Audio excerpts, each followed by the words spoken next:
The bronze ring. Once upon a time in a certain country there lived a king whose palace was surrounded by a spacious garden. But, though the gardeners were many and the soil was good, this garden yielded neither flowers nor fruits, not even grass or shady trees. The king was in despair about it, when a wise old man said to him, "Your gardeners do not understand their business, but what can you expect of men whose fathers were cobblers and carpenters? How should they have learned to cultivate your garden?" "You are quite right," cried the king. "Therefore," continued the old man, "you should send for a gardener whose father and grandfather have been gardeners before him, and very soon your garden will be full of green grass and gay flowers, and you will enjoy its delicious fruit." So the king sent messengers to every town, village, and hamlet in his dominions, to look for a gardener whose forefathers had been gardeners also, and after 40 days one was found. "Come with us and be gardener to the king," they said to him. "How can I go to the king?" said the gardener, "a poor wretch like me?" "That is of no consequence," they answered. "Here are new clothes for you and your family." "But I owe money to several people." "We will pay your debts," they said. So the gardener allowed himself to be persuaded, and went away with the messengers, taking his wife and his son with him, and the king, delighted to have found a real gardener, entrusted him with the care of his garden. The man found no difficulty in making the royal garden produce flowers and fruit, and at the end of a year the park was not like the same place, and the king showered gifts upon his new servant. The gardener, as you have heard already, had a son, who was a very handsome young man, with most agreeable manners, and every day he carried the best fruit of the garden to the king, and all the prettiest flowers to his daughter. Now this princess was wonderfully pretty and was just 16 years old, and the king was beginning to think it was time that she should be married. "My dear child," said he, "you are of an age to take a husband, therefore I am thinking of marrying you to the son of my prime minister." "Father," replied the princess, "I will never marry the son of the minister." "Why not?" asked the king. "Because I love the gardener's son," answered the princess. On hearing this the king was at first very angry, and then he wept and sighed, and declared that such a husband was not worthy of his daughter, but the young princess was not to be turned from her resolution to marry the gardener's son. Then the king consulted his ministers. "This is what you must do," they said. "To get rid of the gardener you must send both suitors to a very distant county, and the one who returns first shall marry your daughter." The king followed this advice, and the minister's son was presented with a splendid horse and a purse full of gold pieces, while the gardener's son had only an old lame horse and a purse full of copper money, and every one thought he would never come back from his journey. The day before they started the princess met her lover and said to him, "Be brave, and remember always that I love you. Take this purse full of jewels and make the best use you can of them for love of me, and come back quickly and demand my hand." The two suitors left the town together, but the minister's son went off at a gallop on his good horse, and very soon was lost to sight behind the most distant hills. He travelled on for some days, and presently reached a fountain beside which an old woman all in rags sat upon a stone. "Good day to you, young traveller," said she. But the minister's son made no reply. "Have pity upon me, traveller," she said again. "I am dying of hunger, as you see, and 3 days have I been here and no one has given me anything." "Let me alone, old witch," cried the young man, "I can do nothing for you," and so saying he went on his way. That same evening the gardener's son rode up to the fountain upon his lame grey horse. "Good day to you, young traveller," said the beggar woman. "Good day, good woman," answered he. "Young traveller, have pity upon me."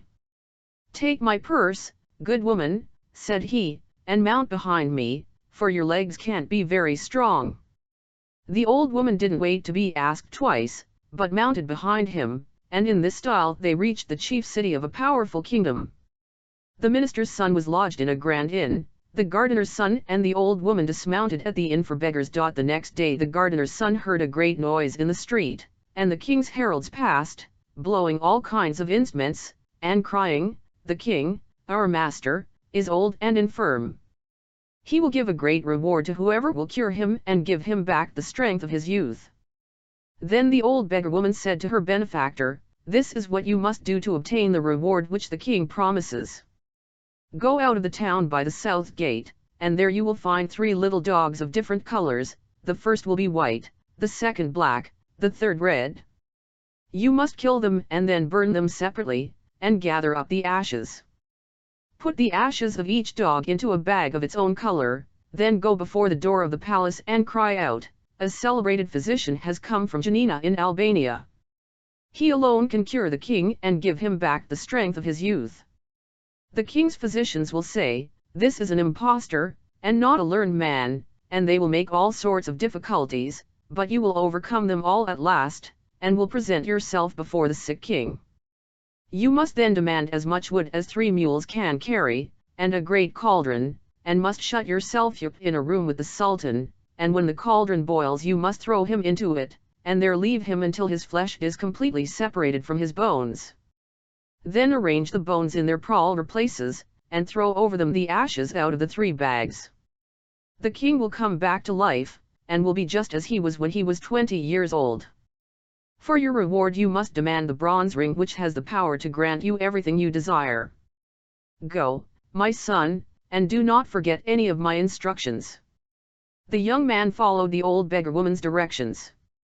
On going out of the town he found the white, red, and black dogs, and killed and bumped them, gathering the ashes in 3 bags. Then he ran to the palace and cried, "A celebrated physician has just come from Janina in Albania. He alone can cure the king and give him back the strength of his youth." The king's physicians at first laughed at the unknown wayfarer, but the sultan ordered that the stranger should be admitted. They brought the cauldron and the loads of wood, and very soon the king was boiling away. Toward midday the gardener's son arranged the bones in their places, and he had hardly scattered the ashes over them before the old king revived, to find himself once more young and hearty. "How can I reward you, my benefactor?" he cried. "Will you take half my treasures?" "No," said the gardener's son. "My daughter's hand?" "No." "Take half my kingdom?" "No." "Give me only the bronze ring which can instantly grant me anything I wish for." "Alas," said the king, "I set great store by that marvelous ring, nevertheless, you shall have it." And he gave it to him. The gardener's son went back to say goodbye to the old beggar woman. Then he said to the bronze ring, "Prepare a splendid ship in which I may continue my journey. Let the hull be of fine gold, the masts of silver, the sails of brocade. Let the crew consist of 12 young men of noble appearance, dressed like kings. Saint Nicholas will be at the helm. As to the cargo, let it be diamonds, rubies, emeralds, and carbuncles." And immediately a ship appeared upon the sea which resembled in every particular the description given by the gardener's son, and, stepping on board, he continued his journey. Presently he arrived at a great town and established himself in a wonderful palace. After several days he met his rival, the minister's son, who had spent all his money and was reduced to the disagreeable employment of a carrier of dust and rubbish. The gardener's son said to him, "What is your name, what is your family, and from what country do you come?" "I am the son of the prime minister of a great nation, and yet see what a degrading occupation I am reduced to. Listen to me, though I don't know anything more about you, I am willing to help you. I will give you a ship to take you back to your own country upon one condition. Whatever it may be, I accept it willingly.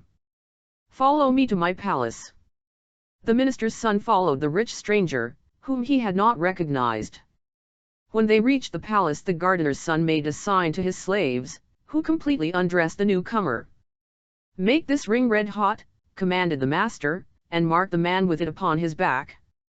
The slaves obeyed him. "Now, young man," said the rich stranger, "I am going to give you a vessel which will take you back to your own country." And, going out, he took the bronze ring and said, "Bronze ring, obey thy master. Prepare me a ship of which the half-rotten timbers shall be painted black, let the sails be in rags, and the sailors infirm and sickly. One shall have lost a leg, another an arm, the third shall be a hunchback, another lame or club-footed or blind, and most of them shall be ugly and covered with scars. Go, and let my orders be executed." The minister's son embarked in this old vessel, and thanks to favorable winds, at length reached his own country. In spite of the pitiable condition in which he returned, they received him joyfully. "I am the first to come back," said he to the king. "Now fulfill your promise, and give me the princess in marriage." So they at once began to prepare for the wedding festivities. As to the poor princess, she was sorrowful and anger enough about it. The next morning, at daybreak, a wonderful ship with every sail set came to anchor before the town. The king happened at that moment to be at the palace window. "What strange ship is this," he cried, "that has a golden hull, silver masts, and silken sails, and who are the young men like princes who man it? And do I not see Saint Nicholas at the helm? Go at once and invite the captain of the ship to come to the palace." His servants obeyed him, and very soon in came an enchantingly handsome young prince, dressed in rich silk, ornamented with pearls and diamonds. "Young man," said the king, "you are welcome, whoever you may be. Do me the favor to be my guest as long as you remain in my capital." "Many thanks, sire," replied the captain, "I accept your offer." "My daughter is about to be married," said the king, "will you give her away?" "I shall be charmed, sire." Soon after came the princess and her betrothed. "Why, how is this?" cried the young captain, "would you marry this charming princess to such a man as that?" "But he is my prime minister's son." "What does that matter? I cannot give your daughter away. The man she is betrothed to is one of my servants." "Your servant?" "Without doubt. I met him in a distant town reduced to carrying away dust and rubbish from the houses. I had pity on him and engaged him as one of my servants." "It is impossible," cried the king. "Do you wish me to prove what I say?" "This young man returned in a vessel which I fitted out for him, an unseaworthy ship with a black battered hull, and the sailors were infirm and crippled." "It is quite true," said the king. "It is false," cried the minister's son. "I do not know this man." "Sire," said the young captain, "order your daughter's betrothed to be stripped, and see if the mark off me ring is not branded upon his back." The king was about to give this order, when the minister's son, to save himself from such an indignity, admitted that the stow was true. "And now, sire," said the young captain, "do you not recognize me?" "I recognize you," said the princess. "You are the gardener's son whom I have always loved, and it is you I wish to marry." "Young man, you shall be my son-in-law," cried the king. "The marriage festivities are already begun, so you shall marry my daughter this very day." And so that very day the gardener's son married the beautiful princess. Several months passed.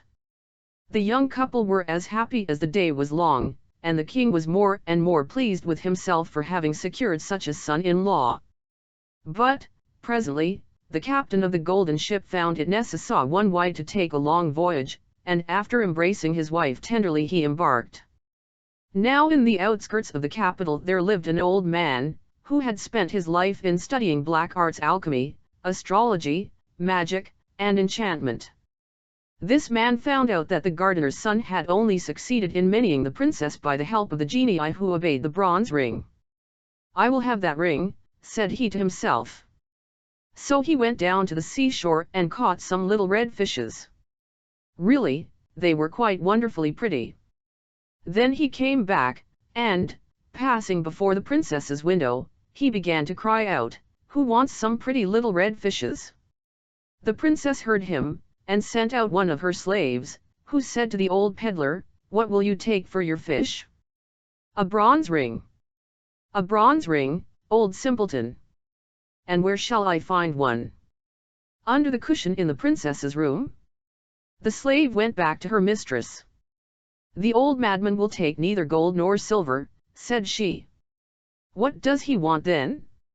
"A bronze ring that is hidden under a cushion." "Find the ring and give it to him," said the princess. And at last the slave found the bronze ring, which the captain of the golden ship had accidentally left behind, and carried it to the man, who made off with it instantly. Hardly had he reached his own house when, taking the ring, he said, "Bronze ring, obey thy master. I desire that the golden ship shall turn to black wood, and the crew to hideous negroes, that Saint Nicholas shall leave the helm, and that the only cargo shall be black cats." And the genii of the bronze ring obeyed him. Finding himself upon the sea in this miserable condition, the young captain understood that someone must have stolen the bronze ring from him, and he lamented his misfortune loudly, but that did him no good.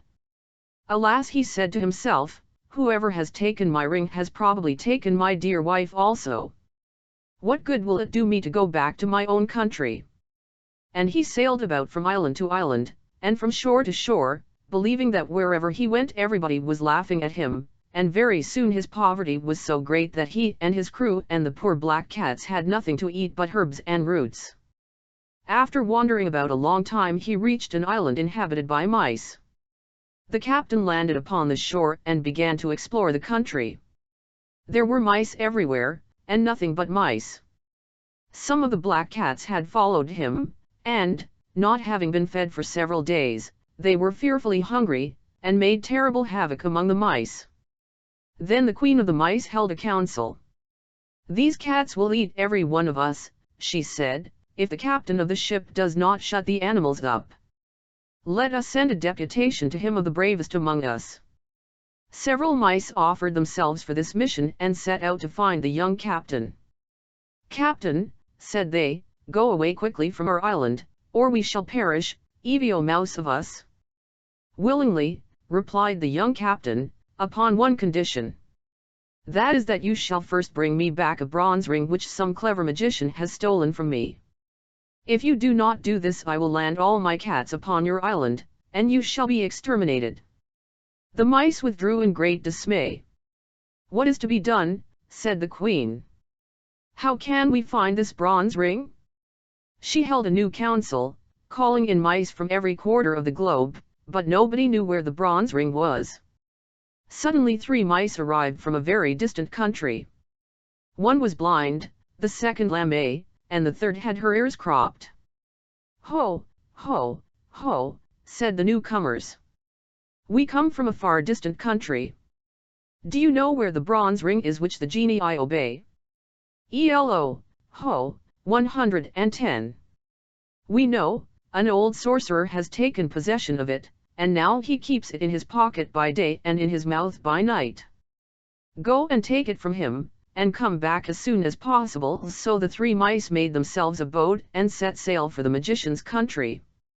When they reached the capital they landed and ran to the palace, leaving only the blind mouse on the shore to take care of the boat. Then they waited till it was night. The wicked old man lay down in bed and put the bronze ring into his mouth, and very soon he was asleep.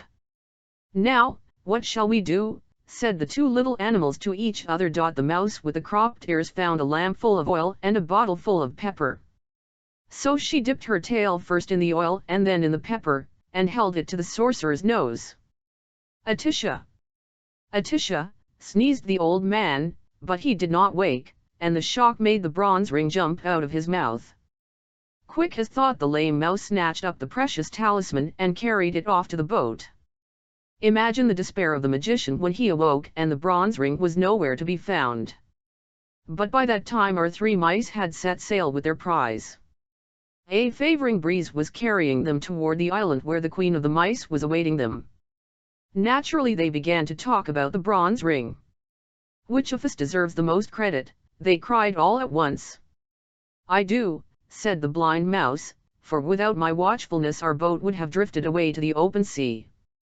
"No, indeed," cried the mouse with the cropped ears, "the credit is mine. Did I not cause the ring to jump out off man's mouth?" "No, it is mine," cried the lame one, "for I ran off with the ring." And from high words they came to blows, and, alas! when the quarrel was fiercest the bronze ring fell into the sea. "How are we to face our queen?" said the 3 mice, "when by our folly we have lost the talisman and condemned our people to be utterly exterminated?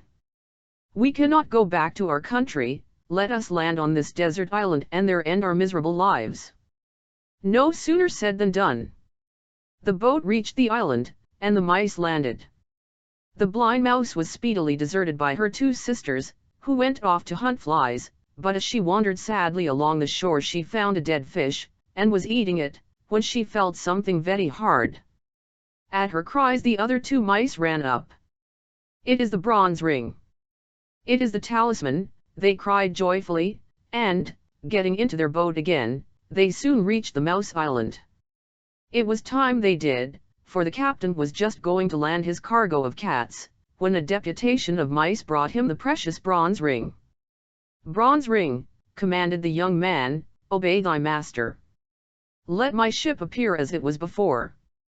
Immediately the genii of the ring set to work, and the old black vessel became once more the wonderful golden ship with sails of brocade. The handsome sailors ran to the silver masts and the silken ropes, and very soon they set sail for the capital.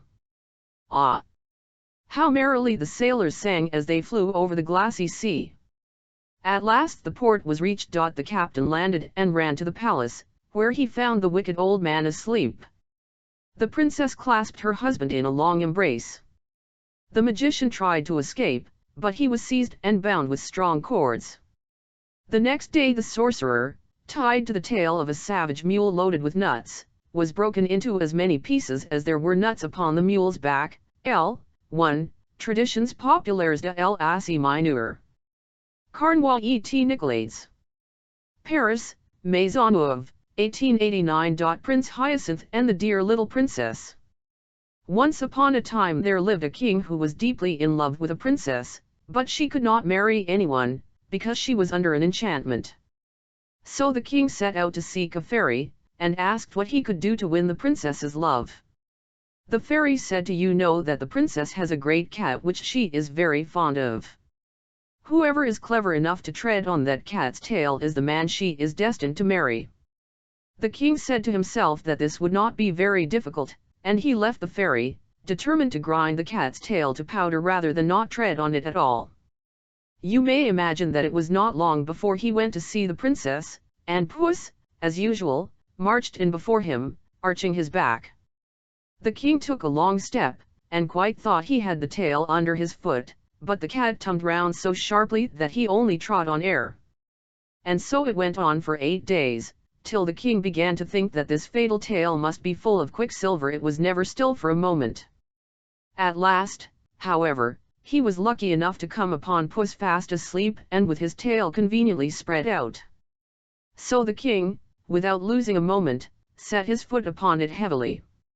With one terrific yell the cat sprang up and instantly changed into a tall man, who, fixing his angry eyes upon the king, said, "You shall marry the princess because you have been able to break the enchantment, but I will have my revenge.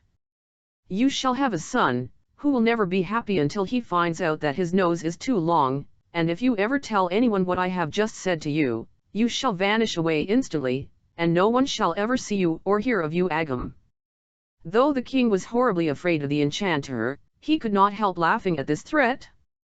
"If my son has such a long nose as that," he said to himself, "he must always see it or feel it, at least, if he is not blind or without hands." But, as the enchanter had vanished, he did not waste any more time in thinking, but went to seek the princess, who very soon consented to marry him. But after all, they had not been married very long when the king died, and the queen had nothing left to care for but her little son, who was called Hyacinth. The little prince had large blue eyes, the prettiest eyes in the world, and a sweet little mouth, but, alas! his nose was so enormous that it covered half his face. The queen was inconsolable when she saw this great nose. But her ladies assured her that it was not really as large as it looked, that it was a Roman nose, and you had only to open any hist01y to see that every hero has a large nose. The queen, who was devoted to her baby, was pleased with what they told her, and when she looked at Hyacinth again, his nose certainly did not seem to her quite so large. The prince was brought up with great care, and, as soon as he could speak, they told him all sorts of dreadful stories about people who had short noses. No one was allowed to come near him whose nose did not more or less resemble his own, and the courtiers, to get into favor with the queen, took to pulling their babies' noses several times every day to make them grow long. But, do what they would, they were nothing by comparison with the prince's. When he grew sensible he learned history, and whenever any great prince or beautiful princess was spoken of, his teachers took care to tell him that they had long noses. His room was hung with pictures, all of people with very large noses, and the prince grew up so convinced that a long nose was a great beauty, that he would not on any account have had his own a single inch shorter. When his 20th birthday was past, the queen thought it was time that he should be married, so she commanded that the portraits of several princesses should be brought for him to see, and among the others was a picture of the dear little princess. Now, she was the daughter of a great king, and would some day possess several kingdoms herself, but Prince Hyacinth had not a thought to spare for anything of that sort, he was so much struck with her beauty. The princess, whom he thought quite charming, had, however, a little saucy nose, which, in her face, was the prettiest thing possible, but it was a cause of great embarrassment to the courtiers, who had got into such a habit of laughing at little noses that they sometimes found themselves laughing at hers before they had time to think, but this did not do at all before the prince, who quite failed to see the joke, and actually banished 2 of his courtiers who had dared to mention disrespectfully the dear little princess's tiny nose. The others, taking warning from this, learned to think twice before they spoke, and one even went so far as to tell the prince that, though it was quite true that no man could be worth anything unless he had a long nose, still, a woman's beauty was a different thing, and he knew a learned man who understood Greek and had read in some old manuscripts that the beautiful Cleopatra herself had a tip-tilted nose. The prince made him a splendid present as a reward for this good news, and at once sent ambassadors to ask the dear little princess in marriage. The king, her father, gave his consent, and Prince Hyacinth, who, in his anxiety to see the princess, had gone 3 leagues to meet her, was just advancing to kiss her hand when, to the horror of all who stood by, the enchanter appeared as suddenly as a flash of lightning, and, snatching up the dear little princess, whirled her away out of their sight. The prince was left quite unconsolable, and declared that nothing should induce him to go back to his kingdom until he had found her again, and refusing to allow any of his courtiers to follow him, he mounted his horse and rode sadly away, letting the animal choose his own path. So it happened that he came presently to a great plain, across which he rode all day long without seeing a single house, and horse and rider were terribly hungry, when, as the night fell, the prince caught sight of a light, which seemed to shine from a cavern. He rode up to it, and saw a little old woman, who appeared to be at least 100 years old. She put on her spectacles to look at Prince Hyacinth, but it was quite a long time before she could fix them securely because her nose was so very short. The prince and the fairy, for that was who she was, had no sooner looked at one another than they went into fits of laughter, and cried at the same moment, "Oh, what a funny nose!" "Not so funny as your own," said Prince Hyacinth to the fairy, "but, madam, I beg you to leave the consideration of our noses such as they are and to be good enough to give me something to eat, for I am starving, and so is my poor horse." "With all my heart," said the fairy.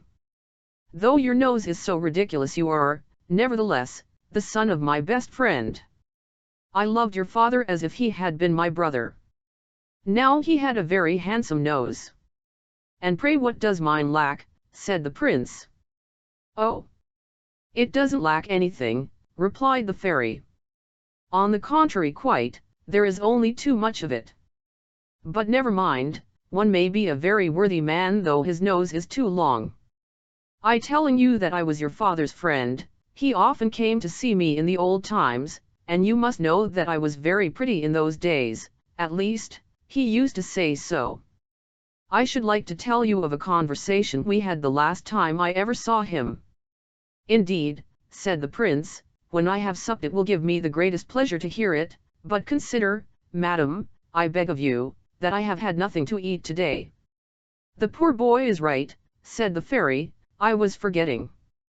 Come in, then, and I will give you some supper, and while you are eating I can tell you my story in a very few words, for I don't like endless tales myself. Too long a tongue is worse than too long a nose, and I remember when I was young that I was so much admired for not being a great chatterer. They used to tell the queen, my mother, that it was so. For though you see what I am now, I was the daughter of a great king. My father, your father, I dare say, got something to eat when he was hungry, interrupted the prince. Oh! Certainly, answered the fairy, and you also shall have supper directly. I only just wanted to tell you, but I really cannot listen to anything until I have had something to eat, cried the prince, who was getting quite angry, but then, remembering that he had better be polite as he much needed the fairy's help, he added, I know that in the pleasure of listening to you I should quite forget my own hunger, but my horse, who cannot hear you, must really be fed. The fairy was very much flattered by this compliment, and said, calling to her servants, you shall not wait another minute, you are so polite, and in spite of the enormous size of your nose you are really very agreeable. Plague take the old lady. How she does go on about my nose, said the prince to himself. One would almost think that mine had taken all the extra length that hers lacks. If I were not so hungry I would soon have done with this chatterpie who thinks she talks very little. How stupid people are not to see their own faults. That comes of being a princess, she has been spoiled by flatterers, who have made her believe that she is quite a moderate talker. Meanwhile the servants were putting the supper on the table, and the prince was much amused to hear the fairy, who asked them 1,000 questions simply for the pleasure of hearing herself speak. Especially he noticed one maid who, no matter what was being said, always contrived to praise her mistress's wisdom. Well, he thought, as he ate his supper, I'm very glad I came here. This just shows me how sensible I have been in never listening to flatterers. People of that sort praise us to our faces without shame, and hide our faults or change them into virtues. For my part I never will be taken in by them. I know my own defects, I hope. Poor Prince Hyacinth! He really believed what he said, and hadn't an idea that the people who had praised his nose were laughing at him, just as the fairy's maid was laughing at her, for the prince had seen her laugh slyly when she could do so without the fairy's noticing her. However, he said nothing, and presently, when his hunger began to be appeased, the fairy said, my dear prince, might I beg you to move a little more that way, for your nose casts such a shadow that I really cannot see what I have on my plate. All. Thanks. Now let us speak of your father. When I went to his court he was only a little boy, but that is 40 years ago, and I have been in this desolate place ever since. Tell me what goes on nowadays, are the ladies as fond of amusement as ever? In my time one saw them at parties, theatres, balls, and promenades every day. Dear me! What a long nose you have! I cannot get used to it. Really, madam, said the prince, I wish you would leave off mentioning my nose. It cannot matter to you what it is like. I am quite satisfied with it, and have no wish to have it shorter. One must take what is given one. Now you are angry with me, my poor Hyacinth, said the fairy, and I assure you that I didn't mean to vex you, on the contrary, I wish to do you a service. However, though I really cannot help your nose being a shock to me, I will tell why not to say anything about it. I will even try to think that you have an ordinary nose.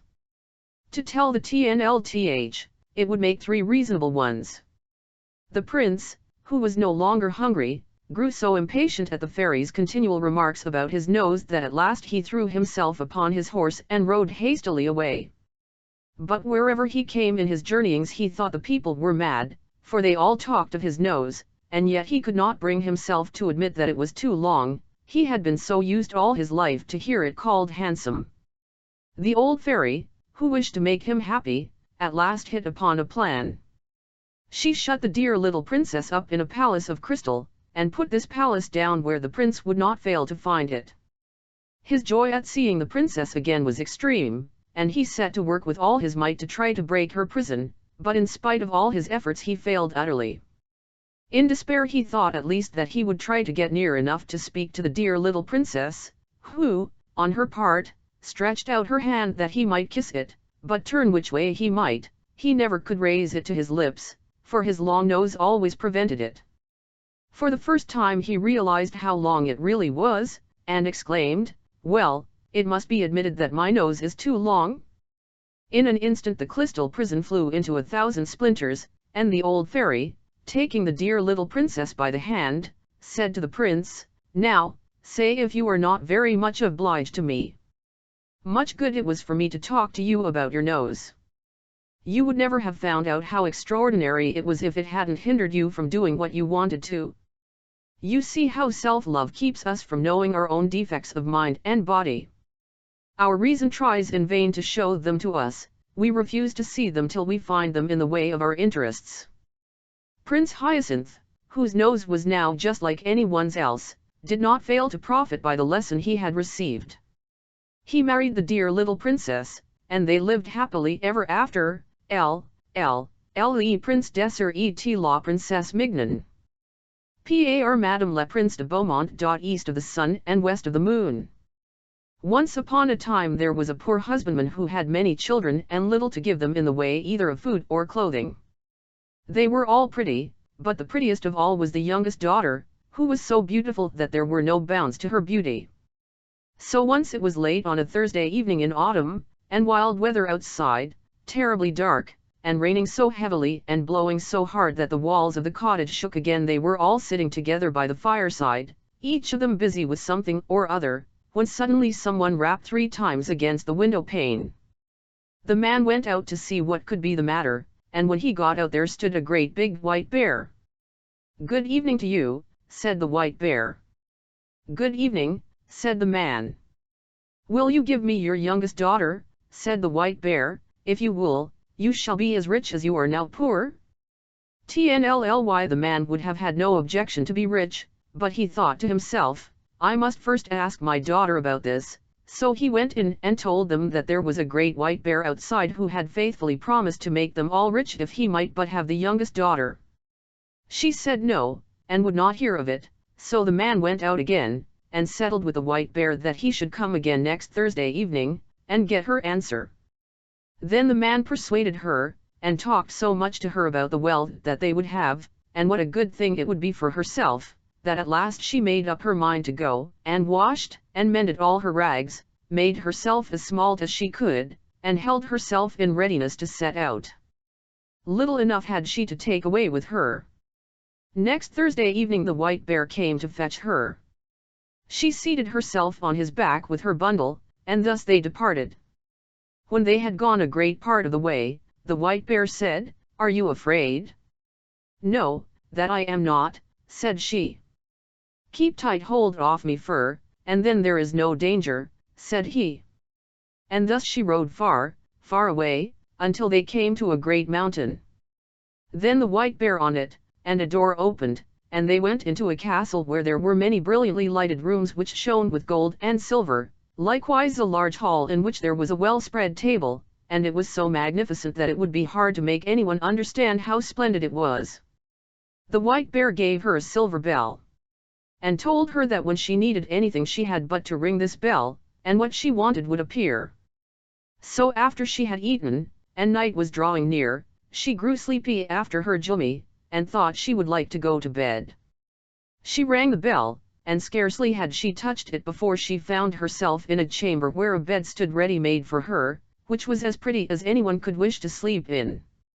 It had pillows of silk, and curtains of silk fringed with gold, and everything that was in the room was of gold or silver. But when she had lain down and put out the light, a man came and lay down beside her, and behold, it was the white bear, who cast off the form of a beast during the night. She never saw him, however, for he always came after she had put out her light, and went away before daylight appeared.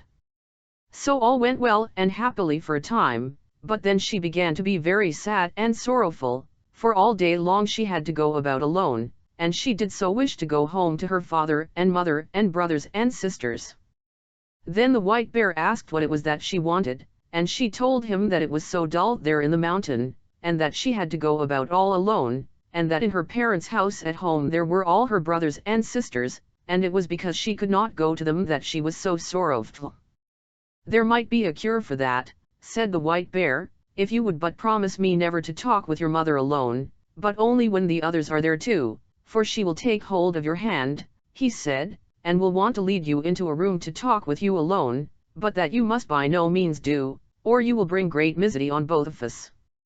So one Sunday the white bear came and said that they could now set out to see her father and mother, and they journeyed thither, she sitting on his back, and they went a long, long way, and it took a long, long time, but at last they came to a large white farmhouse, and her brothers and sisters were running about outside it, playing, and it was so pretty that it was a pleasure to look at it. "Your parents dwell here now," said the white bear, "but do not forget what I said to you, or you will do much harm both to yourself and me." "No, indeed," said she, "I shall never forget," and as sml as she was at home the white bear turned round and went back again. There were such rejoicings when she went into her parents that it seemed as if they would never come to an end. Everyone thought that he could never be sufficiently grateful to her for all she had done for them all. Now they had everything that they wanted, and everything was as good as it could be. They all asked her how she was getting on where she was. All was well with her too, she said, and she had everything that she could want. What other answers she gave I cannot say, but I am pretty sure that they did not learn much from her. But in the afternoon, after they had dined at midday, all happened just as the white bear had said. Her mother wanted to talk with her alone in her own chamber. But she remembered what the white bear had said, and would on no account go. "What we have to say can be said at any time," she answered. But somehow or other her mother at last persuaded her, and she was forced to tell the whole story. So she told how every night a man came and lay down beside her when the lights were all put out, and how she never saw him, because he always went away before it grew light in the morning, and how she continually went about in sadness, thinking how happy she would be if she could but see him, and how all day long she had to go about alone, and it was so dull and solitary. "Oh," cried the mother, in horror, "you are very likely sleeping with a troll. But I will teach you a way to see him. You shall have a bit of one of my candles, which you can take away with you hidden in your breast. Look at him with that when he is asleep, but take care not to let any tallow drop upon him." So she took the candle, and hid it in her breast, and when evening drew near the white bear came to fetch her away. When they had gone some distance on their way, the white bear asked her if everything had not happened just as he had foretold, and she could not but own that it had. "Then, if you have done what your mother wished," said he, "you have brought great misery on both of us." "No," she said, "I have not done anything at all." So when she had reached home and had gone to bed it was just the same as it had been before, and a man came and lay down beside her, and late at night, when she could hear that he was sleeping, she got up and kindled a light, lit her candle, let her light shine on him, and saw him, and he was the handsomest prince that eyes had ever beheld, and she loved him so much that it seemed to her that she must die if she did not kiss him that very moment. So she did kiss him, but while she was doing it she let 3 drops of hot tallow fall upon his shirt, and he awoke. "What have you done now?" said he, "you have brought misery on both of us. If you had but held out for the space of 1 year I should have been free. I have a stepmother who has bewitched me so that I am a white bear by day and a man by night, but now all is at an end between you and me, and I must leave you, and go to her. She lives in a castle which lies east of the sun and west of the moon, and there too is a princess with a nose which is 3 ells long, and she now is the one whom I must marry."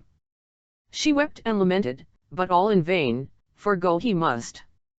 Then she asked him if she could not go with him. But no, that could not be.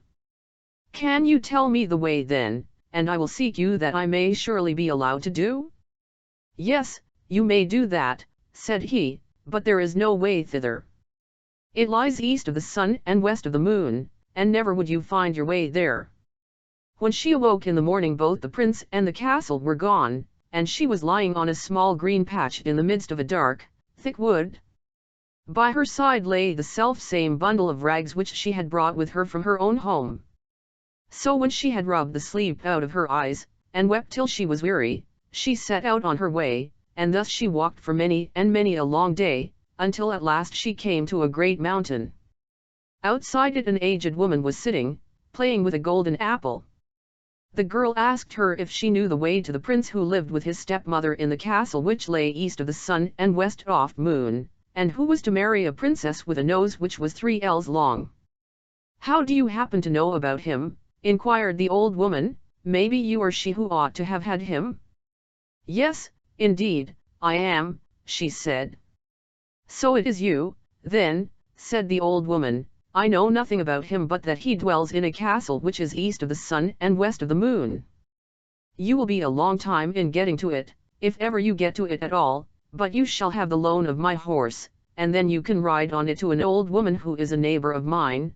Perhaps she can tell you about him. When you have got there you must just strike the horse beneath the left ear and bid it go home again, but you may take the golden apple with you."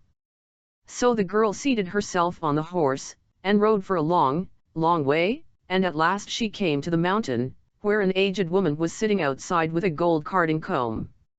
The girl asked her if she knew the way to the castle which lay east of the sun and west of moon, but she said what the first old woman had said: "I know nothing about it, but that it is east of the sun and west of the moon, and that you will be a long time in getting to it, if ever you get there at all, but you shall have the loan of my horse to an old woman who lives the nearest to me. Perhaps she may know where the castle is, and when you have got to her you may just strike the horse beneath the left ear and bid it go home again." Then she gave her the gold carding comb, for it might, perhaps, be of use to her, she said. So the girl seated herself on the horse, and rode a wearisome long way onward again, and after a very long time she came to a great mountain, where an aged woman was sitting, spinning at a golden spinning wheel. Of this woman, too, she inquired if she knew the way to the prince, and where to find the castle which lay east of the sun and west of the moon. But it was only the same thing once again. "Maybe it was you who should have had the prince," said the old woman. "Yes, indeed, I should have been the one," said the girl. "But this old crone knew the way no better than the others. It was east of the sun and west of the moon, she knew that, and you will be a long time in getting to it, if ever you get to it at all," she said, "but you may have the loan of my horse, and I think you had better ride to the east wind, and ask him. Perhaps he may know where the castle is, and will blow you thither. But when you have got to him you must just strike the horse beneath the left ear, and he will come home again." And then she gave her the golden spinning wheel, saying, "Perhaps you may find that you have a use for it." The girl had to ride for a great many days, and for a long and wearisome time, before she got there, but at last she did arrive, and then she asked the east wind if he could tell her the way to the prince who dwelt east of the sun and west of the moon. "Well," said the east wind, "I have heard tell of the prince, and of his castle, but I do not know the way to it, for I have never blown so far, but, if you like, I will go with you to my brother the west wind. He may know that, for he is much stronger than I am. You may sit on my back, and then I can carry you there." So she seated herself on his back, and they did go so swiftly.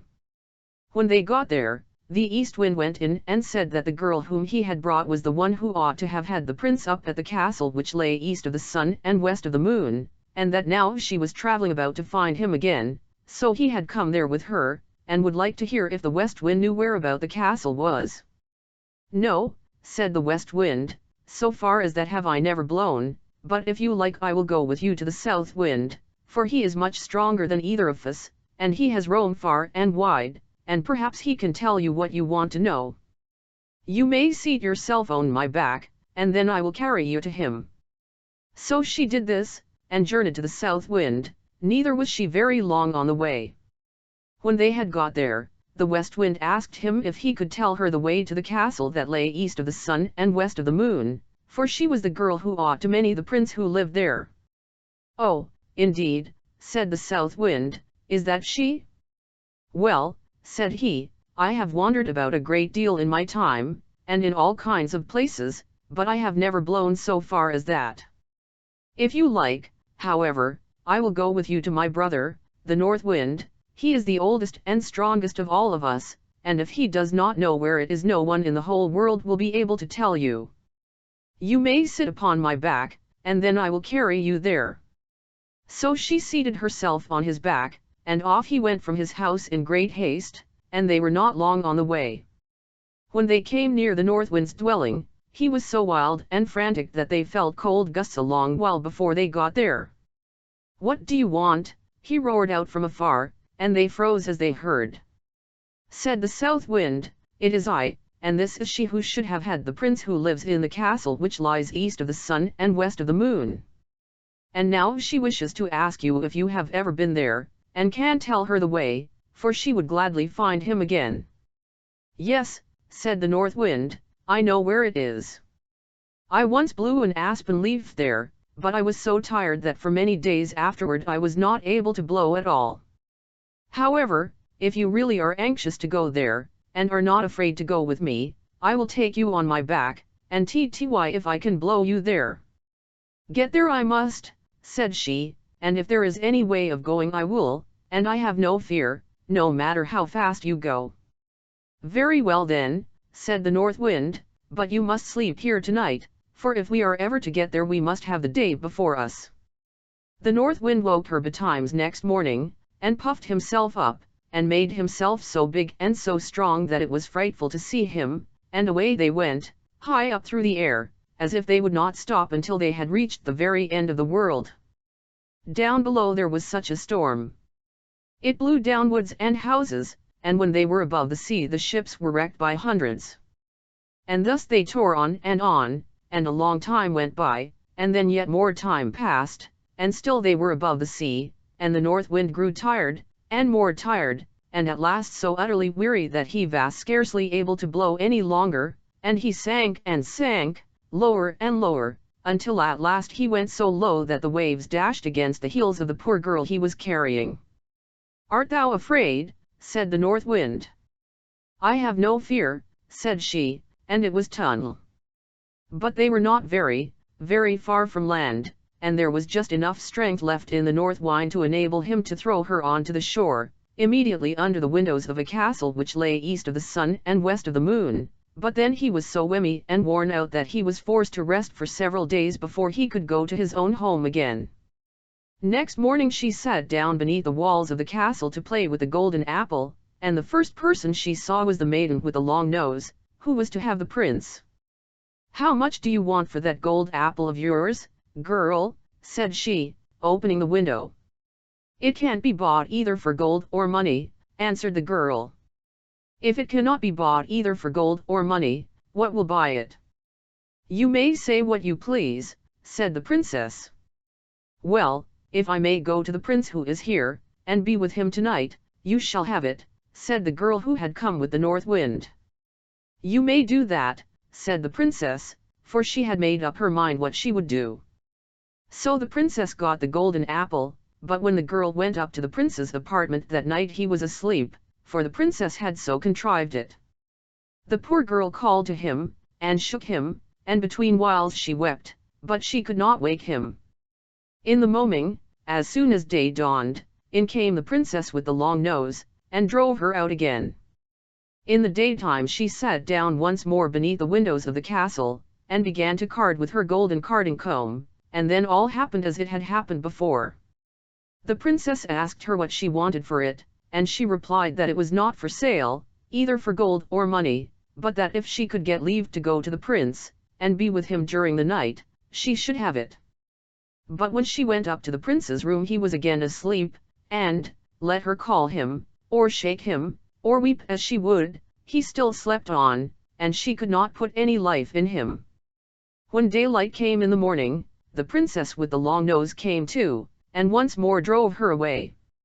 When day had quite come, the girl seated herself under the castle windows, to spin with her golden spinning wheel, and the princess with the long nose wanted to have that also. So she opened the window, and asked what she would take for it. The girl said what she had said on each of the former occasions, that it was not for sale either for gold or for money, but if she could get leave to go to the prince who lived there, and be with him during the night, she should have it.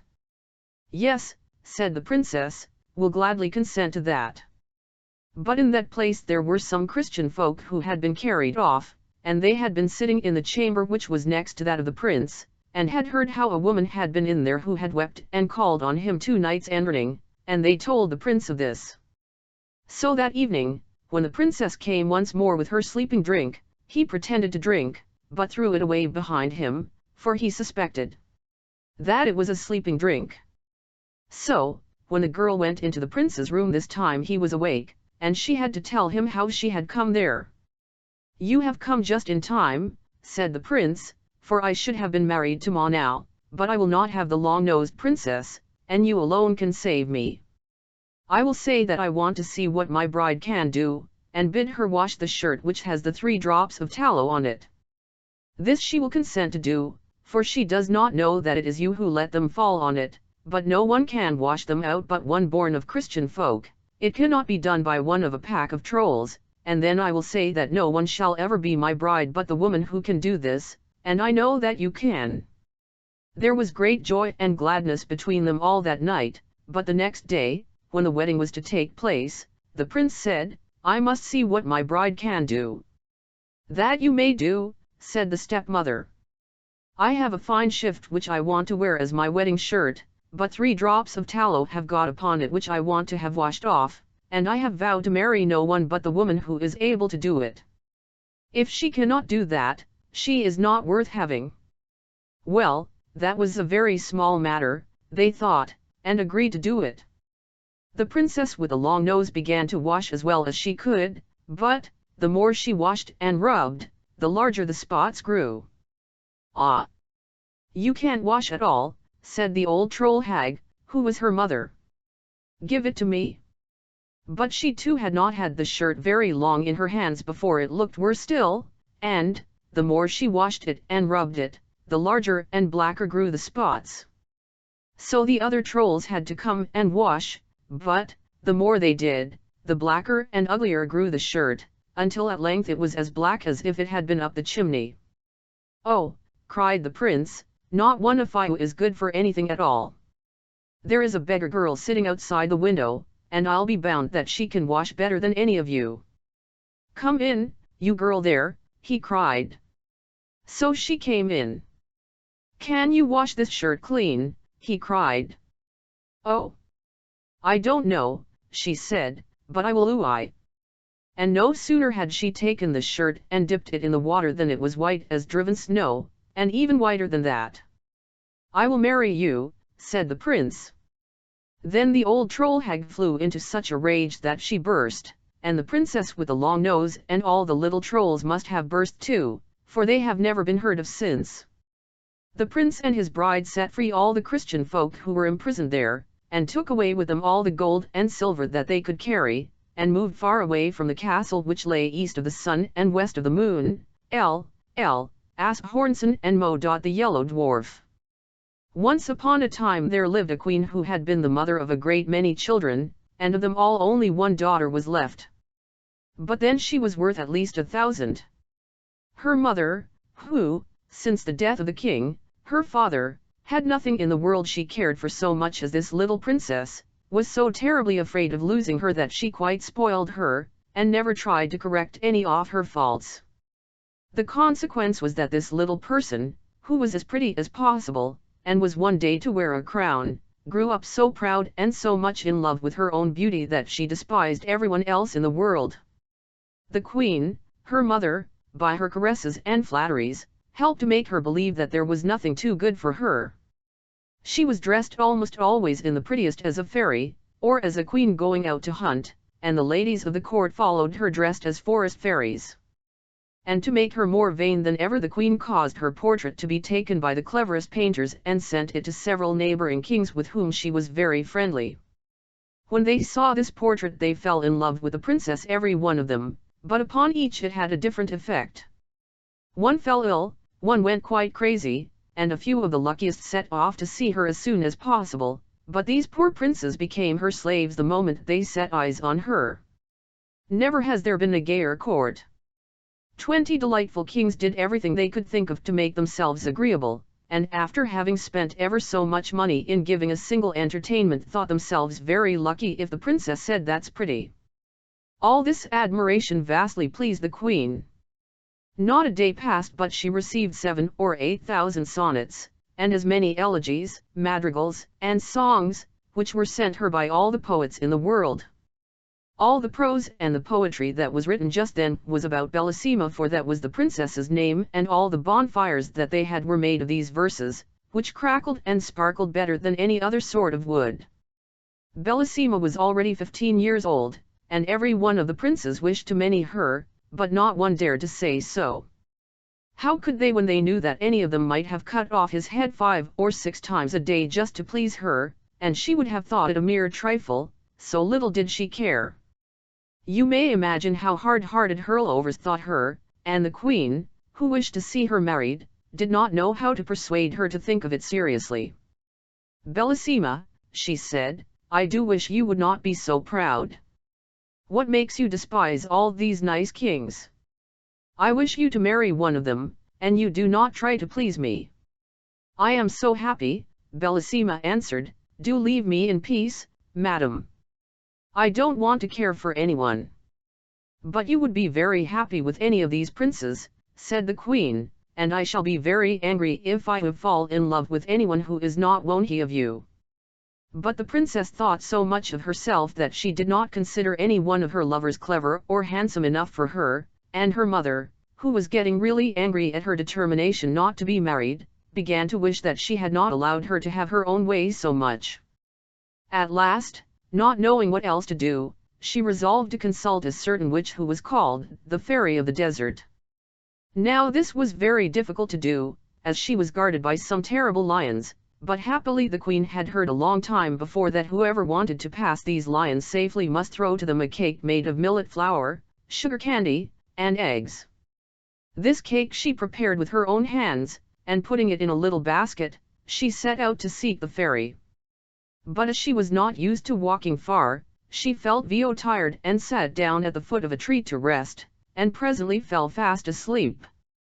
When she awoke she was dismayed to find her basket empty. The cake was all gone. And, to make matters worse, at that moment she heard the roaring of the great lions, who had found out that she was near and were coming to look for her.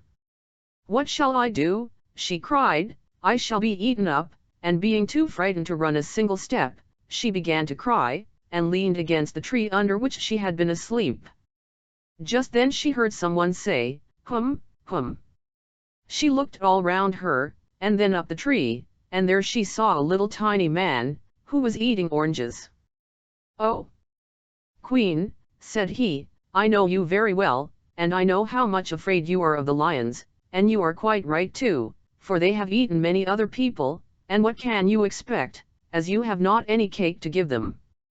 "I must make up my mind to die," said the poor queen. "Alas! I should not care so much if only my dear daughter were married." "Oh! You have a daughter?" cried the yellow dwarf, who was so called because he was a dwarf and had such a yellow face, and lived in the orange tree. "I'm really glad to hear that, for I've been looking for a wife all over the world. Now, if you will promise that she shall marry me, not one of the lions, tigers, or bears shall touch you." The queen looked at him and was almost as much afraid of his ugly little face as she had been of the lions before, so that she could not speak a word. "What? You hesitate, madam?" cried the dwarf. "You must be very fond of being eaten up alive." And, as he spoke, the queen saw the lions, which were running down a hill toward each one had 2 heads, 8 feet, and 4 rows of teeth, and their skins were as hard as turtle shells, and were bright red. At this dreadful sight, the poor queen, who was trembling like a dove when it sees a hawk, cried out as loud as she could, "Oh, dear Mr. Dwarf, Bellissima shall marry you." "Oh, indeed," said he disdainfully. "Bellissima is pretty enough, but I don't particularly want to marry her. You can keep her." "Oh, noble sir," said the queen in great distress, "do not refuse her. She is the most charming princess in the world." "Oh, well," he replied, "out of charity I will take her, but be sure and don't forget that she is mine." As he spoke a little door opened in the hunk of the orange tree, in rushed the queen, only just in time, and the door shut with a bang in the faces of the lions. The queen was so confused that at first she did not notice another little door in the orange tree, But presently it opened and she found herself in a field of thistles and nettles. It was encircled by a muddy ditch, and a little further on was a tiny thatched cottage, out of which came the yellow dwarf with a very jaunty air. He wore wooden shoes and a little yellow coat, and as he had no hair and very long ears he looked altogether a shocking little object. "I am delighted," said he to the queen, "that, as you are to be my mother-in-law, you should see the little house in which your Bellissima will live with me. With these thistles and nettles she can feed a donkey which she can ride whenever she likes. Under this humble roof no weather can hurt her. She will drink the water of this brook and eat frogs which grow very fat about here, and then she will have me always with her, handsome, agreeable, and gay as you see me now. For if her shadow stays by her more closely than I do I shall be surprised." The unhappy queen, seeing all at once what a miserable life her daughter would have with this dwarf, could not bear the idea, and fell down insensible without saying a word. When she revived she found to her great surprise that she was lying in her own bed at home, and, what was more, that she had on the loveliest lace nightcap that she had ever seen in her life. At first she thought that all her adventures, the terrible lions, and her promise to the yellow dwarf that he should marry Bellissima, must have been a dream, but there was the new cap with its beautiful ribbon and lace to remind her that it was all tunnel, which made her so unhappy that she could neither eat, drink, nor sleep for thinking of it. The princess, who, in spite of her wilfulness, really loved her mother with all her heart, was much grieved when she saw her looking so sad, and often asked her what was the matter, but the queen, who didn't want her to find out the TNLTH, only said that she was ill, or that one of her neighbors was threatening to make war against her. Bellissima knew quite well that something was being hidden from her and that neither of these was the real reason of the queen's uneasiness. So she made up her mind that she would go and consult the fairy of the desert about it, especially as she had often heard how wise she was, and she thought that at the same time she might ask her advice as to whether it would be as well to be married, or not. So, with great care, she made some of the proper cake to pass it for the lions, and one night went up to her room very early, pretending that she was going to bed, but instead of that, she wrapped herself in a long white veil, and went down a secret staircase, and set off all by herself to find the witch. But when she got as far as the same fatal orange tree, and saw it covered with flowers and fine it, she stopped and began to gather some of the oranges, and then, putting down her basket, she sat down to eat them. But when it was time to go on again the basket had disappeared and, though she looked everywhere, not a trace of it could she find. The more she hunted for it, the more frightened she got, and at last she began to cry. Then all at once she saw before her the yellow dwarf. "What's the matter with you, my pretty one?" said he. "What are you crying about?" "Alas," she answered, "no wonder that I am crying, seeing that I have lost the basket of cake that was to help me to get safely to the cave of the Fay of the desert."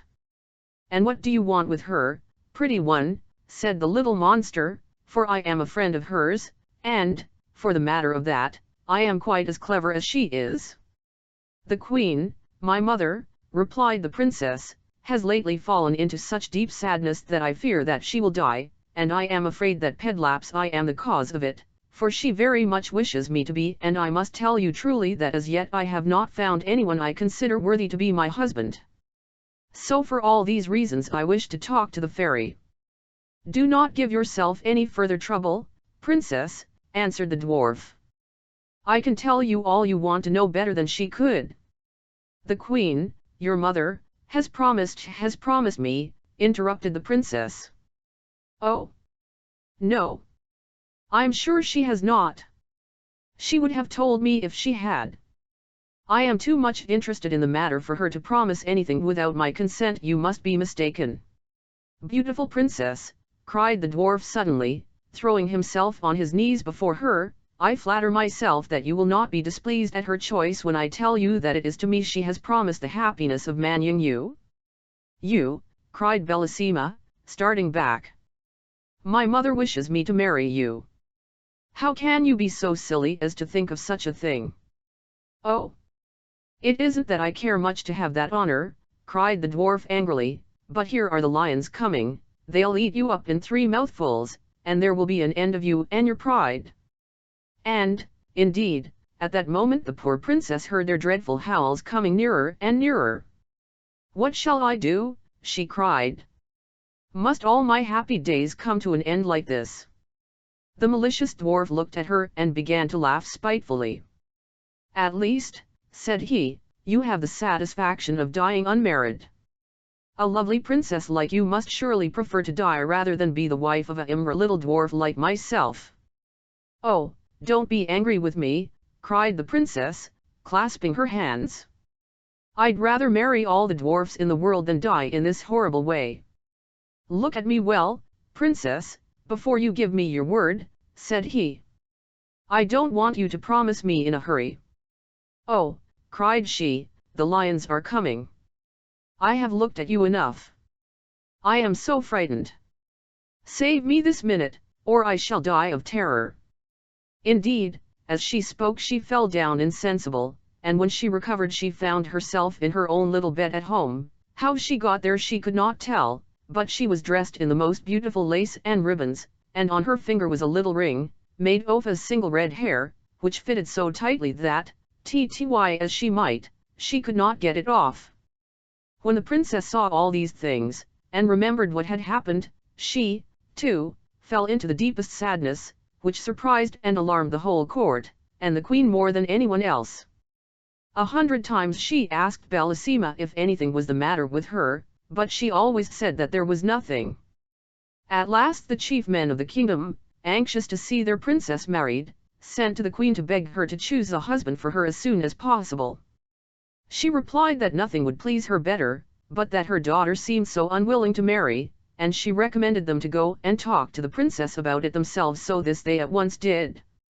Now Bellissima was much less proud since her adventure with the yellow dwarf, and she could not think of a better way of getting rid of the little monster than to marry some powerful king. Therefore she replied to their request much more favorably than they had hoped, saying that, though she was very happy as she was, still, to please them, she would consent to marry the king of the gold mines.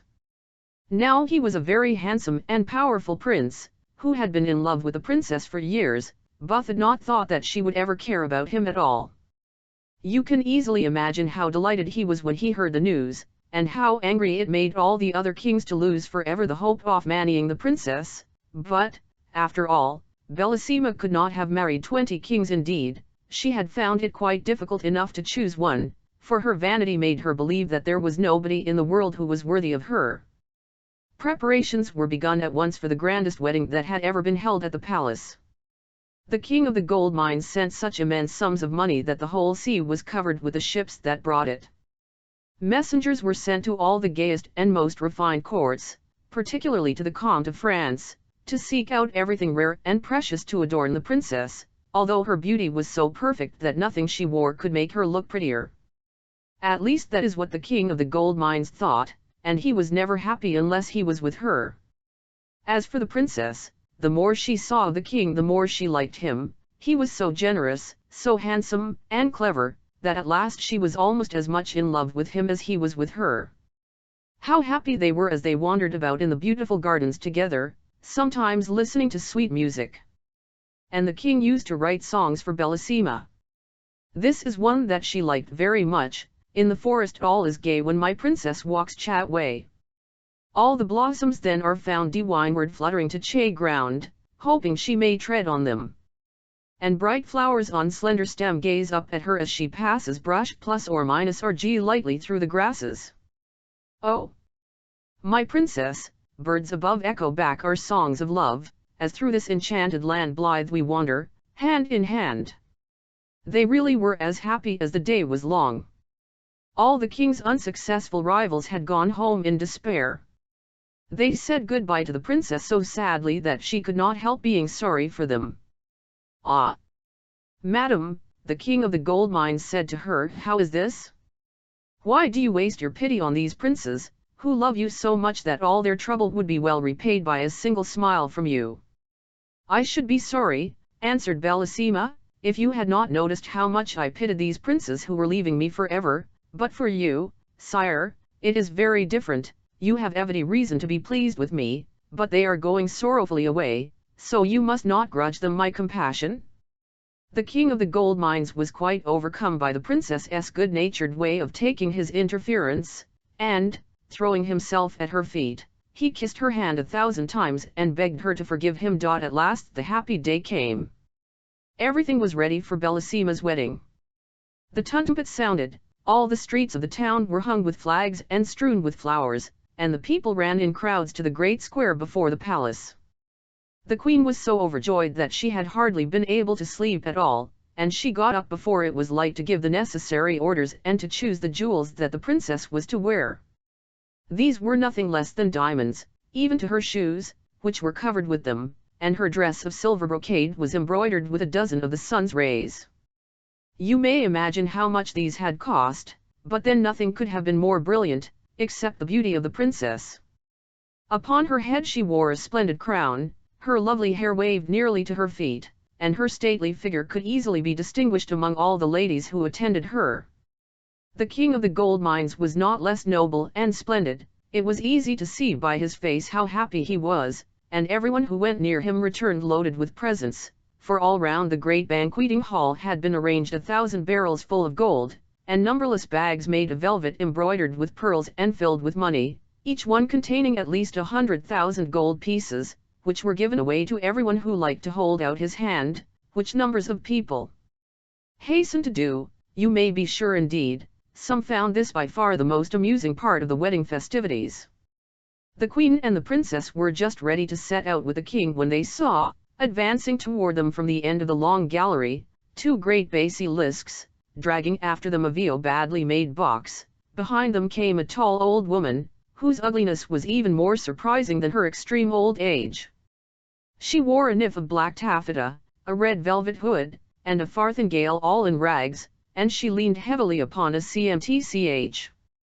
This strange old woman, without saying a single word, hobbled 3 times round the gallery, followed by the basilisks, then stopping in the middle, and brandishing her crutch threateningly, she cried, "Elo, ho, queen! Elo, 1 to 10, princess! Do you think you are going to break with impunity the promise that you made to my friend the yellow dwarf? I am the fairy of the desert. Without the yellow dwarf and his orange tree my great lions would soon have eaten you up, I can tell you, and in fairyland we do not suffer ourselves to be insulted like this. Make up your minds at once what you will do, for I vow that you shall marry the yellow dwarf. If you don't, may I burn my crutch." All. "Princess," said the queen, weeping, "what is this that I hear? What have you promised?" All. "My mother," replied Bellissima sadly, "what did you promise yourself?" The king of the gold mines, indignant at being kept from his happiness by this wicked old woman, went up to her, and threatening her with his sword, said, "Get away out of my country at once, and forever, miserable creature, lest I take your life, and so rid myself of your malice." He had hardly spoken these words when the lid of the box fell back on the floor with a terrible noise, and to their horror out sprang the yellow dwarf, mounted upon a great Spanish cat. "Rash youth!" he cried, rushing between the fairy of the desert and the king. "Dare to lay a finger upon this illustrious fairy? Your quarrel is with me only. I am your enemy and your rival. That faithless princess who would have married you is promised to me. See if she has not upon her finger a ring made of one of my hairs. Just try to take it off, and you will find out that I am more powerful than you are." "Wretched little monster," said the king, "do you dare to call yourself the princess's lover, and to lay claim to such a treasure?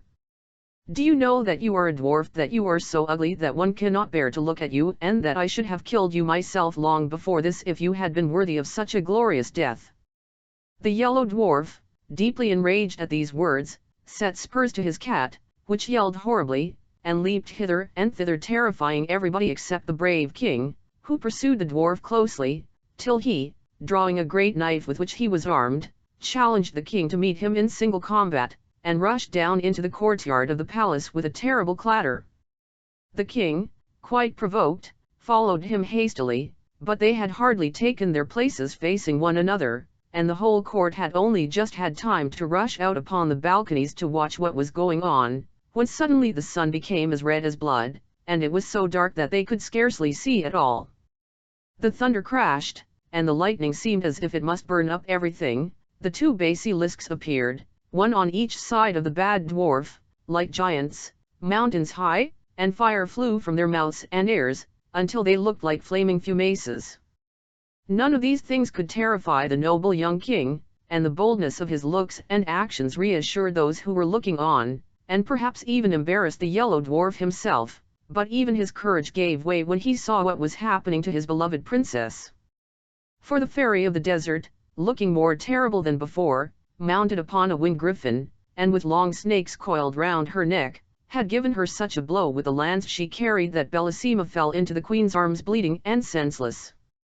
Her fond mother, feeling as much hurt by the blow as the princess herself, uttered such piercing cries and lamentations that the king, hearing them, entirely lost his courage and presence of mind. Giving up the combat, he flew toward the princess, to rescue or to die with her, but the yellow dwarf was too quick for him. Leaping with his Spanish cat upon the balcony, he snatched Bellissima from the queen's arms, and before any of the ladies of the court could stop him he had sprung upon the roof of the palace and disappeared with his prize. The king, motionless with horror, looked on despairingly at this dreadful occurrence, which he was quite powerless to prevent, and to make matters worse his sight failed him, everything became dark, and he felt himself carried along through the air by a strong hand.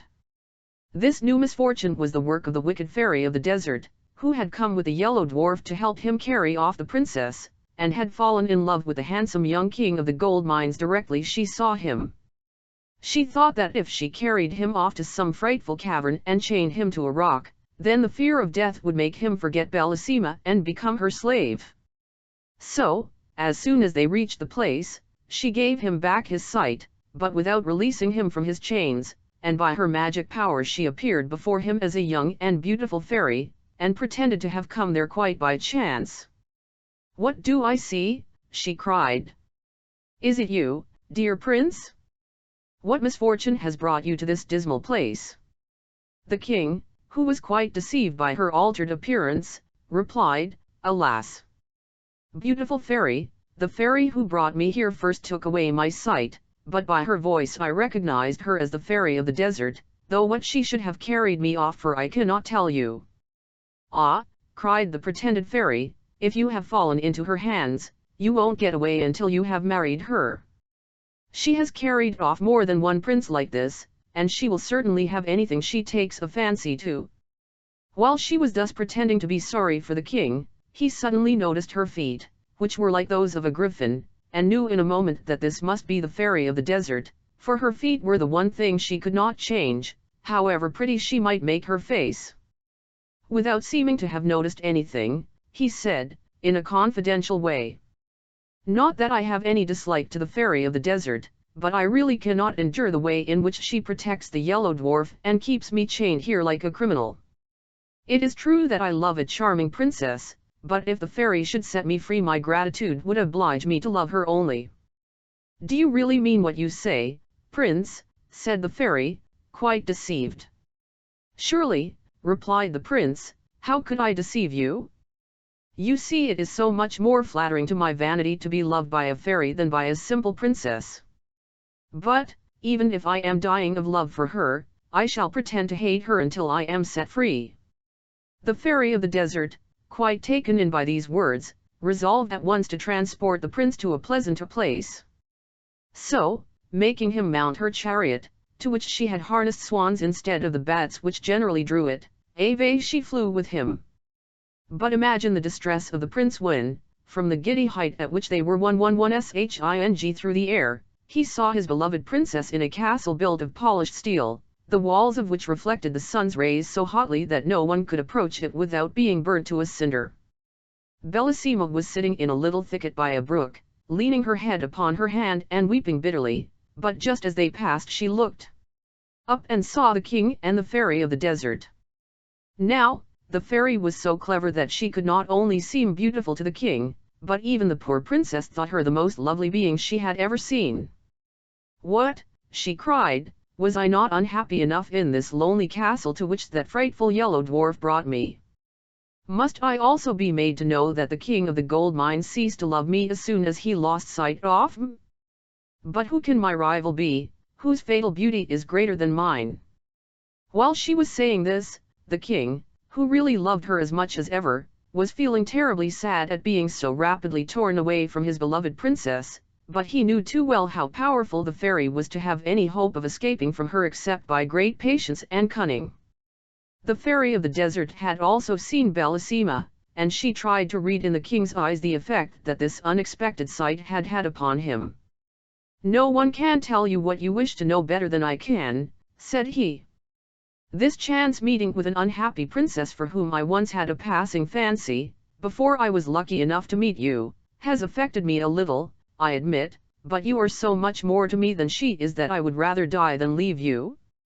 "Ah, Prince," she said, "can I believe that you really love me so much?" "Time will show, madam," replied the king, "but if you wish to convince me that you have some regard for me, do not, I beg of you, refuse to aid Bellissima." "Do you know what you are asking?" said the fairy of the desert, frowning, and looking at him suspiciously. "Do you want me to employ my art against the yellow dwarf, who is my best friend, and take away from him a proud princess whom I can but look upon as my rival?" The king sighed, but made no answer. Indeed, what was there to be said to such a clear-sighted person? At last they reached a vast meadow, gay with all sorts of flowers. A deep river surrounded it, and many little brooks murmured softly under the shady trees, where it was always cool and fresh. A little way off stood a splendid palace, the walls of which were of transparent emeralds. As soon as the swans which drew the fairy's chariot had alighted under a porch, which was paved with diamonds and had arches of rubies, they were greeted on all sides by thousands of beautiful beings, who came to meet them joyfully, singing these words: "When love within a heart would reign, useless to strive against him 'tis. The proud feel a sharper pain, and make a greater triumph his." The Fay of the desert was delighted to hear them sing of her triumphs. She led the king into the most splendid room that can be imagined, and left him alone for a little while, just that he might not feel that he was a prisoner, but he felt sure that she had not really gone quite away, but was watching him from some hiding place. So walking up to a great mirror, he said to it, "Trusty counselor, let me see what I can do to make myself agreeable to the charming fairy of the desert, for I can think of nothing but how to please her."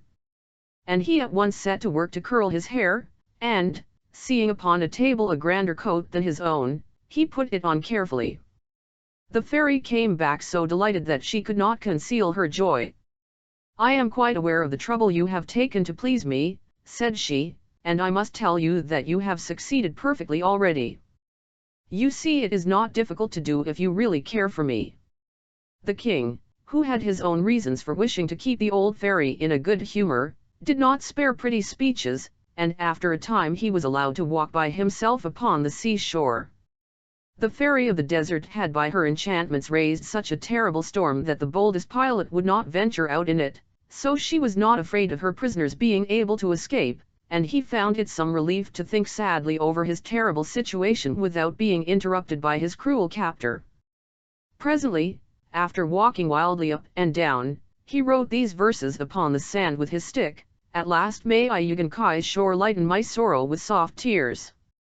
Alas! Alas! I see no rare my love, who yet my sadness cheers. And thm, O raging, stormy sea, stirred by wild winds, from depth to height, thou hold se my loved one far from me, and I am captive to thy might.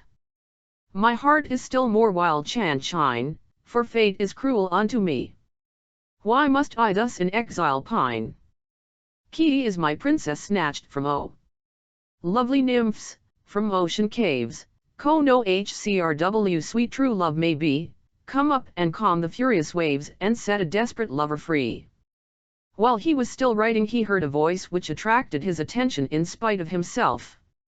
Seeing that the waves were rolling in higher than ever, he looked all round, and presently saw a lovely lady floating gently toward him upon the crest of a huge billow, her long hair spread all about her. In one hand she held a mirror, and in the other a comb, and instead of feet she had a beautiful tail like a fish, with which she swam.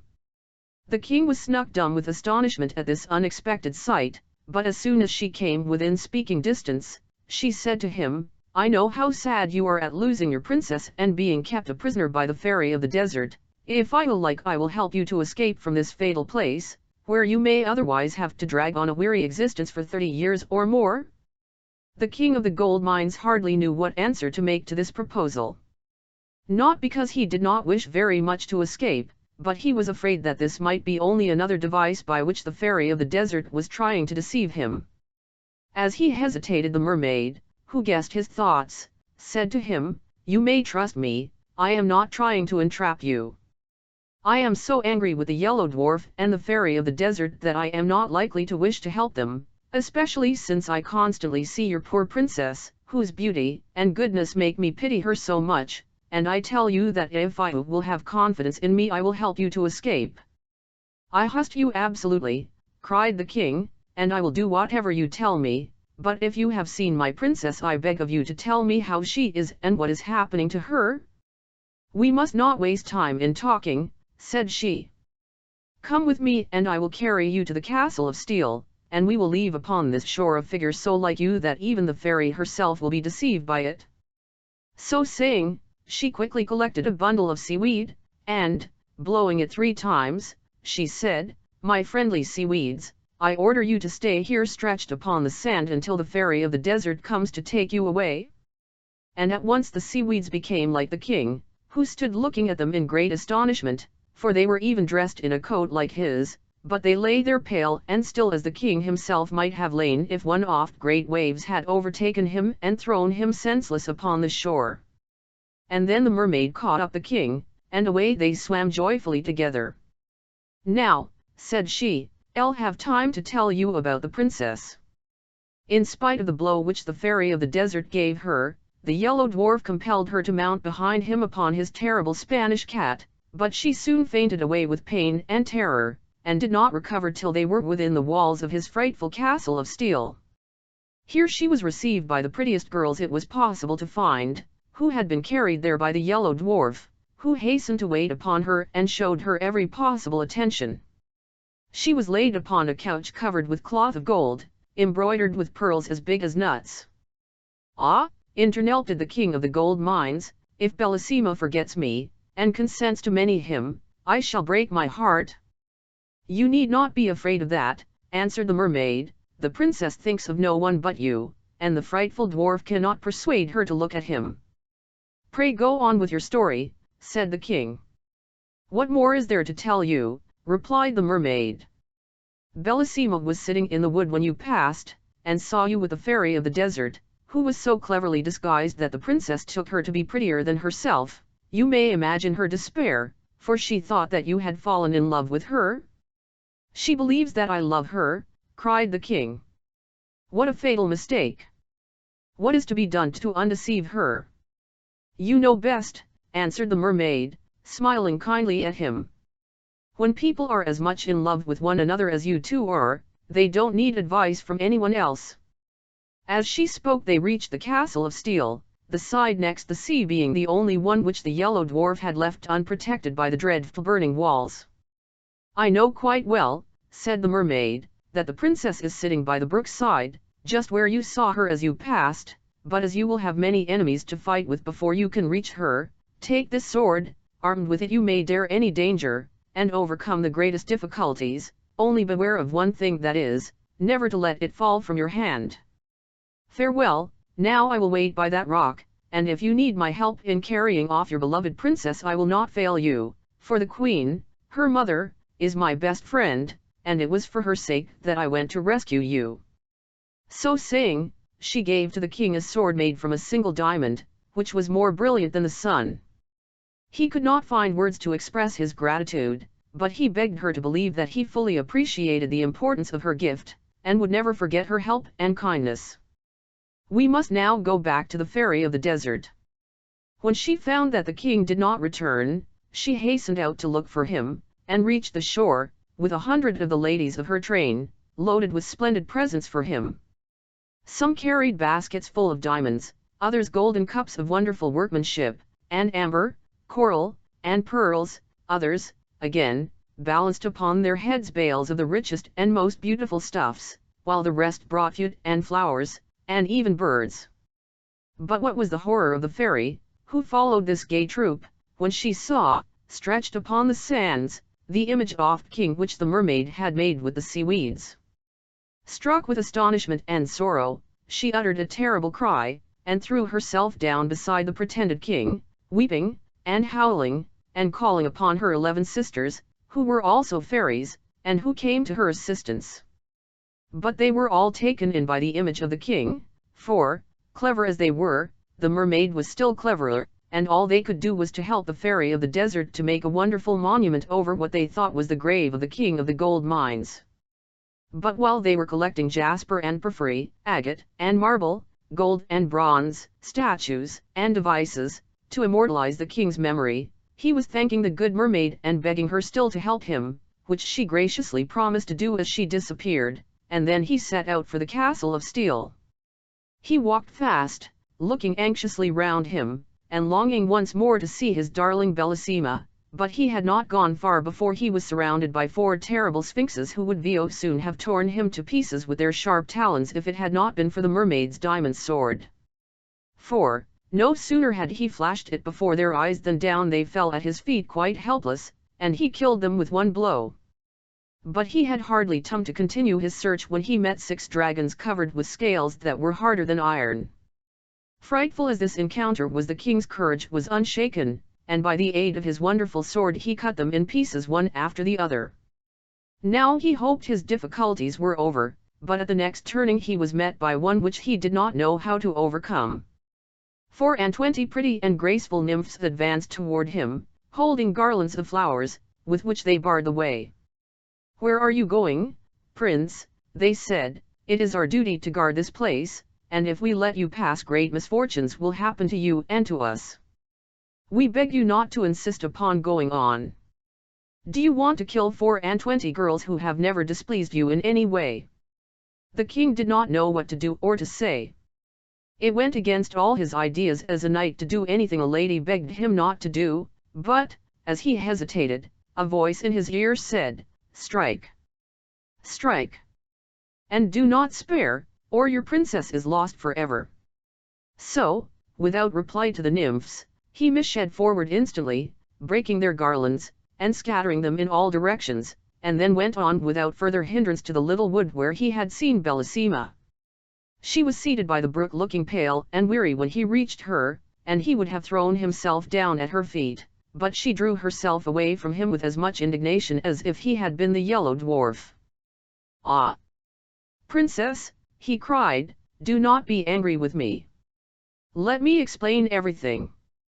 I am not faithless or to blame for what has happened. I am a miserable wretch who has displeased you without being able to help himself."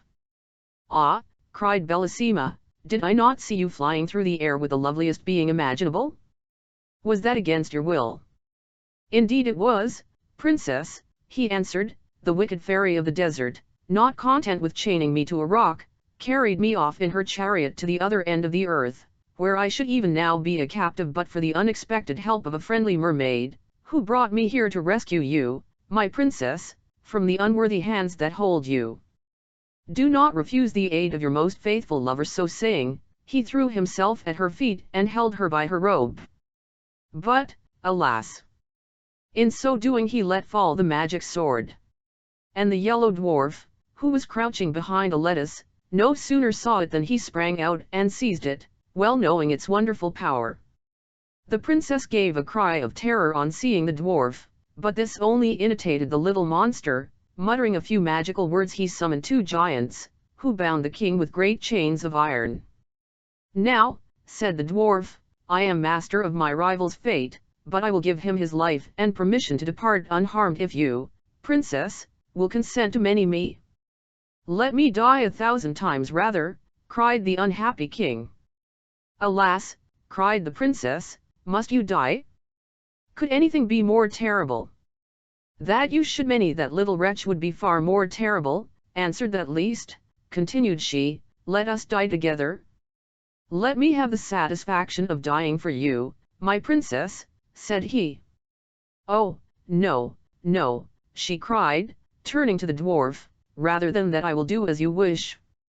Cruel princess, said the king, would you make my life horrible to me by marrying another before my eyes too? Not so, replied the yellow dwarf, you are a rival of whom I am too much afraid, you shall not see our marriage. So saying, in spite of Bellissima's tears and cries, he stabbed the king to the heart with a diamond sword.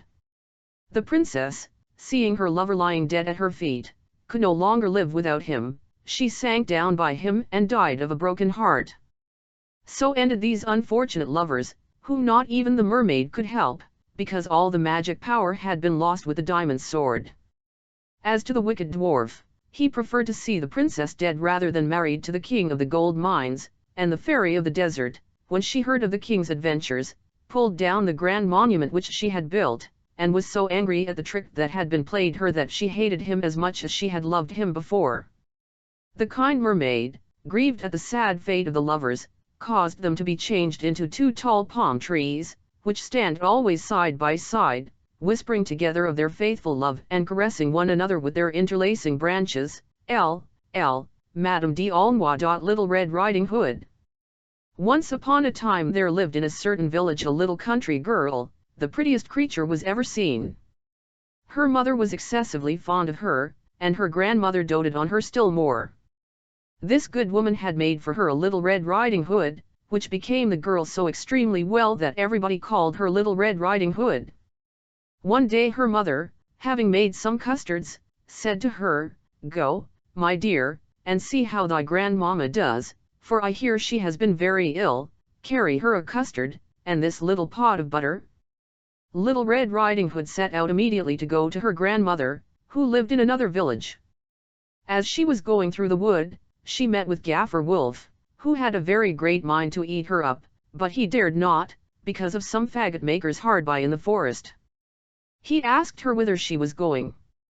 The poor child, who did not know that it was dangerous to stay and hear a wolf talk, said to him, "I am going to see my grandmamma and caney her a custard and a little pot of butter from my mamma." "Does she live far off?" said the wolf.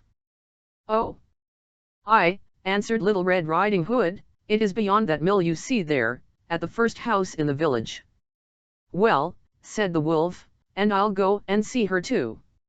I'll go this way and you go that, and we shall see who will be there soonest." The wolf began to run as fast as he could, taking the nearest way, and the little girl went by that farthest about, diverting herself in gathering nuts, running after butterflies, and making nosegays of such little flowers as she met with. The wolf was not long before he got to the old woman's house. He knocked at the door. Tap, tap. "Who's there?" "Your grandchild, Little Red Riding Hood," replied the wolf, counterfeiting her voice. "Who has brought you a custard and a little pot of butter sent you by mamma?" The good grandmother, who was in bed, because she was somewhat ill, cried out, "Pull the bobbin, and the latch will go up." The wolf pulled the bobbin, and the door opened, and then presently he fell upon the good woman and ate her up in a moment, for it was above 3 days that he had not touched a bit. He then shut the door and went into the grandmother's bed, expecting Little Red Riding Hood, who came some time afterward and knocked at the door. Tap, tap. "Who's there?"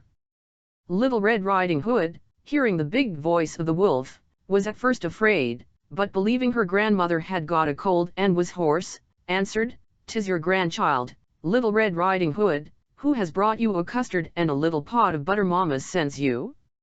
The wolf cried out to her, softening his voice as much as he could, "Pull the bobbin, and the latch will go up." Little Red Riding Hood pulled the bobbin, and the door opened. The wolf, seeing her come in, said to her, hiding himself under the bedclothes, "Put the custard and the little pot of butter upon the stool, and come and lie down with me." Little Red Riding Hood undressed herself and went into bed, where, being greatly amazed to see how her grandmother looked in her night clothes, she said to her, "Grandmamma, what great hands you have got! That is the better to hug thee, my dear." "Grandmamma, what great legs you have got! That is to nm the better, my child." "Grandmamma, what great ears you have got! That is to hear the better, my child." "Grandmamma, what great eyes you have got! It is to see the better, my child." "Grandmamma, what great teeth you have got! That is to eat thee up." And, saying these words, this wicked wolf fell upon Little Red Riding Hood, and ate her all up. The Sleeping Beauty in the Wood. There were formerly a king and a queen, who were so sorry that they had no children, so sorry that it cannot be expressed. They went to all the waters in the world, vows, pilgrimages, all ways were tried, and all to no purpose. At last, however, the queen had a daughter. There was a very fine christening, and the princess had for her godmothers all the fairies they could find in the whole kingdom. They found 7, that every one of them might give her a gift, as was the custom of fairies in those days. By this means the princess had all the perfections imaginable. After the ceremonies of the christening were over, all the company returned to the king's palace, where was prepared a great feast for the fairies.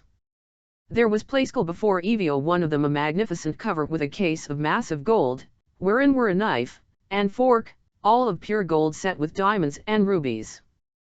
But as they were all sitting down at table they saw come into the hall a very old fairy, whom they had not invited, because it was above 50 years since she had been out of a certain tower, and she was believed to be either dead or enchanted. The king ordered her a cover, but could not furnish her with a case of gold as the others, because they had only 7 made for the 7 fairies. The old fairy fancied she was slighted, and muttered some flew eats between her teeth. One of the young fairies who sat by her overheard how she grumbled, and, judging that she might give the little princess some unlucky gift, went, as soon as they rose from table, and hid herself behind the hangings, that she might speak last, and repair, as much as she could, the evil which the old fairy might intend. In the meanwhile all the fairies began to give their gifts to the princess. The youngest gave her for gift that she should be the most beautiful person in the world, the next, that she should have the wit of an angel, the third, that she should have a wonderful grace in everything she did, the fourth, that she should dance perfectly well, the fifth, that she should sing like a nightingale, and the sixth, that she should play all kinds of music to the utmost perfection. The old fairy's turn coming next, with a head shaking more with spite than age, she said that the princess should have her hand pierced with a spindle and die of the wound. This terrible gift made the whole company tremble, and everybody fell a-crying. At this very instant the young fairy came out from behind the hangings, and spake these words aloud: "Assure yourselves, O king and queen, that your daughter shall not die of this disaster. It is true, I have no power to undo entirely what my elder has done. The princess shall indeed pierce her hand with a spindle, but, instead of dying, she shall only fall into a profound sleep, which shall last 100 years, at the expiration of which a king's son shall come and awake her." The king, to avoid the misfortune foretold by the old fairy, caused immediately proclamation to be made, whereby everybody was forbidden, on pain of death, to spin with a distaff and spindle, or to have so much as any spindle in their houses. About 15 or 16 years after, the king and queen being gone to one of their houses of pleasure, the young princess happened one day to divert herself in running up and down the palace, when going up from one apartment to another, she came into a little room on the top of the tower, where a good old woman, alone, was spinning with her spindle. This good woman had never heard of the king's proclamation against spindles. "What are you doing there, goody?" said the princess. "I am spinning, my pretty child," said the old woman, who did not know who she was. Said the princess, "This is very pretty, how do you do it? Give it to me, that I may see if I can do so." She had no sooner taken it into her hand than, whether being very hasty at it, somewhat unhandy, or that the decree of the fairy had so ordained it, it ran into her hand, and she fell down in a swoon. The good old woman, not knowing well what to do in this affair, cried out for help. People came in from every quarter in great numbers, they threw water upon the princess's face, unlaced her, struck her on the palms of her hands, and rubbed her temples with hungry water, but nothing would bring her to herself. And now the king, who came up at the noise, bethought himself of the prediction of the fairies, and, judging very well that this must necessarily come to pass, since the fairies had said it, caused the princess to be carried into the finest apartment in his palace, and to be laid upon a bed all embroidered with gold and silver. One would have taken her for a little angel, she was so very beautiful, for her swooning away had not diminished one bit of her complexion, her cheeks were carnation, and her lips were coral, indeed, her eyes were shut, but she was heard to breathe softly, which satisfied those about her that she was not dead. The king commanded that they should not disturb her, but let her sleep quietly till her hour of awaking was come. The good fairy who had saved her life by condemning her to sleep 100 years was in the kingdom of Matakin, 12,000 leagues off, when this accident befell the princess, but she was instantly informed of it by a little dwarf, who had of 7 leagues, that is, boots with which he could tread over 7 leagues of ground in one stride. The fairy came away immediately, and she arrived, about an hour after, in a fiery chariot drawn by dragons.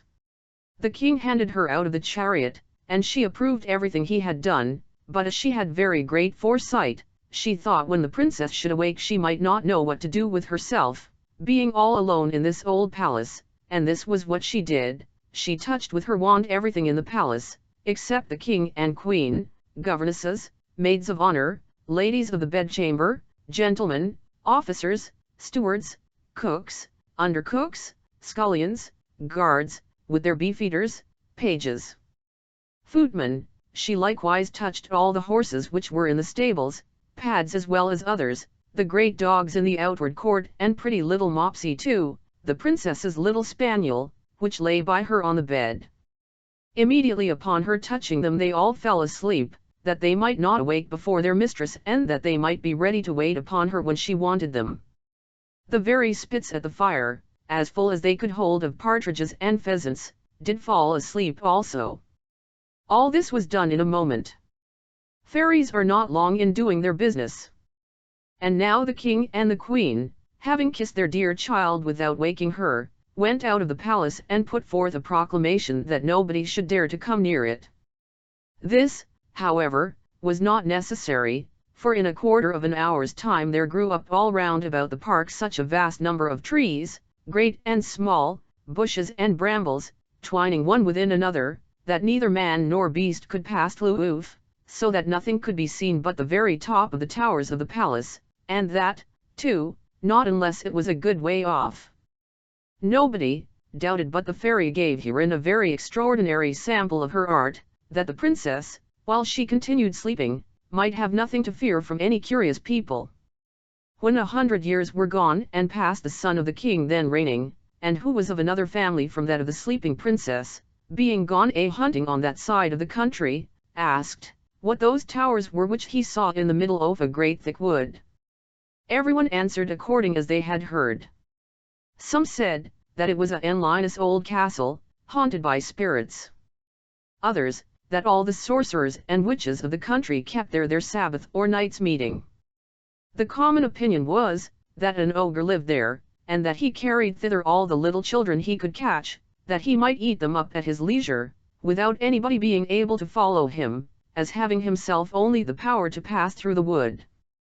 The prince was at a stand, not knowing what to believe, when a very good countryman spake to him thus: "May it please your royal highness, it is now about 50 years since I heard from my father, who heard my grandfather say, that there was then in this castle a princess, the most beautiful was ever seen, that she must sleep there 100 years, and should be waked by a king's son, for whom she was reserved." The young prince was all on fire at these words, believing, without weighing the matter, that he could put an end to this rare adventure, and, pushed on by love and honor, resolved that moment to look into it.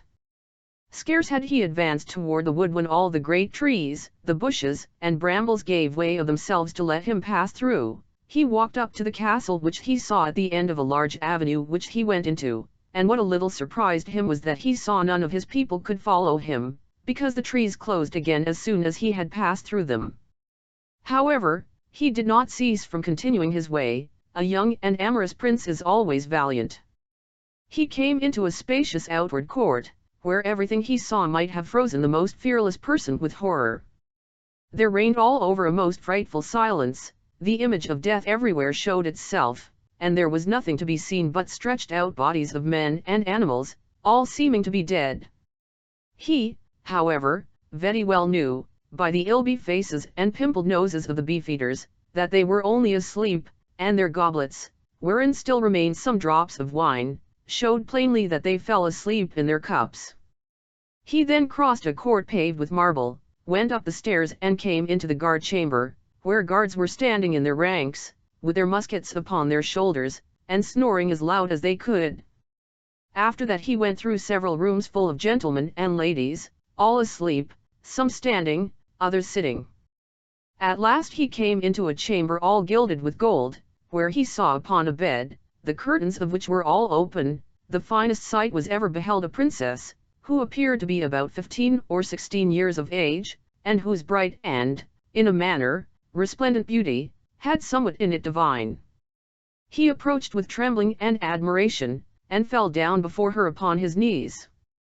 And now, as the enchantment was at an end, the princess awaked, and looking on him with eyes more tender than the first view might seem to admit of, "Is it you, my prince?" said she to him. "You have waited a long while?" The prince, charmed with these words, and much more with the manner in which they were spoken, knew not how to show his joy and gratitude. He assured her that he loved her better than he did himself. Their discourse was not well connected, they did weep more than talk, little eloquence, a great deal of love. He was more at a loss than she, and we need not wonder at it. She had time to think on what to say to him, for it is very probable, though history mentions nothing of it, that the good fairy, during so long a sleep, had given her agreeable dreams. In short, they talked 4 hours together, and yet they said not half what they had to say. In the meanwhile all the palace awaked, everyone thought upon their particular business, and as all of them were not in love they were ready to die for hunger. The chief lady of honor, being a sham set as other folks, grew very impatient, and told the princess aloud that supper was served up. The prince helped the princess to rise. She was entirely dressed, and then magnificently, but his royal highness took care not to tell her that she was dressed like his great-grandmother, and had a point band peeping over a high collar. She looked not a bit less charming and beautiful for all that. They went into the great hall of looking-glasses, where they supped, and were served by the princess's officers. The violins and hautboys played old tunes, but very excellent, though it was now above 100 years since they had played, and after supper, without losing any time, the Lord Almoner married them in the chapel of the castle, and the chief lady of honor drew the curtains. They had but very little sleep. The princess had no occasion, and the prince left her next morning to return to the city, where his father must needs have been in pain for him. The prince told him, that he lost his way in the forest as he was hunting, and that he had lain in the cottage of a charcoal burner, who gave him cheese and brown bread. The king, his father, who was a good man, believed him, but his mother could not be persuaded it was Ue, and seeing that he went almost every day a-hunting, and that he always had some excuse ready for so doing, though he had lain out 3 or 4 nights together, she began to suspect that he was married, for he lived with the princess above 2 whole years, and had by her 2 children, the eldest of which, who was a daughter, was named Morning, and the youngest, who was a son, they called Day, because he was a great deal handsomer and more beautiful than his sister. The queen spoke several times to her son, to inform herself after what manner he did pass his time, and that in this he ought in duty to satisfy her. But he never dared to trust her with his secret. He feared her, though he loved her, for she was of the race of the ogres, and the king would never have married her had it not been for her vast riches. It was even whispered about the court that she had ogreish inclinations, and that, whenever she saw little children passing by, she had all the difficulty in the world to avoid falling upon them. And so the prince would never tell her one word. But when the king was dead, which happened about 2 years afterward, and he saw himself lord and master, he openly declared his marriage, and he went in great ceremony to conduct his queen to the palace. They made a magnificent entry into the capital city, she riding between her 2 children. Soon after the king went to make war with the Emperor Contalbuet, his neighbor. He left the government of the kingdom to the queen his mother, and earnestly recommended to her care his wife and children. He was obliged to continue his expedition all the summer, and as soon as he departed the queen mother sent her daughter-in-law to a country house among the woods, that she might with the more ease gratify her horrible longing. Some few days afterward she went thither herself, and said to her clerk of the kitchen, "I have a mind to eat little morning for my dinner tomorrow." "Ah, madam," cried the clerk of the kitchen.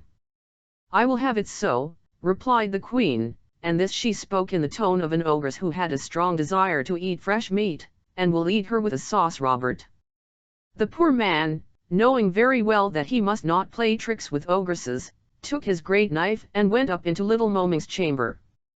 She was then 4 years old, and came up to him jumping and laughing, to take him about the neck, and ask him for some sugar candy. Upon which he began to weep, the great knife fell out of his hand, and he went into the backyard, and killed a little lamb, and dressed it with such good sauce that his mistress assured him that she had never eaten anything so good in her life. He had at the same time taken up little Morning, and carried her to his wife, to conceal her in the lodging he had at the bottom of the courtyard. About 8 days afterward the wicked queen said to the clerk of the kitchen, "I will sup on little day." He answered not a word, being resolved to cheat her as he had done before. He went to find out little day, and saw him with a little foil in his hand, with which he was fencing with a great monkey, the child being then only 3 years of age. He took him up in his arms and carried him to his wife, that she might conceal him in her chamber along with his sister, and in the room of little day cooked up a young kid, very tender, which the ogress found to be wonderfully good. This was hitherto all mighty well, but one evening this wicked queen said to her clerk of the kitchen, "I will eat the queen with the same sauce I had with her children." It was now that the poor clerk of the kitchen despaired of being able to deceive her.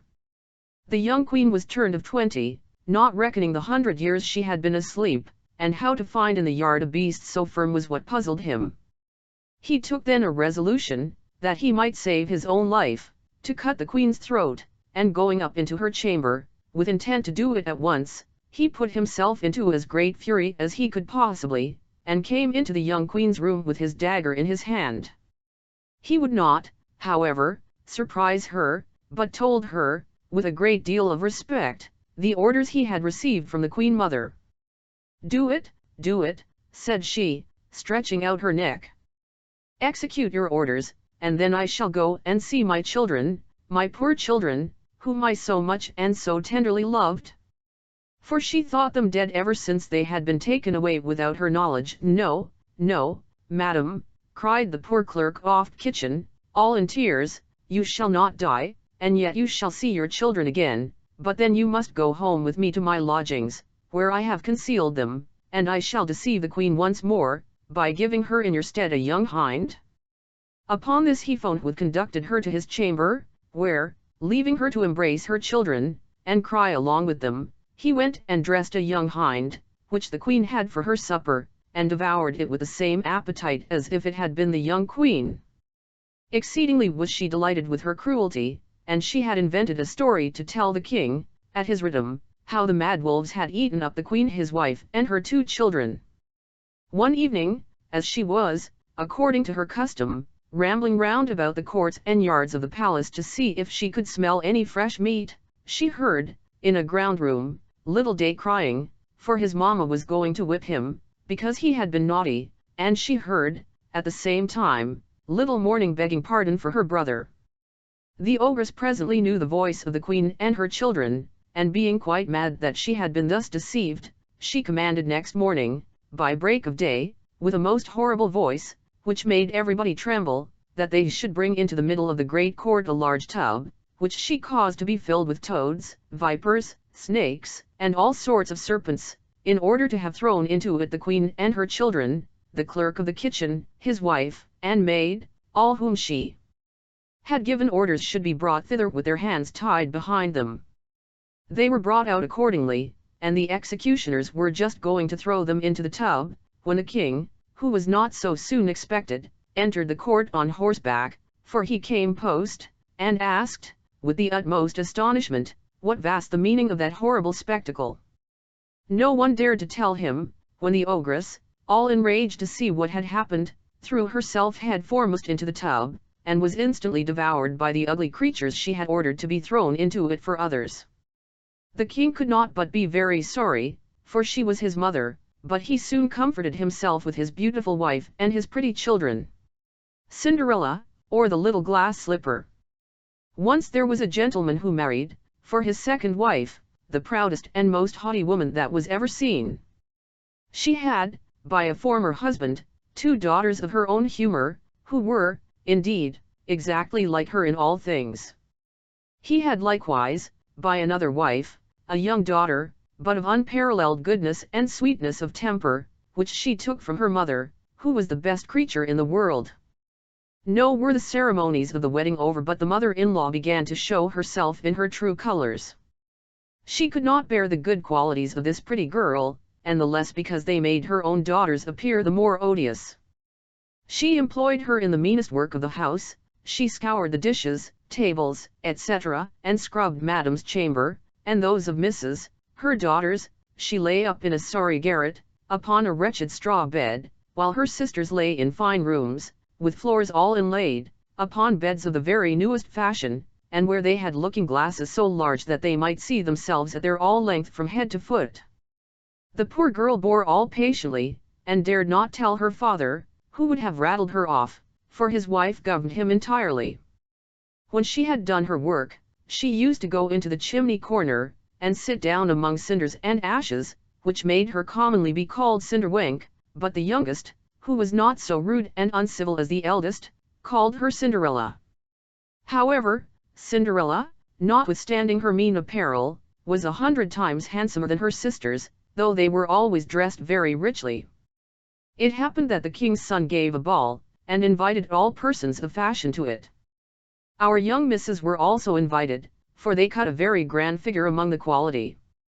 They were mightily delighted at this invitation, and wonderfully busy in choosing out such gowns, petticoats, and head clothes as might become them.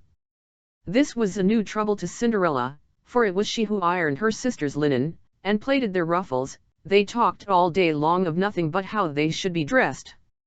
"For my part," said the eldest, "Elle will wear my red velvet suit with French trimming."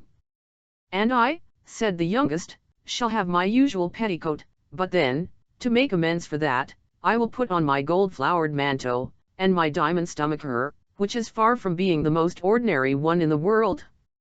They sent for the best tire-woman they could get to make up their head-dresses and adjust their double pinners, and they had their red brushes and patches from Mademoiselle de la Poche. Cinderella was likewise called up to them to be consulted in all these matters, for she had excellent notions, and advised them always for the best, nay, and offered her services to dress their heads, which they were very willing she should do. As she was doing this, they said to her, "Cinderella, would you not be glad to go to the ball?" "Alas," said she, "you only jeer me, it is not for such as I am to go thither." "Thou art in the right of it," replied they, "it would make the people laugh to see a Cinderwenk at a ball." Anyone but Cinderella would have dressed their heads awry, but she was very good, and dressed them perfectly well. They were almost 2 days without eating, so much were they transported with joy.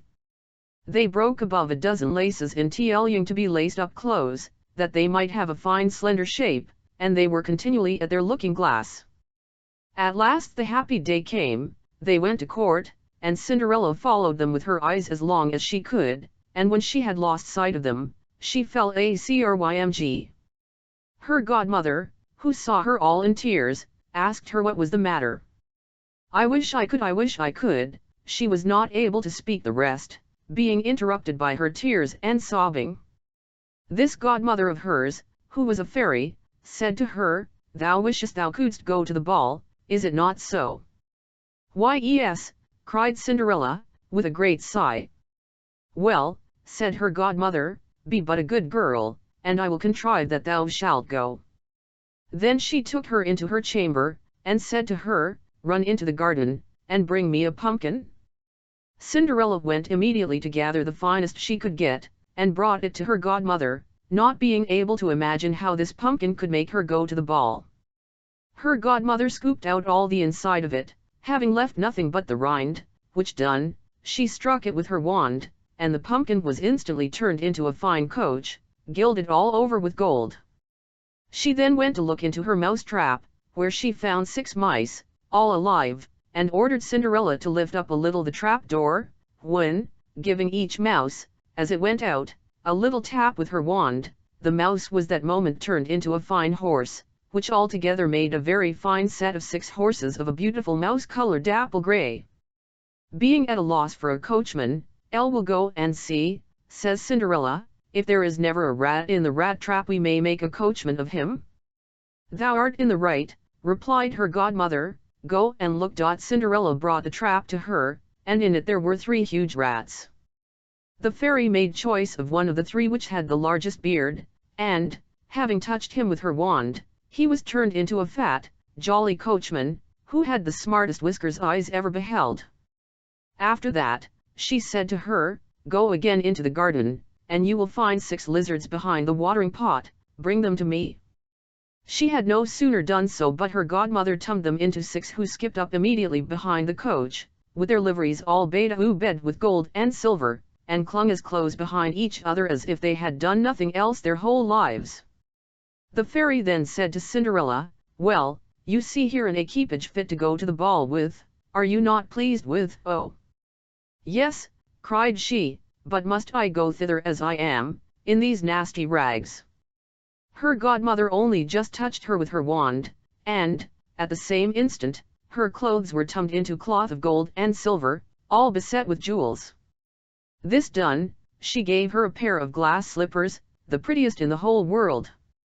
Being thus decked out, she got up into her coach, but her godmother, above all things, commanded her not to stay till after midnight, telling her, at the same time, that if she stayed one moment longer, the coach would be a pumpkin again, her horses mice, her coachman a rat, her footmen lizards, and her clothes become just as they were before. She promised her she would not fail of leaving the ball before midnight, and then away she drives, scarce able to contain herself for joy. The king's son, who was told that a great princess, whom nobody knew, was come, ran out to receive her. He gave her his hand as she alighted out of the coach, and led her into the ball, among all the company. There was immediately a profound silence, they left off dancing, and the violin ceased to play, so attentive was everyone to contemplate the singular beauties of the unknown newcomer. Nothing was then heard but a confused noise of "Ha! How handsome she is! Ha! How handsome she is!" The king himself, old as he was, could not help watching her, and telling the queen softly that it was a long time since he had seen so beautiful and lovely a creature. All the ladies were busied in considering her clothes and head-dress, that they might have some made next day after the same pattern, provided they could meet with such fine material and as able hands to make them. The king's son conducted her to the most honorable seat, and afterward took her out to dance with him. She danced so very gracefully that they all more and more admired her. A fine collation was served up, whereof the young prince ate not a morsel, so intently was he busied in gazing on her. She went and sat down by her sisters, showing them 1,000 civilities, giving them part of the oranges and citrons which the prince had presented her with, which very much surprised them, for they did not know her. While Cinderella was thus amusing her sisters, she heard the clock strike 11 3/4, whereupon she immediately made a courtesy to the company and hasted away as fast as she could. When she got home she ran to seek out her godmother, and, after having thanked her, she said she could not but heartily wish she might go next day to the ball, because the king's son had desired her. As she was eagerly telling her godmother whatever had passed at the ball, her 2 sisters at the door, which Cinderella ran and opened. "How long you have stayed!" cried she, gaping, nibbing her eyes and stretching herself as if she had been just waked out of her sleep. She had not, however, any manner of inclination to sleep since they went from home. "If thou hadst been at the ball," said one of her sisters, "thou wouldst not have been tired with it. There came thither the finest princess, the most beautiful ever was seen with mortal eyes. She showed us 1,000 civilities, and gave us oranges and citrons." Cinderella seemed very indifferent in the matter. Indeed, she asked them the name of that princess, but they told her they did not know it, and that the king's son was very uneasy on her account and would give all the world to know who she was. At this Cinderella, smiling, replied, she must, then, be very beautiful indeed, how happy you have been. Could not I see her? Ah! Dear Miss Charlotte, do lend me your yellow suit of clothes which you wear every day. I, to be sure, cried Miss Charlotte, lend my clothes to such a dirty cinderwenk as thou art. I should be a fool. Cinderella, indeed, expected well such answer, and was very glad of the refusal, for she would have been sadly put to it if her sister had lent her what she asked for jestingly. The next day the two sisters were at the ball, and so was Cinderella, but dressed more magnificently than before. The king's son was always by her, and never ceased his compliments and kind speeches to her, to whom all this was so far from being tiresome that she quite forgot what her godmother had recommended to her, so that she, at last, counted the clock striking 12 when she took it to be no more than 11, she then rose up and fled, as nimble as a deer. The prince followed, but could not overtake her. She left behind one of her glass slippers, which the prince took up most carefully. She got home but quite out of breath, and in her nasty old clothes, having nothing left her of all her finery but one of the little slippers, fellow to that she dropped. The guards at the palace gate were asked, if they had not seen a princess go out, who said, they had seen nobody go out but a young girl, very meanly dressed, and who had more the air of a poor country wench than a gentlewoman. When the two sisters returned from the ball, Cinderella asked them, if they had been well diverted, and if the fine lady had been there. They told her, yes, but that she hurried away immediately when it struck 12, and with so much haste that she dropped one of her little glass slippers, the prettiest in the world, which the king's son had taken up, that he had done nothing but look at her all the time at the ball, and that most certainly he was very much in love with a beautiful person who owned the glass slipper. What they said was very tme, for a few days after the king's son caused it to be proclaimed, by sound of trumpet, that he would marry her whose foot the slipper would just fit. They whom he employed began to try it upon the princesses, then the duchesses and all the court, but in vain. It was brought to the two sisters, who did all they possibly could to thrust their foot into the slipper, but they could not effect it. Cinderella, who saw all this, and knew her slipper, said to them, laughing, let me see if it will not fit me. Her sisters burst out laughing, and began to banter her. The gentleman who was sent to woo the slipper looked earnestly at Cinderella, and, finding her very handsome, said, it was but just that she should try, and that he had orders to let everyone make trial.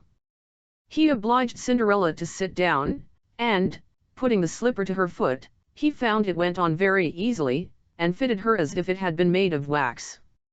The astonishment her two sisters were in was excessively great, but still abundantly greater when Cinderella pulled out of her pocket the other slipper, and put it on her foot. Thereupon, in came her godmother, who, having touched with her wand Cinderella's clothes, made them richer and more magnificent than any of those she had before. And now her two sisters found her to be that fine, beautiful lady whom they had seen at the ball. They threw themselves at her feet to beg pardon for all the ill treatment they had made her undergo. Cinderella took them up, and, as she embraced them, cried, that she forgave them with all her heart, and desired them always to love her. She was conducted to the young prince, dressed as she was. He thought her more charming than ever, and, a few days after, married her. Cinderella, who was no less good than beautiful, gave her two sisters lodgings in the palace, and that very same day matched them with two great lords of the crown, L. Charles Perrault. Aladdin and the Wonderful Lamp. There once lived a poor tailor, who had a son called Aladdin, a careless, idle boy who would do nothing but play ball all day long in the streets with little idle boys like himself. This so grieved the father that he died, yet, in spite of his mother's tears and prayers, Aladdin did not mend his ways.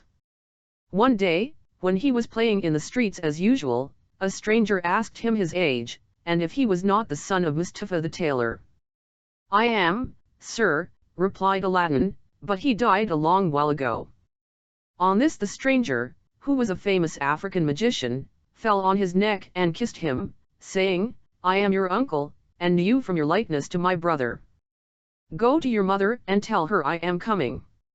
Aladdin ran home and told his mother of his newly found uncle.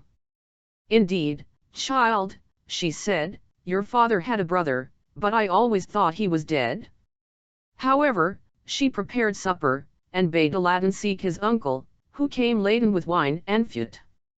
He presently fell down and kissed the place where Mustafa used to sit, bidding Aladdin's mother not to be surprised at not having seen him before, as he had been 40 years out of the country.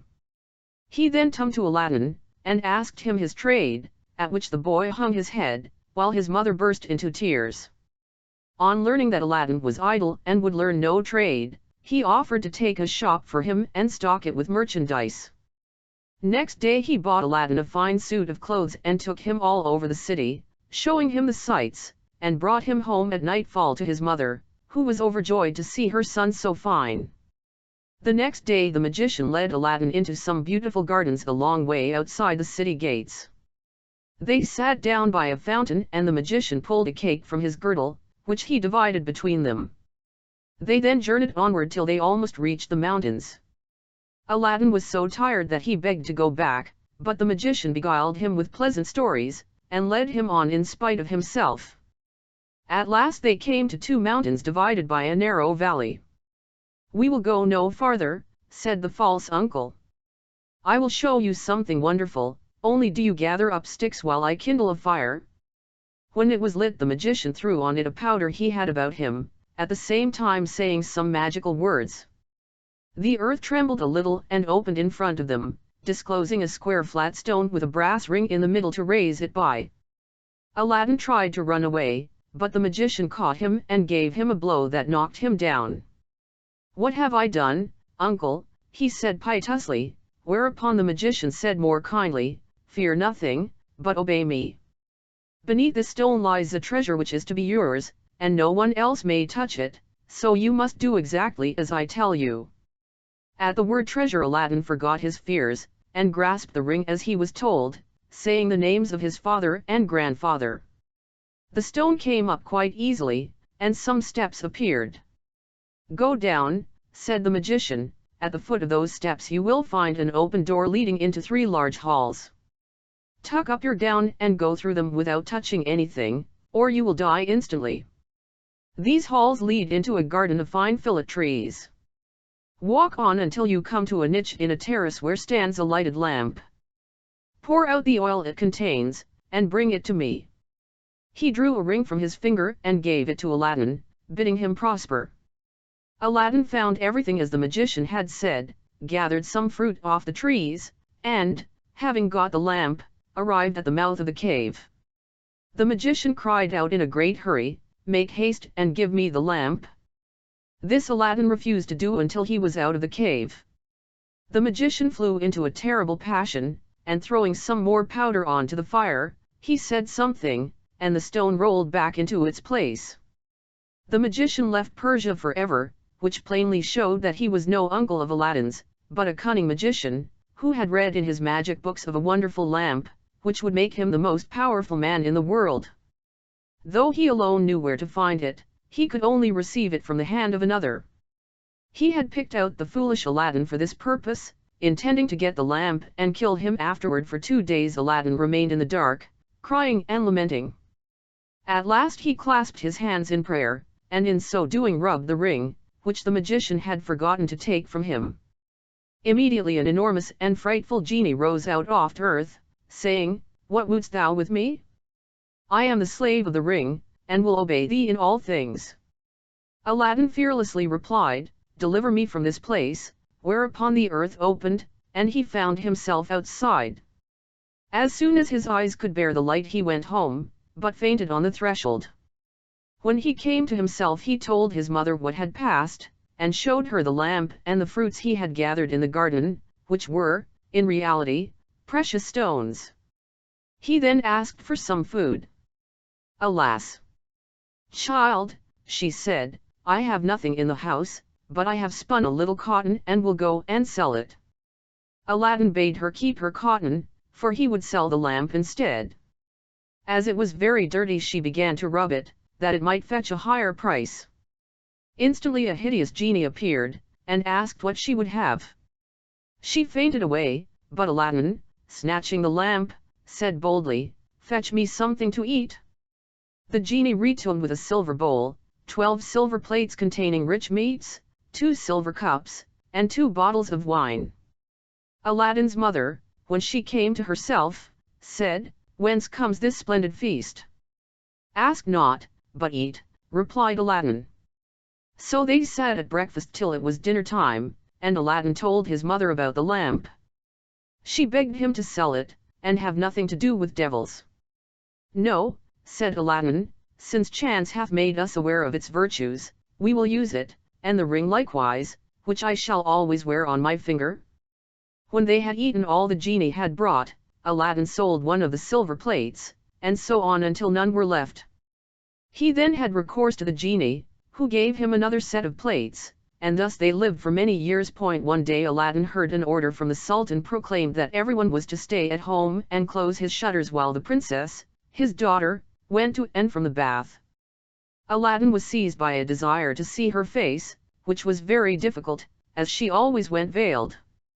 He hid himself behind the door of the bath, and peeped through a chink. The princess lifted her veil as she went in, and looked so beautiful that Aladdin fell in love with her at first sight. He went home so changed that his mother was frightened. He told her he loved the princess so deeply that he could not live without her, and meant to ask her in marriage of her father.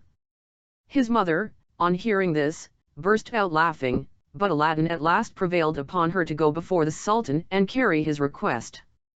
She fetched a napkin and laid in it the magic fruits from the enchanted garden, which sparkled and shone like the most beautiful jewels. She took these with her to please the Sultan, and set out, trusting in the lamp. The Grand Vizier and the Lords of Council had just gone in as she entered the hall and placed herself in front of the Sultan. He, however, took no notice of her. She went every day for a week, and stood in the same place. When the council broke up on the 6th day, the Sultan said to his vizier, "I see a certain woman in the audience chamber every day carrying something in a napkin. Call her next time, that I may find out what she wants." Next day, at a sign from the vizier, she went up to the foot of the throne and remained kneeling till the Sultan said to her, "Rise, good woman, and tell me what you want." She hesitated, so the Sultan sent away all but the vizier, and bade her speak frankly, promising to forgive her beforehand for anything she might say. She then told him of her son's violent love for the princess. "I prayed him to forget her," she said, "but in vain. He threatened to do some desperate deed if I refused to go and ask your majesty for the hand of the princess. Now I pray you to forgive not me alone, but my son Aladdin." The Sultan asked her kindly what she had in the napkin, whereupon she unfolded the jewels and presented them. He was thunderstruck, and turning to the vizier said, "What sayest thou? Ought I not to bestow the princess on one who values her at such a price?" The vizier, who wanted her for his own son, begged the Sultan to withhold her for 3 months, in the course of which he hoped his son would contrive to make him a richer present. The Sultan granted this, and told Aladdin's mother that, though he consented to the marriage, she must not appear before him again for 3 months.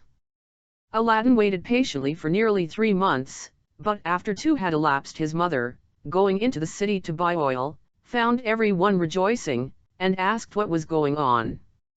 "Do you not know," was the answer, "that the son of the Grand Vizier is to marry the Sultan's daughter tonight?"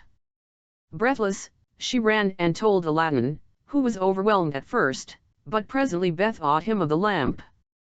He rubbed it, and the genie appeared, saying, "What is thy will?" Aladdin replied, "The Sultan, as thou knowest, has broken his promise to me, and the vizier's son is to have the princess. My command is that tonight you bring hither the bride and bridegroom." "Master, I obey," said the genie. Aladdin then went to his chamber, where, sure enough, at midnight the genie transported the bed containing the vizier's son and the princess. "Take this new married man," he said, "and put him outside in the cold, and rid him at daybreak." Whereupon the genie took the vizier's son out of bed, leaving Aladdin with the princess. "Fear nothing," Aladdin said to her, "you are my wife, promised to me by your unjust father, and no harm shall come to you." The princess was too frightened to speak, and passed the most miserable night of her life, while Aladdin lay down beside her and slept soundly. At the appointed hour the genie fetched in the shivering bridegroom, laid him in his place, and tramped off to the bed back to the palace. Presently the Sultan came to wish his daughter good morning. The unhappy vizier's son jumped up and hid himself, while the princess would not say a word, and was very sorrowful. The Sultan sent her mother to her, who said, "How comes it, child, that you will not speak to your father?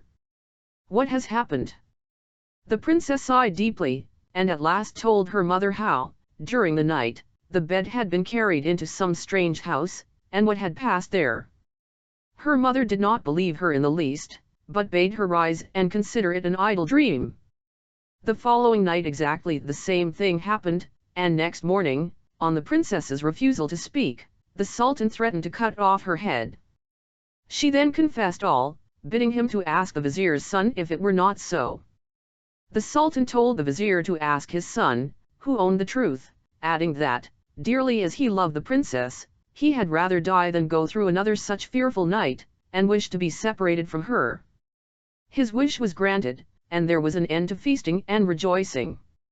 When the 3 months were over, Aladdin sent his mother to remind the Sultan of his promise.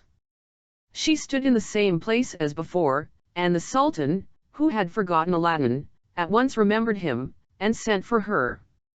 On seeing her poverty the Sultan felt less inclined than ever to keep his word, and asked his vizier's advice, who counseled him to set so high a value on the princess that no man living could come up to it. The Sultan then turned to Aladdin's mother, saying, "Good woman, a sultan must remember his promises, and I will remember mine, but your son must first send me 40 basins of gold brimful of jewels, carried by 40 black slaves, led by as many white ones, splendidly dressed. Tell him that I await his answer." The mother of Aladdin bowed low and went home, thinking all was lost. She gave Aladdin the message, adding, "He may wait long enough for your answer?" "Not so long, mother, as you think," her son replied. "I would do a great deal more than that for the princess." He summoned the genie, and in a few moments the 80 slaves arrived, and filled up the small house and garden. Aladdin made them set out to the palace, 2 and 2, followed by his mother. They were so richly dressed, with such splendid jewels in their girdles, that everyone crowded to see them and the basins of gold they carried on their heads. They entered the palace, and, after kneeling before the Sultan, stood in a half-circle round the throne with their arms crossed, while Aladdin's mother presented them to the Sultan. He hesitated no longer, but said, "Good woman, return, and tell your son that I wait for him with open arms." She lost no time in telling Aladdin, bidding him make haste. But Aladdin first called the genie. "I want a scented bath," he said, "a richly embroidered habit, a horse surpassing the Sultan's, and 20 slaves to attend me. Besides this, 6 slaves, beautifully dressed, to wait on my mother, and lastly, 10,000 pieces of gold in 10 purses." No sooner said than done. Aladdin mounted his horse and passed through the streets, the slaves strewing gold as they went. Those who had played with him in his childhood knew him not, he had grown so handsome. When the Sultan saw him he came down from his throne, embraced him, and led him into a hall where a feast was spread, intending to marry him to the princess that very day. But Aladdin refused, saying, "I must build a palace fit for her," and took his leave.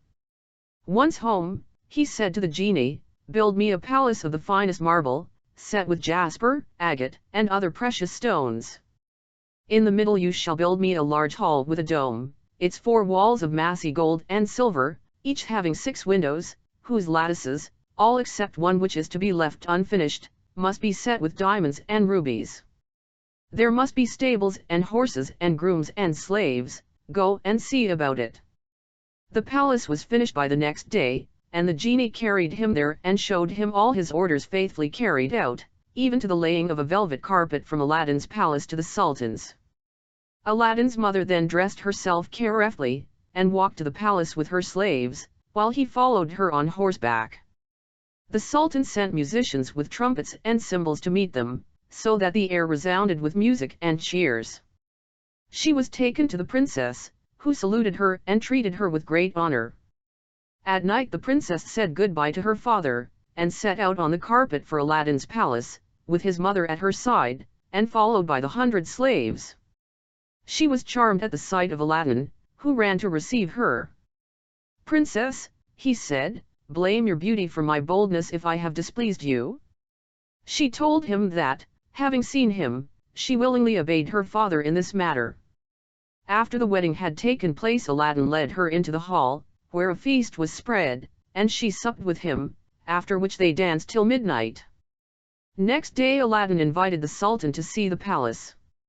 On entering the hall with the 24 windows, with their rubies, diamonds, and emeralds, he cried, "It is a world's wonder. There is only one thing that surprises me. Was it by accident that one window was left unfinished?" "No, sir, by design," returned Aladdin. "I wished your majesty to have the glory of finishing this palace." The Sultan was pleased, and sent for the best jewelers in the city. He showed them the unfinished window, and bade them fit it up like the others. "Sir," replied their spokesman, "we cannot find jewels enough." The Sultan had his own fetched, which they soon used, but to no purpose, for in a month's time the work was not half done. Aladdin, knowing that their task was vain, bade them undo their work and carry the jewels back, and the genie finished the window at his command.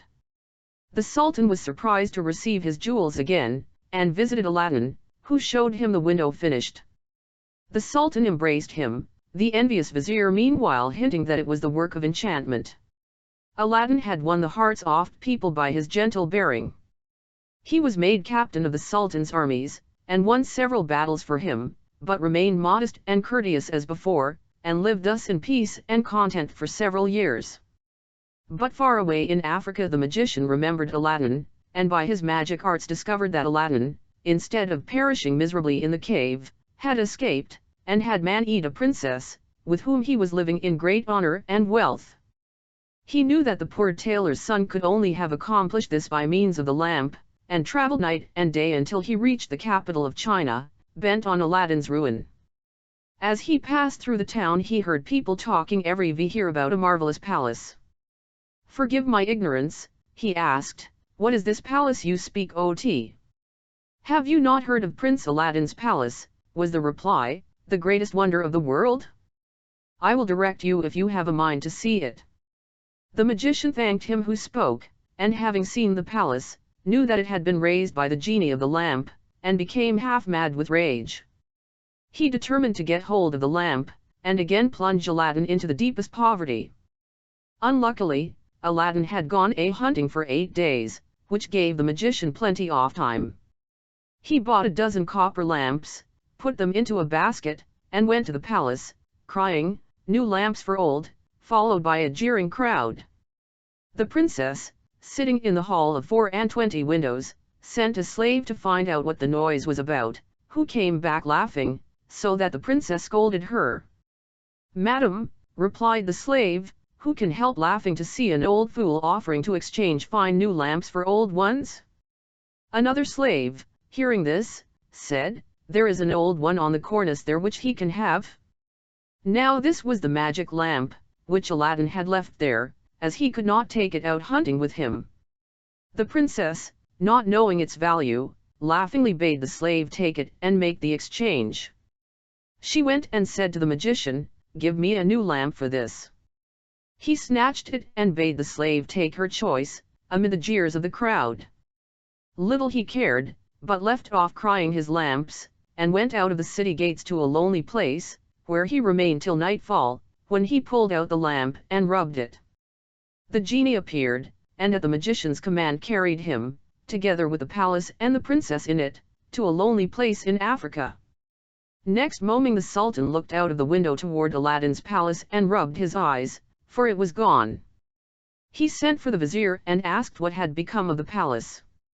The vizier looked out too, and was lost in astonishment. He again put it down to enchantment, and this time the Sultan believed him, and sent 30 men on horseback to fetch Aladdin in chains. They met him riding home, bound him, and forced him to go with them on foot. The people, however, who loved him, followed, armed, to see that he came to no harm. He was carried before the Sultan, who ordered the executioner to cut off his head. The executioner made Aladdin kneel down, bandaged his eyes, and raised his scimitar to strike. At that instant the vizier, who saw that the crowd had forced their way into the courtyard and were scaling the walls to rescue Aladdin, called to the executioner to stay his hand. The people, indeed, looked so threatening that the Sultan gave way and ordered Aladdin to be unbound, and pardoned him in the sight of the crowd. Aladdin now begged to know what he had done. "False wretch," said the Sultan, "come thither," and showed him from the window the place where his palace had stood. Aladdin was so amazed that he could not say a word. "Where is my palace and my daughter?" demanded the Sultan. "For the first I am not so deeply concerned, but my daughter I must have, and you must find her or lose your head." Aladdin begged for 0 days in which to find her, promising, if he failed, to redeem and suffer death at the Sultan's pleasure. His prayer was granted, and he went forth sadly from the Sultan's presence. For 3 days he wandered about like a madman, asking everyone what had become of his palace, but they only laughed and pitied him. He came to the banks of a river, and knelt down to say his prayers before throwing himself in. In so doing he rubbed the magic ring he still wore.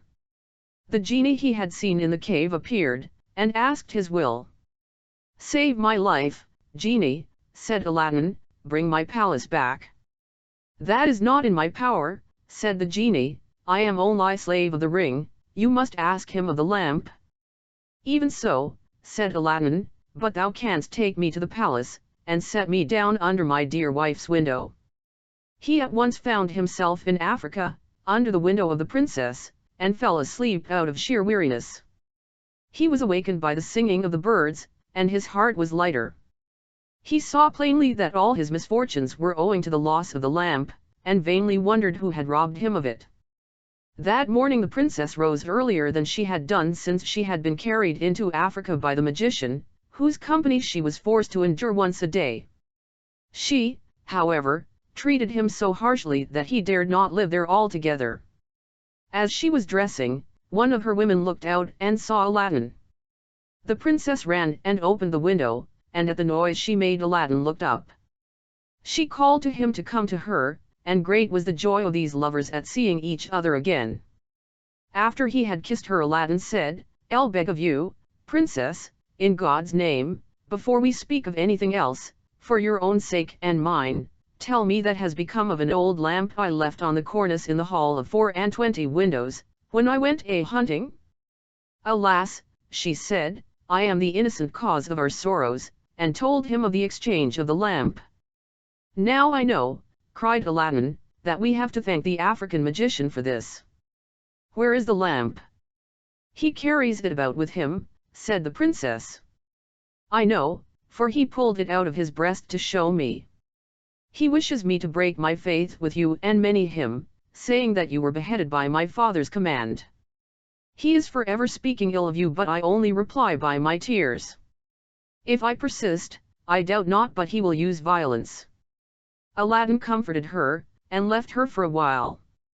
He changed clothes with the first person he met in the town, and having bought a certain powder, returned to the princess, who let him in by a little side door. "Put on your most beautiful dress," he said to her, "and receive the magician with smiles, leading him to believe that you have forgotten me. Invite him to sup with you, and say you wish to taste the wine of his country. He will go for some, and while he is gone I will tell you what to do." She listened carefully to Aladdin, and when he left she arrayed herself gaily for the first time since she left China. She put on a girdle and headdress of diamonds, and, seeing in a glass that she was more beautiful than ever, received the magician, saying, to his great amazement, "I have made up my mind that Aladdin is dead, and that all my tears will not bring him back to me, so I am resolved to mourn no more, and have therefore invited you to sup with me, but I am tired of the wines of China, and would fain taste those of Africa." The magician flew to his cellar, and the princess put the powder Aladdin had given her in her cup. When he returned she asked him to drink her health in the wine of Africa, handing him her cup in exchange for his, as a sign she was reconciled to him. Before drinking the magician made her a speech in praise of her beauty, but the princess cut him short, saying, "Let us drink first, and you shall say what you will afterward." She set her cup to her lips and kept it there, while the magician drained his to the dregs and fell back lifeless. The princess then opened the door to Aladdin, and flung her arms round his neck, but Aladdin put her away, bidding her leave him, as he had more to do. He then went to the dead magician, took the lamp out of his vest, and bade the genie carry the palace and all in it back to China. This was done, and the princess in her chamber only felt too little and little thought she was at home again. The Sultan, who was sitting in his closet, mourning for his lost daughter, happened to look up, and rubbed his eyes, for there stood the palace as before. He hastened thither, and Aladdin received him in the hall oft 24 windows, with the princess at his side. Aladdin told him what had happened, and showed him the dead body of the magician, that he might believe. A 10 days feast was proclaimed, and it seemed as if Aladdin might now live the rest of his life in peace, but it was not to be. The African magician had a younger brother, who was, if possible, more wicked and more cunning than himself. He traveled to China to avenge his brother's death, and went to visit a pious woman called Fatima, thinking she might be of use to him. He entered her cell and clapped a dagger to her breast, telling her to rise and do his bidding on pain of death. He changed clothes with her, colored his face like hers, put on her veil, and murdered her, that she might tell no tales. Then he went toward the palace of Aladdin, and all the people, thinking he was the holy woman, gathered round him, kissing his hands and begging his blessing. When he got to the palace there was such a noise going on round him that the princess bade her slave look out of the window and ask what was the matter. The slave said it was the holy woman, curing people by her touch of their ailments, whereupon the princess, who had long desired to see Fatima, sent for her. On coming to the princess the magician offered up a prayer for her health and prosperity. When he had done the princess made him sit by her, and begged him to stay with her always. The false Fatima, who wished for nothing better, consented, but kept his veil down for fear of discovery. The princess showed him the hall, and asked him what he thought of it. "It is tnlly beautiful," said the false Fatima. "In my mind it wants but one thing." "And what is that?" said the princess. "If only a roc's egg," replied he, "were hung up from the middle of this dome, it would be the wonder of the world." After this the princess could think of nothing but the roc's egg, and when Aladdin returned from hunting he found her in a very ill humor. He begged to know what was amiss, and she told him that all her pleasure in the hall was spoiled for the want of a roc's egg hanging from the dome. "If that is all," replied Aladdin, "you shall soon be happy." He left her and rubbed the lamp, and when the genie appeared commanded him to bring an egg. The genie gave such a loud and terrible shriek that the hall shook. "Wretch," he cried, "is it not enough that I have done everything for you, but you must command me to bring my master and hang him up in the midst of this dome? You and your wife and your palace deserve to be burnt to ashes, but that this request does not come from you, but from the brother of the African magician, whom you destroyed. He is now in your palace disguised as the holy woman whom he murdered. He it was who put that wish into your wife's head. Take care of yourself, for he means to kill you." So saying, the genie disappeared. Aladdin went back to the princess, saying his head ached, and requesting that the holy Fatima should be fetched to lay her hands on it. But when the magician came near, Aladdin, seizing his dagger, pierced him to the heart. "What have you done?" cried the princess. "You have killed the holy woman?" "Not so," replied Aladdin, "but a wicked magician," and told her of how she had been deceived. After this Aladdin and his wife lived in peace. He succeeded the Sultan when he died, and reigned for many years, leaving behind him a long line of kings. 1. Arabian Nights tale of a youth who set out to learn what fear was. A father had 2 sons, of whom the eldest was clever and bright, and always knew what he was about, but the youngest was stupid, and couldn't learn or understand anything. so much so that those who saw him exclaimed, "What a burden he'll be to his father!"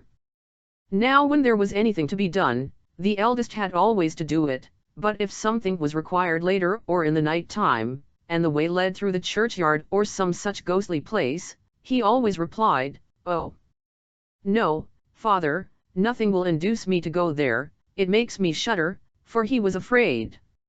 Or, when they sat of an evening around the fire telling stories which made one's flesh creep, the listeners sometimes said, "Oh, it makes one shudder." The youngest sat in a corner, heard the exclamation, and could not understand what it meant.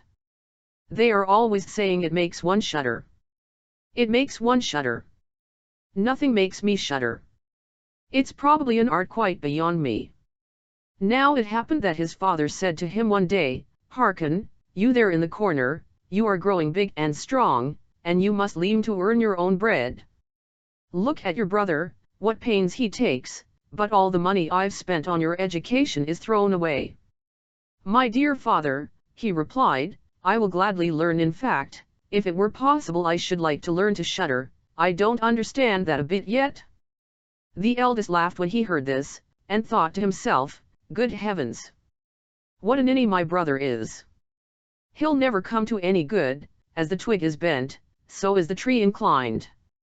The father sighed, and answered him, "You'll soon learn to shudder, but that won't help you to make a living."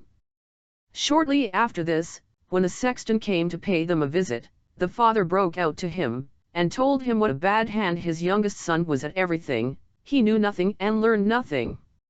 Only think! When I asked him how he purposed gaining a livelihood, he actually asked to be taught to shudder. "If that's all he wants," said the sexton, "I can teach him that. Just you send him to me, I'll soon polish him up." The father was quite pleased with the proposal, because he thought, it will be a good discipline for the youth. And so the sexton took him into his house, and his duty was to toll the bell. After a few days he woke him at midnight, and bade him rise and climb into the tower and toll. "Now, my friend, I'll teach you to shudder," thought he. He stole forth secretly in front, and when the youth was up above, and had turned round to grasp the bell rope, he saw, standing opposite the hole of the belfry, a white figure. "Who's there?" he called out, but the figure gave no answer, and neither stirred nor moved. "Answer," cried the youth, "or begone, you have no business here at this hour of the night." But the sexton remained motionless, so that the youth might think that it was a ghost. The youth called out the second time, "What do you want here?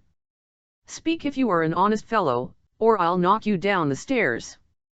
The sexton thought, he can't mean that in earnest, so gave forth no sound, and stood as though he were made of stone. Then the youth shouted out to him the third time, and as that too had no effect, he made a dash at the spectre and knocked it down the stairs, so that it fell about 10 steps and remained lying in a corner. Thereupon he tolled the bell, went home to bed without saying a word, and fell asleep. The sexton's wife waited a long time for her husband, but he never appeared. At last she became anxious, and woke the youth, and asked, "Don't you know where my husband is? He went up to the tower in front of you." "No," answered the youth, "but someone stood on the stairs up there just opposite the trap door in the belfry, and because he wouldn't answer me, or go away, I took him for a rogue and knocked him down. You'd better go and see if it was he, I should be much distressed if it were." The wife ran and found her husband, who was lying groaning in a corner, with his leg broken. She carried him down, and then hurried with loud protestations to the youth's father. "Your son has been the cause of a pretty misfortune," she cried. "He threw my husband downstairs so that he broke his leg. Take the good-for-nothing wretch out of our house." The father was horrified, hurried to the youth, and gave him a scolding. "What unholy pranks are these? The evil one must have put them into your head." "Father," he replied, "only listen to me, I am quite guiltless. He stood there in the night, like one who meant harm. I didn't know who it was, and warned him 20 times to speak or begone." "Oh," groaned the father, "you'll bring me nothing but misfortune, get out of my sight, I won't have anything more to do with you." "Yes, father, willingly, only wait till daylight, then I'll set out and learn to shudder, and in that way I shall be master of an art which will gain me a living." "Learn what you will," said the father, "it's all one to me. Here are $50 for you, set forth into the wide world with them, but see you tell no one where you come from or who your father is, for I am ashamed of you." "Yes, father, whatever you wish, and if that's all you ask, I can easily keep it in mind." When day broke the youth put the $50 into his set out on the hard high road, and kept muttering to himself, "If I could only shudder! If I could only shudder!" Just at this moment a man came by who heard the youth speaking to himself, and when they had gone on a bit and were in sight of the gallows the man said to him, "Look! There is the tree where 7 people have been hanged, and are now learning to fly. Sit down under it and wait till nightfall, and then you 11 pretty soon learn to shudder." "If that's all I have to do," answered the youth, "it's easily done, but if I learn to shudder so quickly, then you shall have my $50. Just come back to me tomorrow morning early." Then the youth went to the gallows tree and sat down underneath it, and waited for the evening, and because he felt cold he lit himself a fire. But at midnight it got so chill that in spite of the fire he couldn't keep warm. And as the wind blew the corpses one against the other, tossing them to and fro, he thought to himself, "If you are perishing down here by the fire, how those poor things up there must be shaking and shivering." And because he had a tender heart, he put up a ladder, which he climbed, unhooked one body after the other, and took down all the 7. Then he stirred the fire, blew it up, and placed them all round in a circle, that they might warm themselves. But they sat there and did not move, and the fire caught their clothes. Then he spoke, "Take care, or I'll hang you up again." But the dead men did not hear and let their rags go on burning. Then he got angry, and said, "If you aren't careful yourselves, then I can't help you, and I don't mean to burn with you," and he hung them up again in a row. Then he sat down at his fire and fell asleep. On the following morning the man came to him, and, wishing to get his $50, said, "Now you know what it is to shudder?" "No," he answered, "how should I? Those fellows up there never opened their mouths, and were so stupid that they let those few old tatters they have on their bodies burn." Then the man saw he wouldn't get his $50 that day, and went off, saying, "Well, I'm blessed if I ever met such a person in my life before." The youth went too on his way, and began to murmur to himself, "Oh, if I could only shudder! If I could only shudder!" A carrier who was walking behind him heard these words, and asked him, "Who are you?" "I don't know," said the youth. "Where do you hail from?" "I don't know." "Who's your father?" "I mayn't say." "What are you constantly muttering to yourself?" "Oh," said the youth, "I would give worlds to shudder, but no one can teach me." "Stuff and nonsense," spoke the carrier, "come along with me, and I'll soon put that right." The youth went with the carrier, and in the evening they reached an inn, where they were to spend the night. Then, just as he was entering the room, he said again, quite aloud, "Oh, if I could only shudder! If I could only shudder!" The landlord, who heard this, laughed and said, "If that's what you're sighing for, you shall be given every opportunity here." "Oh, hold your tongue," said the landlord's wife, "so many people have paid for their curiosity with their lives, it were 1,000 pities if those beautiful eyes were never again to behold daylight." But the youth said, "No matter how difficult, I insist on learning it, why, that's what I've set out to do." He left the landlord no peace till he told him that in the neighborhood stood a haunted castle, where one could easily learn to shudder if one only kept watch in it for 3 nights. The king had promised the man who dared to do this thing his daughter as wife, and she was the most beautiful maiden under the sun. There was also much treasure hid in the castle, guarded by evil spirits, which would then be free, and was sufficient to make a poor man more than rich. Many had already gone in, but so far none had ever come out again. So the youth went to the king and spoke, "If I were allowed, I should much like to watch for 3 nights in the castle." The king looked at him, and because he pleased him, he said, "You can ask for 3 things, none of them living, and those you may take with you into the castle." Then he answered, "Well, I shall beg for a fire, a turning lathe, and a carving bench with the knife attached." On the following day the king had everything put into the castle, and when night drew on the youth took up his position there, lit a bright fire in one of the rooms, placed the carving bench with the knife close to it, and sat himself down on the turning lathe. "Oh, if I could only shudder," he said, "but I shan't leave it here either." Toward midnight he wanted to make up the fire, and as he was blowing up a blaze he heard a shriek from a corner. "Oh you, my you! How cold we are! You fools," he cried, "why do you scream? If you are cold, come and sit at the fire and warm yourselves." And as he spoke 2 huge black cats sprang fiercely forward and sat down, one on each side of him, and gazed wildly at him with their fiery eyes. After a time, when they had warmed themselves, they said, "Friend, shall we play a little game of cards?" "Why not?" he replied, "but first let me see your paws." Then they stretched out their claws. "Ha," said he, "what long nails you've got! Wait a minute, I must first cut them off." Thereupon he seized them by the scruff of their necks, lifted them onto the carving bench, and screwed down their paws firmly. "After watching you narrowly," said he, "I no longer feel any desire to play cards with you," and with these words he snlck them dead and threw them out into the water. But when he had thus sent the 2 of them to their final rest, and was again about to sit down at the fire, out of every nook and corner came forth black cats and black dogs with fiery chains in such swarms that he couldn't possibly get away from them. They yelled in the most ghastly manner, jumped upon his fire, scattered it all, and tried to put it out. He looked on quietly for a time, but when it got beyond a joke he seized his carving knife and called out, "Be off, you rabble-rout, and let fly at them."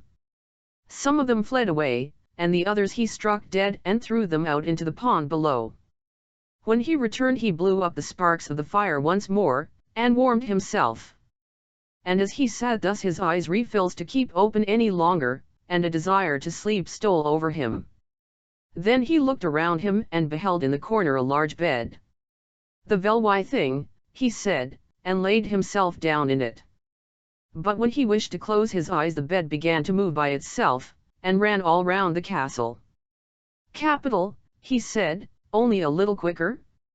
Then the bed sped on as if drawn by 6 horses, over thresholds and stairs, up this way and down that. All of a sudden crash, crash!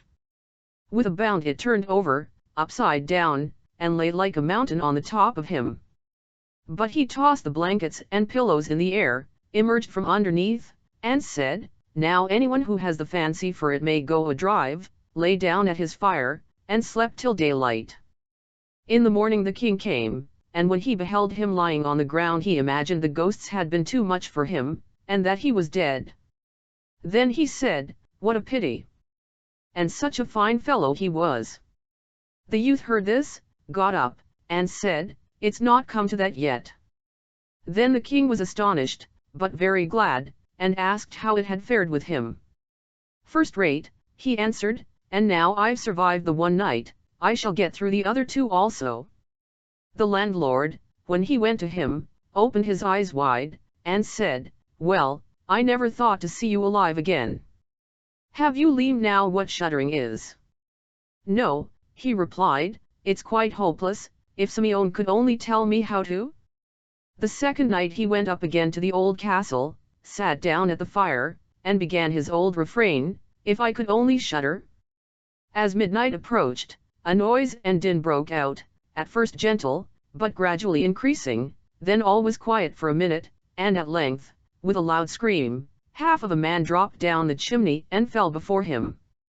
"Hi, up there," shouted he, "there's another half wanted down here, that's not enough." Then the din commenced once more, there was a shrieking and a yelling, and then the other half fell down. "Wait a bit," he said, "I'll stir up the fire for you." When he had done this and again looked around, the 2 pieces had united, and a horrible-looking man sat on his seat. "Come," said the youth, "I didn't bargain for that, the seat is mine." The man tried to shove him away, but the youth wouldn't allow it for a moment, and, pushing him off by force, sat down in his place again. Then more men dropped down, one after the other, who fetching 9 skeleton legs and 2 skulls, put them up and played 9 pins with them. The youth thought he would like to play and said, "Look here, do you mind my joining the game?" "No, not if you have money." "I've money enough," he replied, "but your balls aren't round enough." Then he took the skulls, placed them on his lathe, and turned them till they were round. "Now they'll roll along better," said he, and outlaw. "Now the begins." He played with them and lost some of his money, but when 12 struck everything vanished before his eyes. He lay down and slept peacefully. The next morning the king came, anxious for news. "How have you got on this time?" he asked. "I played 9 pins," he answered, "and lost a few pence." "Didn't you shudder then?" "No such luck," said he, "I made myself merry." "Oh! If I only knew what it was to shudder." On the 3rd night he sat down again on his bench, and said, in the most desponding way, "If I could only shudder." When it got late, 6 big men came in carrying a coffin. Then he cried, "Ella! Ha! That's most likely my little cousin who only died a few days ago," and beckoning with his finger he called out, "Come, my small cousin, come." They placed the coffin on the ground, and he approached it and took off the cover. In it lay a dead man. He felt his face, and it was cold as ice. "Wait," he said, "I'll heat you up a bit," went to the fire, warmed his hand, and laid it on the man's face, but the dead remained cold. Then he lifted him out, sat down at the fire, laid him on his knee, and rubbed his arms that the blood should circulate again. When that too had no effect, it occurred to him that if 2 people lay together in bed they warmed each other, so he put him into the bed, covered him up, and lay down beside him. After a time the corpse became warm and began to move. Then the youth said, "Now, my little cousin, what would have happened if I hadn't warmed you?" But the dead man rose up and cried out, "Now I will strangle you." "What," said he, "is that all the thanks I get? You should be put straight back into your coffin," lifted him up, threw him in, and closed the lid. Then the 6 men came and carried him out again. "I simply can't shudder," he said, "and it's clear I shan't learn it in a lifetime here." Then a man entered, of more than ordinary size and of a very fearful appearance, but he was old and had a white beard. "Oh! You miserable creature, now you will soon know what it is to shudder," he cried, "for you must die." "Not so quickly," answered the youth. "If I am to die, you must catch me first." "I shall lay hold of you," spoke the monster. "Gently, gently, don't boast too much, I'm as strong as you, and stronger too." "We'll soon see," said the old man, "if you are stronger than I, then I'll let you off. Come, let's have a hooey." Then he led him through some dark passages to a forge, and grasping an axe he drove one of the anvils with a blow into the earth. "I can do better than that," cried the youth, and went to the other anvil. The old man drew near him in order to watch closely, and his white beard hung right down. The youth seized the axe, cleft the anvil open, and jammed in the old man's beard. "Now I have you," said the youth, "this time it's your turn to die."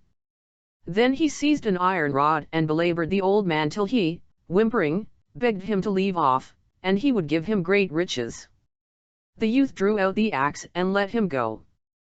The old man led him back to the castle and showed him in a cellar 3 chests of gold. "One of these," said he, "belongs to the poor, one to the king, and the third is yours." At that moment 12 stnlck, and the spirit vanished, leaving the youth alone in the dark. "I'll surely be able to find a way out," said he, and groping about he at length found his way back to the room, and fell asleep at his fire. The next moment the king came, and said, "Well, now you've surely learned to shudder?" "No," he answered, What can it be? My dead cousin was here, and an old bearded man came, who showed me heaps of money down below there, but what shuddering is no one has told me. Then the king spoke, you have freed the castle from its curse, and you shall marry my daughter? That's all charming, he said, but I still don't know what it is to shudder. Then the gold was brought up, and the wedding was celebrated, but the young king, though he loved his wife dearly, and though he was very happy, still kept on saying, if I could only shudder. If I could only shudder. At last he reduced her to despair. Then her maid said, I'll help you, we'll soon make him shudder. So she went out to the stream that flowed through the garden, and had a pail full of little gudgeons brought to her. At night, when the young king was asleep, his wife had to pull the clothes off him, and pour the pail full of little gudgeons over him, so that the little fish swam all about him.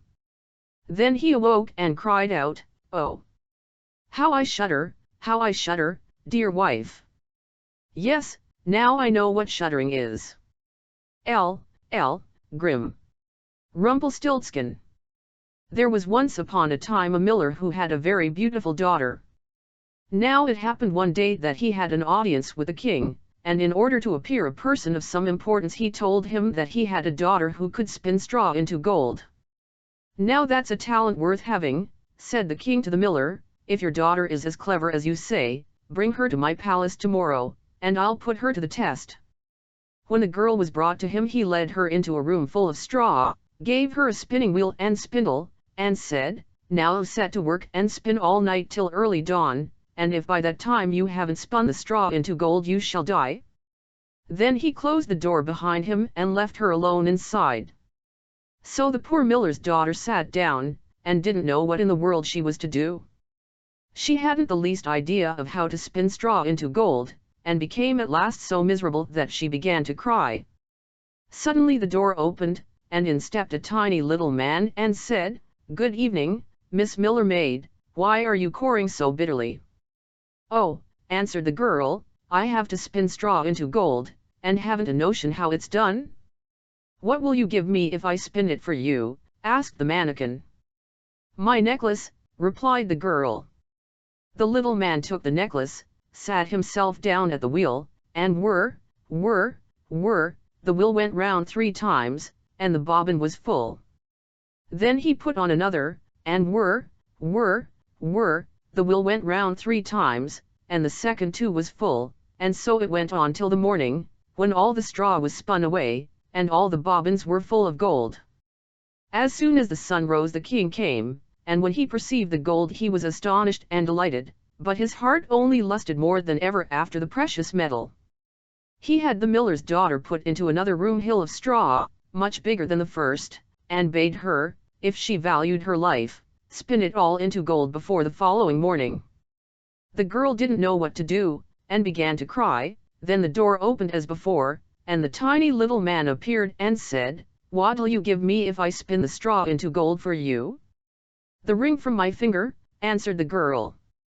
The mannikin took the ring, and whir. Round went the spinning wheel again, and when morning broke he had spun all the straw into glittering gold. The king was pleased beyond measure at the sights, but his greed for gold was still not satisfied, and he had the miller's daughter brought into a yet bigger room full of straw, and said, you must spin all this away in the night, but if you succeed this time you shall become my wife. She's only a miller's daughter, it's you, he thought, but I couldn't find a richer wife if I were to search the whole world over.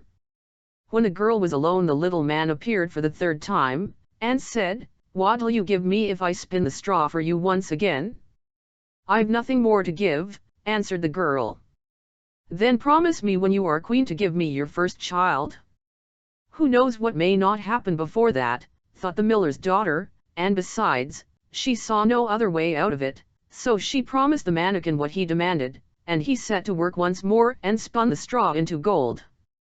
When the king came in the morning, and found everything as he had desired, he straightway made her his wife, and the miller's daughter became a queen. When a year had passed a beautiful son was born to her, and she thought no more of the little man, till all of a sudden one day he stepped into her room and said, now give me what you promised. The queen was in a great state, and offered the little man all the riches in her kingdom if he would only leave her the child. But the mannikin said, "No, a living creature is dearer to me than all the treasures in the world." Then the queen began to cry and sob so bitterly that the little man was sorry for her, and said, "I'll give you 3 days to guess my name, and if you find it out in that time you may keep your child." Then the queen pondered the whole night over all the names she had ever heard, and sent a messenger to scour the land, and to pick up far and near any names he could come across. When the little man arrived on the following day, she began with Caspar, Melchior, Belshazzar, and all the other names she knew, in a string, but at each one the mannikin called out, "That's not my name." The next day she sent to inquire the names of all the people in the neighborhood, and had a long list of the most uncommon and extraordinary for the little man when he made his appearance. "Is your name, perhaps, Sheepshanks Cruikshanks, Spindleshanks?" But he always replied, "That's not my name." On the 3rd day the messenger returned and announced, "I have not been able to find any new names, but as I came upon a high hill round the corner of the wood, where the foxes and hares bid each other good night, I saw a little house, and in front of the house bummed a fire, and round the fire sprang the most grotesque little man, hopping on one leg and crying, 'Tomorrow brew, today I bake, and then the child away I'll take, for little deems my royal dame that Rumpelstiltzkin plus or minus n is my name.'" You can imagine the queen's delight at hearing the name, and when the little man stepped in shortly afterward and asked, "Now, my lady queen, what's my name?" she asked first, "Is your name Conrad?" "No." "Is your name Harry?" "No." "Is your name perhaps Rumpelstiltzkin?" "Some demon has told you that."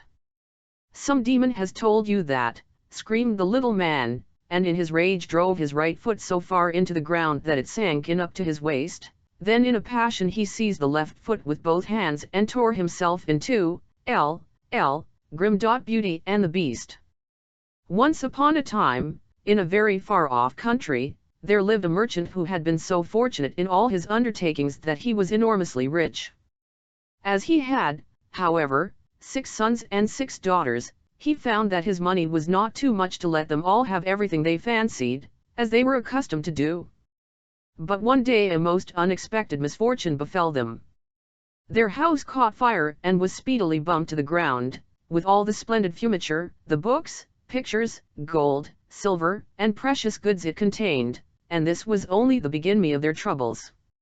Their father, who had until this moment prospered in all ways, suddenly lost every ship he had upon the sea, either by dint of pirates, shipwreck, or fire. Then he heard that his clerks in distant countries, whom he trusted entirely, had proved unfaithful, and at last from great wealth he fell into the direst poverty. All that he had left was a little house in a desolate place at least 100 leagues from the town in which he had lived, and to this he was forced to retreat with his children, who were in despair at the idea of leading such a different life. Indeed, the daughters at first hoped that their friends, who had been so numerous while they were rich, would insist on their staying in their houses now they no longer possessed one. But they soon found that they were left alone, and that their former friends even attributed their misfortunes to their own extravagance, and showed no intention of offering them any help. So nothing was left for them but to take their departure to the cottage, which stood in the midst of a dark forest, and seemed to be the most dismal place upon the face of earth. As they were too poor to have any servants, the girls had to work hard, like peasants, and the sons, for their part, cultivated the fields to earn their living. Roughly clothed, and living in the simplest way, the girls regretted unceasingly the luxuries and amusements of their former life. Only the youngest tried to be brave and cheerful. She had been as sad as anyone when misfortune overtook her father, but, soon recovering her natural gaiety, she set to work to make the best of things, to amuse her father and brothers as well as she could, and to persuade her sisters to join her in dancing and singing. But they would do nothing of the sort, and, because she was not as doleful as themselves, they declared that this miserable life was all she was fit for. But she was really far prettier and cleverer than they were. Indeed, she was so lovely that she was always called Beauty. After 2 years, when they were all beginning to get used to their new life, something happened to disturb their tranquility. Their father received the news that one of his ships, which he had believed to be lost, had come safely into port with a rich cargo. All the sons and daughters at once thought that their poverty was at an end, and wanted to set out directly for the town, but their father, who was more prudent, begged them to wait a little, and, though it was harvest time, and he could ill be spared, determined to go himself first, to make inquiries. Only the youngest daughter had any doubt but that they would soon again be as rich as they were before, or at least rich enough to live comfortably in some town where they would find amusement and gay companions once more. So they all loaded their father with commissions for jewels and dresses which it would have taken a fortune to buy. Only Beauty, feeling sure that it was of no use, did not ask for anything. Her father, noticing her silence, said, "And what shall I bring for you, Beauty?" "The only thing I wish for is to see you come home safely," she answered. But this only vexed her sisters, who fancied she was blaming them for having asked for such costly things. Her father, however, was pleased, but as he thought that at her age she certainly ought to like pretty presents, he told her to choose something. "Well, dear father," she said, "as you insist upon it, I beg that you will bring me a rose. I have not seen one since we came here, and I love them so much." So the merchant set out and reached the town as quickly as possible, but only to find that his former companions, believing him to be dead, had divided between them the goods which the ship had brought, and after 6 months of trouble and expense he found himself as poor as when he stalled, having been able to recover only just enough to pay the cost of his journey. To make matters worse, he was obliged to leave the town in the most terrible weather, so that by the time he was within a few leagues of his home he was almost exhausted with cold and fatigue. Though he knew it would take some hours to get through the forest, he was so anxious to be at his journey's end that he resolved to go on, but night overtook him, and the deep snow and bitter frost made it impossible for his horse to carry him any further. Not a house was to be seen, the only shelter he could get was the hollow trunk of a great tree, and there he crouched all the night, which seemed to him the longest he had ever known. In spite of his weariness the howling of the wolves kept him awake, and even when at last the day broke he was not much better off, for the falling snow had covered up every path, and he did not know which way to. At length he made out some sort of track, and though at the beginning it was so rough and slippery that he fell down more than once, it presently became easier, and led him into an avenue of trees which ended in a splendid castle. It seemed to the merchant very strange that no snow had fallen in the avenue, which was entirely composed of orange trees, covered with flowers and fruit. When he reached the first court of the castle he saw before him a flight of agate steps, and went up them, and passed through several splendidly furnished rooms.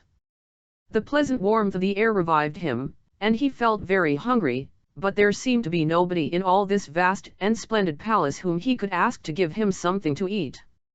Deep silence reigned everywhere, and at last, tired of roaming through empty rooms and galleries, he stopped in a room smaller than the rest, where a clear fire was burning and a couch was drawn up closely to it. Thinking that this must be prepared for someone who was expected, he sat down to wait till he should come, and soon fell into a sweet sleep.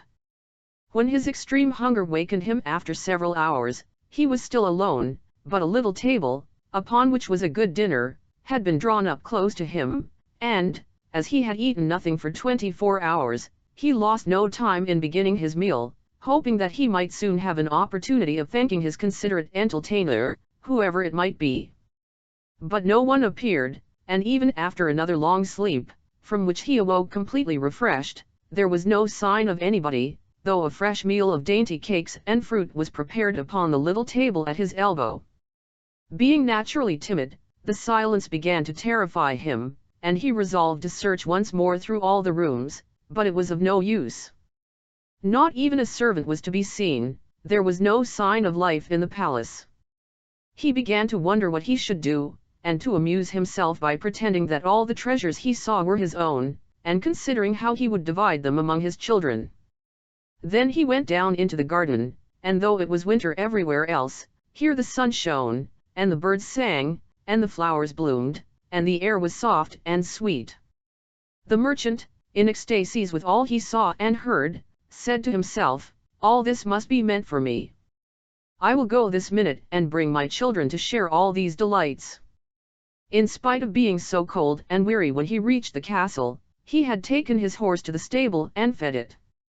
Now he thought he would saddle it for his homeward journey, and he turned down the path which led to the stable. This path had a hedge of roses on each side of it, and the merchant thought he had never seen or smelled such exquisite flowers. They reminded him of his promise to Beauty, and he stopped and had just gathered one to take to her when he was startled by a strange noise behind him. Turning round, he saw a frightful beast, which seemed to be very angry and said, in a terrible voice, "Who told you that you might gather my roses? Was it not enough that I allowed you to be in my palace and was kind to you? This is the way you show your gratitude, by stealing my flowers. But your insolence shall not go unpunished." The merchant, terrified by these furious words, dropped the fatal rose, and, throwing himself on his knees, cried, "Pardon me, noble sir. I am truly grateful to you for your hospitality, which was so magnificent that I could not imagine that you would be offended by my taking such a little thing as a rose." But the beast's anger was not lessened by this speech. "You are very ready with excuses and flattery," he cried, "but that will not save you from the death you deserve." "Alas," thought the merchant, "if my daughter could only know what danger her rose has brought me into." And in despair he began to tell the beast all his misfortunes, and the reason of his journey, not forgetting to mention Beauty's request. "A king's ransom would hardly have procured all that my other daughters asked," he said, "but I thought that I might at least take Beauty her rose. I beg you to forgive me, for you see I meant no harm." The beast considered for a moment, and then he said, in a less furious tone, "I will forgive you on one condition, that is, that you will give me one of your daughters." "Ah," cried the merchant, "if I were well enough to buy my own life at the expense of one of my children's, what excuse could I invent to bring her here?" "No excuse would be necessary," answered the beast. "If she comes at all she must come willingly. On no other condition will I have her. See if any one of them is courageous enough, and loves you well enough to come and save your life. You seem to be an honest man, so I will trust you to go home. I give you a month to see if either of your daughters will come back with you and stay here, to let you go free. If neither of them is willing, you must come alone, after bidding them goodbye forever, for then you will belong to me. And do not imagine that you can hide from me, for if you fail to keep your word I will come and fetch you," added the beast grimly. The merchant accepted this proposal, though he did not really think any of his daughters could be persuaded to come. He promised to rid them at the time appointed, and then, anxious to escape from the presence of the beast, he asked permission to set off at once. But the beast answered that he could not go until next day. "Then you will find a horse ready for you," he said. "Now go and eat your supper, and await my orders." The poor merchant, more dead than alive, went back to his room, where the most delicious supper was already served on the little table which was drawn up before a blazing fire. But he was too terrified to eat, and only tasted a few of the dishes, for fear the beast should be angry if he did not obey his orders. When he had finished he heard a great noise in the next room, which he knew meant that the beast was coming. As he could do nothing to escape his visit, the only thing that remained was to seem as little afraid as possible, so when the beast appeared and asked roughly if he had supped well, the merchant answered humbly that he had, thanks to his host's kindness. Then the beast warned him to remember their agreement, and to prepare his daughter exactly for what she had to expect. "Do not get up tomorrow," he added, "until you see the sun and hear a golden bell ring. Then you will find your breakfast waiting for you here, and the horse you are to ride will be ready in the courtyard. He will also bring you back again when you come with your daughter a month hence. Farewell. Take a rose to Beauty, and remember your promise." The merchant was only too glad when the beast went away, and though he could not sleep for sadness, he lay down until the sun rose. Then, after a hasty breakfast, he went to gather Beauty's rose, and mounted his horse, which carried him off so swiftly that in an instant he had lost sight of the palace, and he was still wrapped in gloomy thoughts when it stopped before the door of the cottage. His sons and daughters, who had been very uneasy at his long absence, rushed to meet him, eager to know the result of his journey, which, seeing him mounted upon a splendid horse and wrapped in a rich mantle, they supposed to be favorable. He hid the truth from them at first, only saying sadly to Beauty as he gave her the rose, "Here is what you asked me to bring you, you little know what it has cost." But this excited their curiosity so greatly that presently he told them his adventures from beginning to end, and then they were all very unhappy. The girls lamented loudly over their lost hopes, and the sons declared that their father should not return to this terrible castle, and began to make plans for killing the beast if it should come to fetch him. But he reminded them that he had promised to go back. Then the girls were very angry with Beauty, and said it was all her fault, and that if she had asked for something sensible this would never have happened, and complained bitterly that they should have to suffer for her folly. Poor Beauty, much distressed, said to them, "I have, indeed, caused this misfortune, but I assure you I did it. Who could have guessed that to ask for a rose in the middle of summer would cause so much misery? But as I did the mischief it is only just that I should suffer for it. I will therefore go back with my father to keep his promise." At first nobody would hear of this arrangement, and her father and brothers, who loved her dearly, declared that nothing should make them let her go, but Beauty was firm. As the time drew near she divided all her little possessions between her sisters, and said goodbye to everything she loved, and when the fatal day came she encouraged and cheered her father as they mounted together the horse which had brought him back. It seemed to fly rather than gallop, but so smoothly that Beauty was not frightened. Indeed, she would have enjoyed the journey if she had not feared what might happen to her at the end of it. Her father still tried to persuade her to go back, but in vain.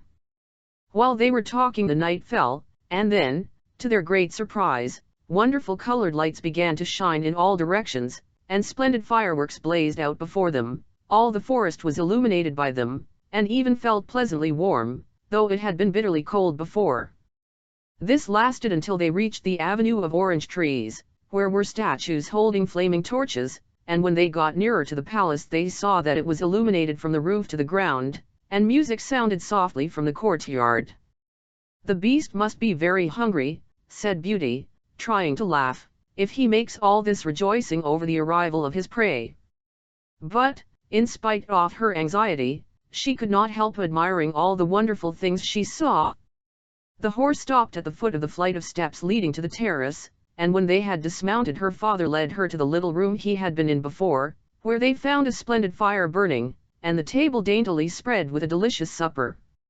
The merchant knew that this was meant for them, and Beauty, who was rather less frightened now that she had passed through so many rooms and seen nothing of the beast, was quite willing to begin, for her long ride had made her very hungry. But they had hardly finished their meal when the noise of the beast's footsteps was heard approaching, and Beauty clung to her father in terror, which became all the greater when she saw how frightened he was. But when the beast really appeared, though she trembled at the sight of him, she made a great effort to hide her terror, and saluted him respectfully. This evidently pleased the beast.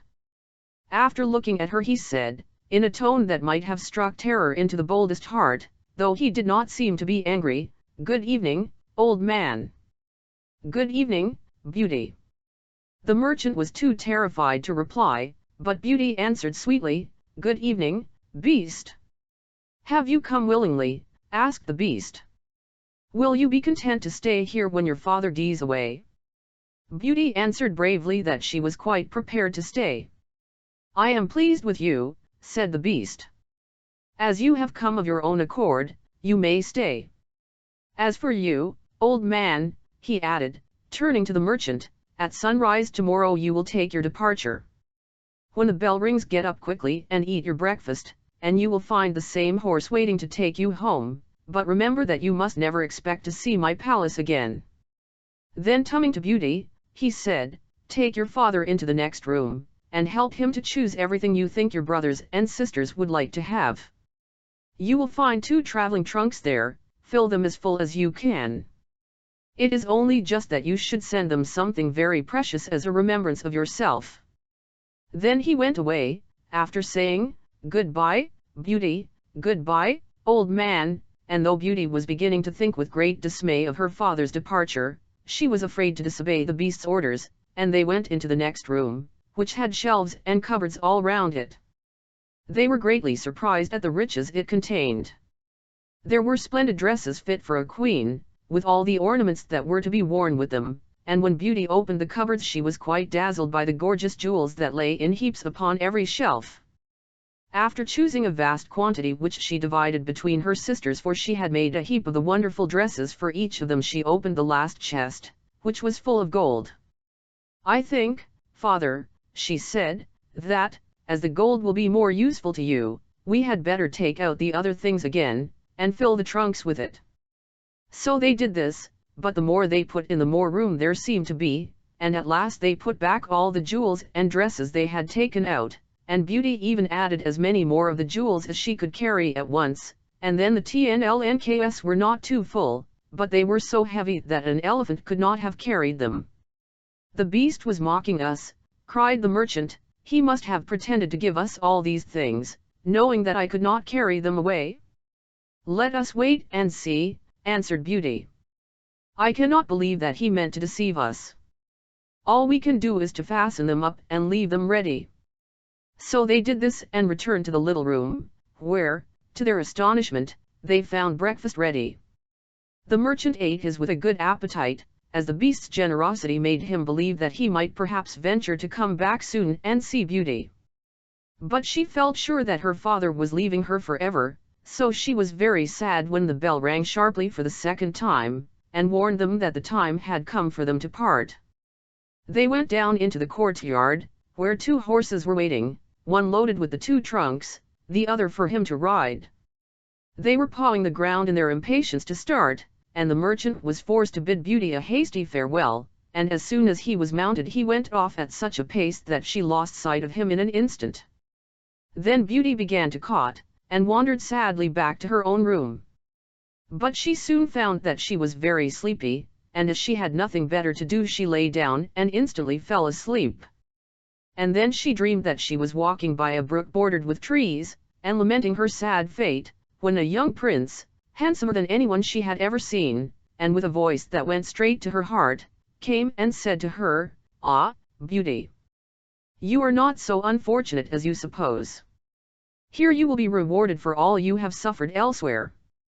Your every wish shall be gratified. Only try to find me out, no matter how I may be disguised, as I love you dearly, and in making me happy you will find your own happiness. Be as true-hearted as you are beautiful, and we shall have nothing left to wish for." "What can I do, Prince, to make you happy?" said Beauty. "Only be grateful, and do not trust too much to your eyes. And, above all, do not desert me until you have saved me from my cruel misery." After this she thought she found herself in a room with a stately and beautiful lady, who said to her, "Dear Beauty, try not to regret all you have left behind you, for you are destined to a better fate. Only do not let yourself be deceived by appearances." Beauty found her dreams so interesting that she was in no hurry to awake, but presently the clock roused her by calling her name softly 12 times, and then she got up and found her dressing table set out with everything she could possibly want, and when her toilet was finished she found dinner was waiting in the room next to hers. But dinner does not take very long when you are all by yourself, and very soon she sat down cozily in the comer office sofa, and began to think about the charming prince she had seen in her dream. "He said I could make him happy," said Beauty to herself. "It seems, then, that this horrible beast keeps him a prisoner. How can I set him free? I wonder why they both told me not to trust to appearances? I don't understand it. But, after all, it was only a dream, so why should I trouble myself about it? I had better go and find something to do to amuse myself." So she got up and began to explore some of the many rooms of the palace. The first she entered was lined with mirrors, and Beauty saw herself reflected on every side, and thought she had never seen such a charming. Then a bracelet which was hanging from a chandelier caught her eye, and on taking it down she was greatly surprised to find that it held a portrait of her unknown admirer, just as she had seen him in her dream. With great delight she slipped the bracelet on her arm, and went on into a gallery of pictures, where she soon found a portrait of the same handsome prince, as large as life, and so well painted that as she studied it he seemed to smile kindly at her. Tearing herself away from the portrait at last, she passed through into a room which contained every musical instrument under the sun, and here she amused herself for a long while in trying some of them, and singing until she was tired.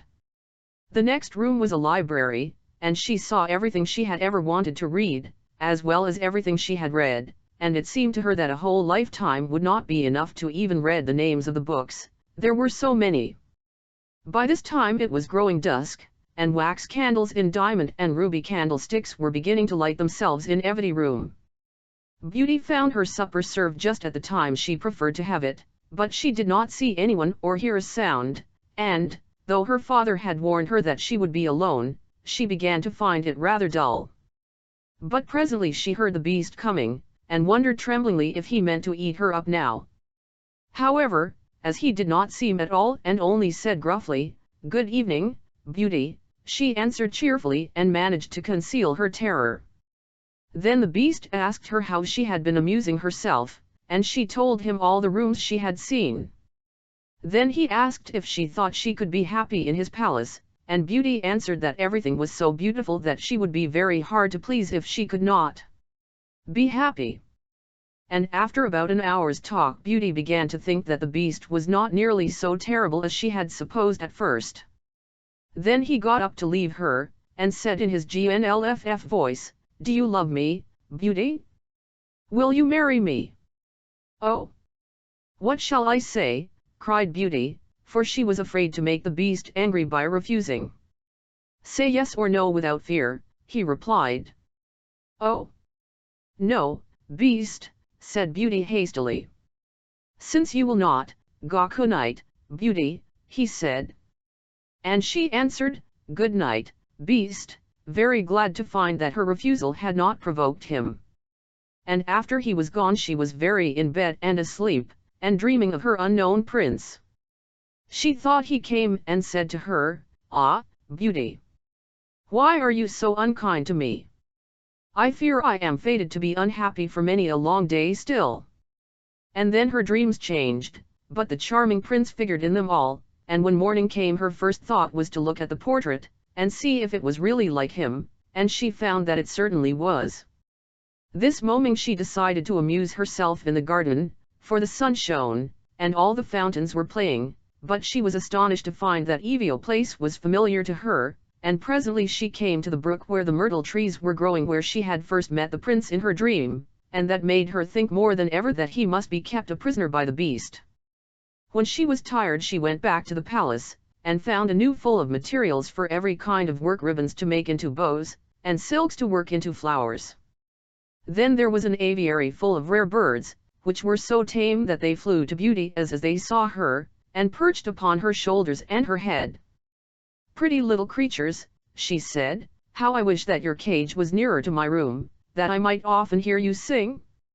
So saying she opened a door, and found, to her delight, that it led into her own room, though she had thought it was quite the other side of the palace. There were more birds in a farther on, parrots and cockatoos that could talk, and they greeted Beauty by name. Indeed, she found them so entertaining that she took one or two back to her room, and they talked to her while she was at supper, after which the beast paid her his usual visit, and asked her the same questions as before, and then with a gruff good night he took his departure, and Beauty went to bed to dream of her mysterious prince. The days passed swiftly in different amusements, and after a while Beauty found out another strange thing in the palace, which often pleased her when she was tired of being alone. There was one room which she had not noticed particularly. It was empty, except that under each oft windows stood a very comfortable chair, and the first time she had looked out of the window it had seemed to her that a black curtain prevented her from seeing anything outside. But the second time she went into the room, happening to be tired, she sat down in one of the chairs, when instantly the curtain was rolled aside, and a most amusing pantomime was acted before her. There were dances, and colored lights, and music, and pretty dresses, and it was all so gay that Beauty was in ecstasies. After that she tried the other 7 windows in turn, and there was some new and surprising entertainment to be seen from each of them, so that Beauty never could feel lonely any more. Every evening after supper the Beast came to see her, and always before saying good night asked her in his terrible voice, "Beauty, will you marry me?" And it seemed to Beauty, now she understood him better, that when she said, "No, Beast," he went away quite sad. But her happy dreams of the handsome young prince soon made her forget the poor Beast, and the only thing that at all disturbed her was to be constantly told to distrust appearances, to let her heart guide her, and not her eyes, and many other equally perplexing things, which, consider as she would, she could not understand. So everything went on for a long time, until at last, happy as she was, Beauty began to long for the sight of her father and her brothers and sisters, and one night, seeing her look very sad, the Beast asked her what was the matter. Beauty had quite ceased to be afraid of him. Now she knew that he was really gentle in spite of his ferocious looks and his dreadful voice. So she answered that she was longing to see her home once more. Upon hearing this the Beast seemed sadly distressed, and cried miserably, "All! Beauty, have you the heart to desert an unhappy beast like this? What more do you want to make you happy? Is it because you hate me that you want to escape?"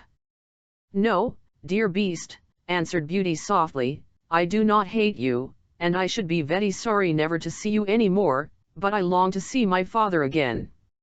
Only let me go for 2 months, and I promise to come back to you and stay for the rest of my life." The Beast, who had been sighing dolefully while she spoke, now replied, "I cannot refuse you anything you ask, even though it should cost me my life. Take the 4 boxes you will find in the room next to your own, and fill them with everything you wish to take with you. But remember your promise and come back when the 2 months are over, or you may have cause to repent it, for if you do not come in good time you will find your faithful Beast dead. You will not need any chariot to bring you back. Only say goodbye to all your brothers and sisters the night before you come away, and when you have gone to bed turn this ring round upon your finger and say firmly, 'I wish to go back to my palace and see my Beast again.' Good night, Beauty. Fear nothing, sleep peacefully, and before long you shall see your father once more." As soon as Beauty was alone she hastened to fill the boxes with all the rare and precious things she saw about her, and only when she was tired of heaping things into them did they seem to be full. Then she went to bed, but could hardly sleep for joy. And when at last she did begin to dream of her beloved prince she was grieved to see him stretched upon a grassy bank, sad and weary, and hardly like himself. "What is the matter?" she cried. He looked at her reproachfully, and said, "How can you ask me, little one? Are you not leaving me to my death perhaps?" "Ah! Don't be so sorrowful," cried Beauty, "I am only going to assure my father that I am safe and happy. I have promised the Beast faithfully that I will come back, and he would die of grief if I did not keep my word." "What would that matter to you?" said the prince, "surely you would not care?" "Indeed, I should be ungrateful if I did not care for such a kind beast," cried Beauty indignantly. "I would die to save him from pain. I assure you it is not his fault that he is so ugly."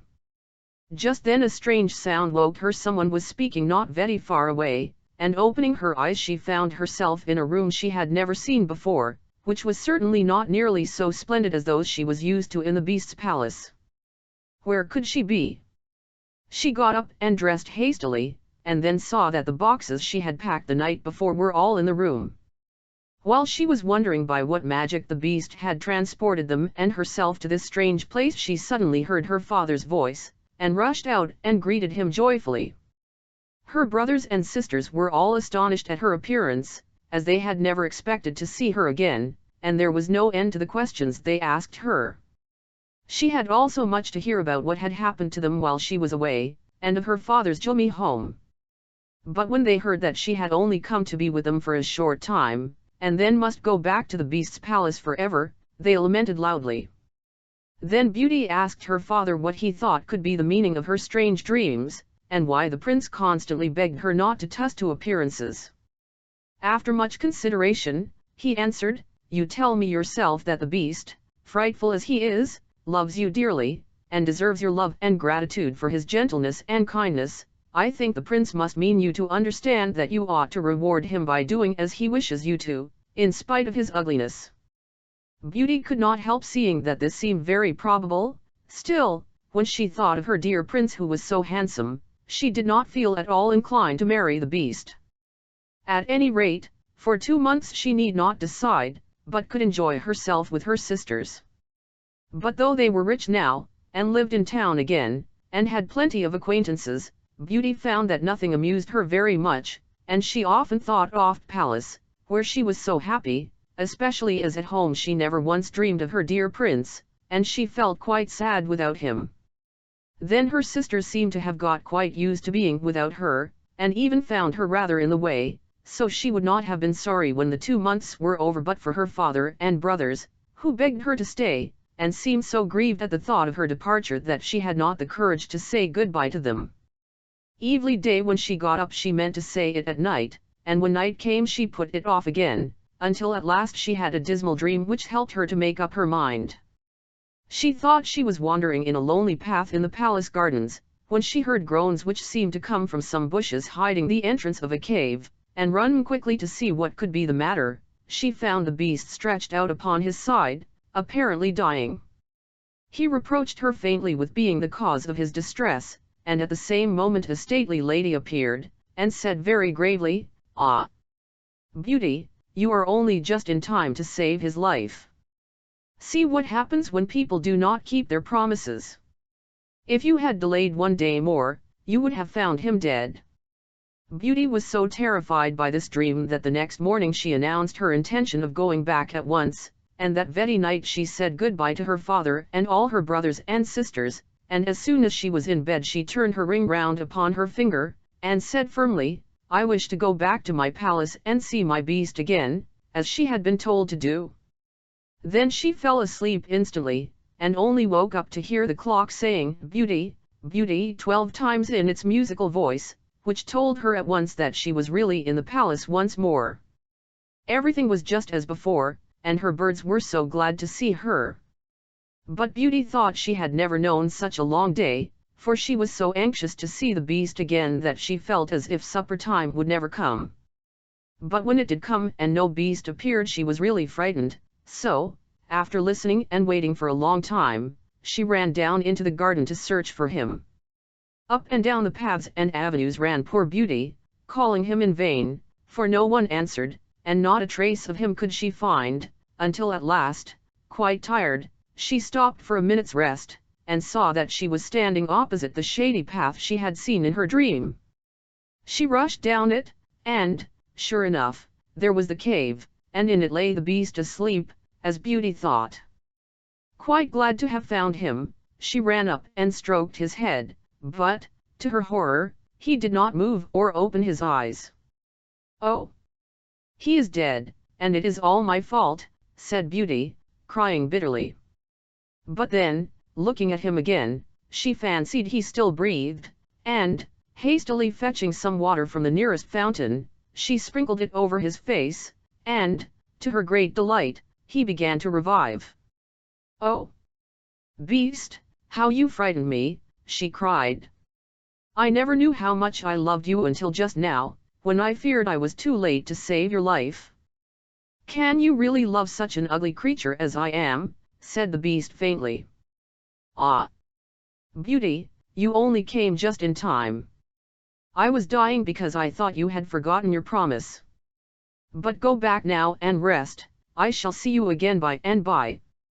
Beauty, who had half expected that he would be angry with her, was reassured by his gentle voice, and went back to the palace, where supper was awaiting her, and afterward the beast came in as usual, and talked about the time she had spent with her father, asking if she had enjoyed herself, and if they had all been very glad to see her. Beauty answered politely, and quite enjoyed telling him all that had happened to her. And when at last the time came for him to go, and he asked, as he had so often asked before, "Beauty, will you marry me?" she answered softly, "Yes, dear beast." As she spoke a blaze of light sprang up before the windows of the palace, fireworks crackled and guns banged, and across the avenue of orange trees, in letters all made of fireflies, was written, long live the prince and his bride. Turning to ask the beast what it could all mean, Beauty found that he had disappeared, and in his place stood her long-loved prince. At the same moment the wheels of a chariot were heard the terrace, and two ladies entered the room. One of them Beauty recognized as the stately lady she had seen in her dreams, the other was also so grand and queenly that Beauty hardly knew which to greet first. But the one she already knew said to her companion, "Well, Queen, this is Beauty, who has had the courage to rescue your son from the terrible enchantment. They love one another, and only your consent to their marriage is wanting to make them perfectly happy." "I'll consent with all my heart," cried the Queen. "How can I ever thank you enough, charming girl, for having restored my dear son to his natural form?" And then she tenderly embraced Beauty and the prince, who had meanwhile been greeting the fairy and receiving her congratulations. "Now," said the fairy to Beauty, "I'll suppose you would like me to send for all your brothers and sisters to dance at your wedding." And so she did, and the marriage was celebrated the very next day with the utmost splendor and beauty, and the prince lived happily ever after. La belle et la bête. Par Madame de Villeneuve. The Master Maid. Once upon a time there was a king who had many sons. I do not exactly know how many there were, but the youngest of them could not stay quietly at home, and was determined to go out into the world and try his luck, and after a long time the king was forced to give him leave to go. When he had travelled about for several days, he came to a giant's house, and hired himself to the giant as a servant. In the morning the giant had to go out to pasture his goats, and as he was leaving the house he told the king's son that he must clean out the stable. "And after you have done that," he said, "you need not do any more work today, for you have come to a kind master, and that you shall find. But what I set you to do must be done both well and thoroughly, and you must on no account go into any of the rooms which lead out of the room in which you slept last night. If you do, I will take your life." "Well, to be sure, he is an easy master," said the prince to himself as he walked up and down the room humming and singing, for he thought there would be plenty of time left to clean out the stable, but it would be amusing to steal a glance into his other rooms as well, thought the prince, for there must be something that he is afraid of my seeing, as I am not allowed to enter them. So he went into the first room. A cauldron was hanging from the walls, it was boiling, but the prince could see no fire under it. "I wonder what is inside it," he thought, and dipped a lock of his hair in, and the hair became just as if it were all made of copper. "That's a nice kind of soup. If anyone were to taste that his throat would be gilded," said the youth, and then he went into the next chamber. There, too, a cauldron was hanging from the wall, bubbling and boiling, but there was no fire under this either. "I will just try what this is like too," said the prince, thrusting another lock of his hair into it, and it came out silvered over. "Such costly soup is not to be had in my father's palace," said the prince, "but everything depends on how it tastes," and then he went into the third room. There, too, a cauldron was hanging from the wall, boiling, exactly the same as in the two other rooms, and the prince took pleasure in trying this also, so he dipped a of hair in, and it came out so brightly gilded that it shone again. "Some talk about going from bad to worse," said the prince, "but this is better and better. If he boils gold here, what can he boil in there?" He was determined to see, and went through the door into the fourth room. No cauldron was to be seen there, but on a bench someone was seated who was like a king's daughter, but, whosoever she was so beautiful that never in the prince's life had he seen her equal. "Oh! In heaven's name, what are you doing here?" said she who sat upon the bench. "I took the place of servant here yesterday," said the prince. "May you soon have a better place, if you have come to serve here," said she. "Oh, but I think I have got a kind master," said the prince. "He has not given me hard work to do today. When I have cleaned out the stable I shall be done." "Yes, but how will you be able to do that?" she asked again. "If you clean it out as other people do, 10 pitchforksful will come in for every one you throw out. But I will teach you how to do it. You must turn your pitchfork upside down, and work with the handle, and then all will fly out of its own accord." "Yes, I will attend to that," said the prince, and stayed sitting where he was the whole day, for it was soon settled between them that they would marry each other, he and the king's daughter. So the first day of his service with the giant did not seem long to him, but when evening was drawing near she said that it would now be better for him to clean out the stable before the giant came home.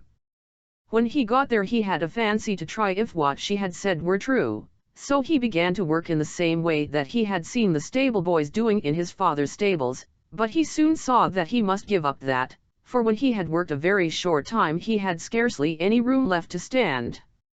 So he did what the princess had taught him, tummed the pitchfork round, and worked with the handle, and in the twinkling of an eye the stable was as clean as if it had been scoured.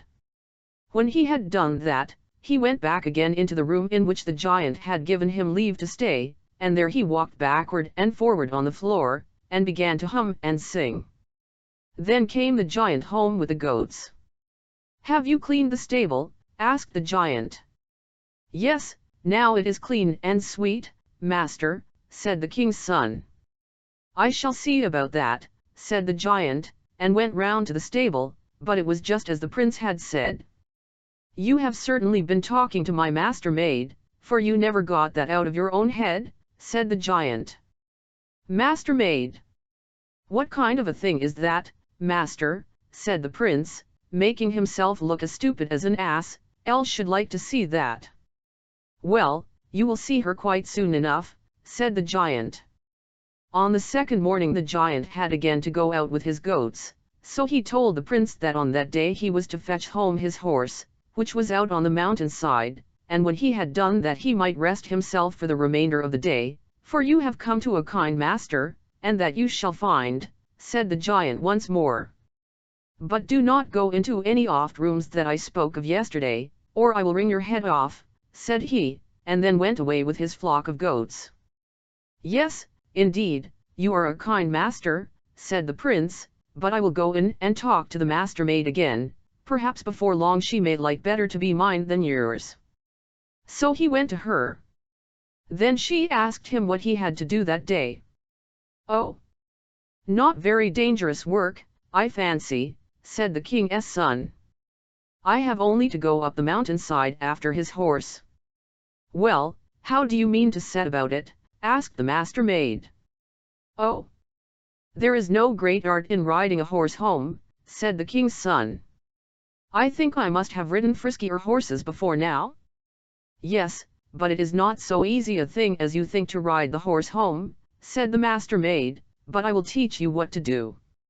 15 when you go near it, fire will burst out of its nostrils like flames from a pine torch, but be very careful, and take the bridle which is hanging by the door there, and fling the bit straight into his jaws, and then it will become so tame that you will be able to do what you like with it."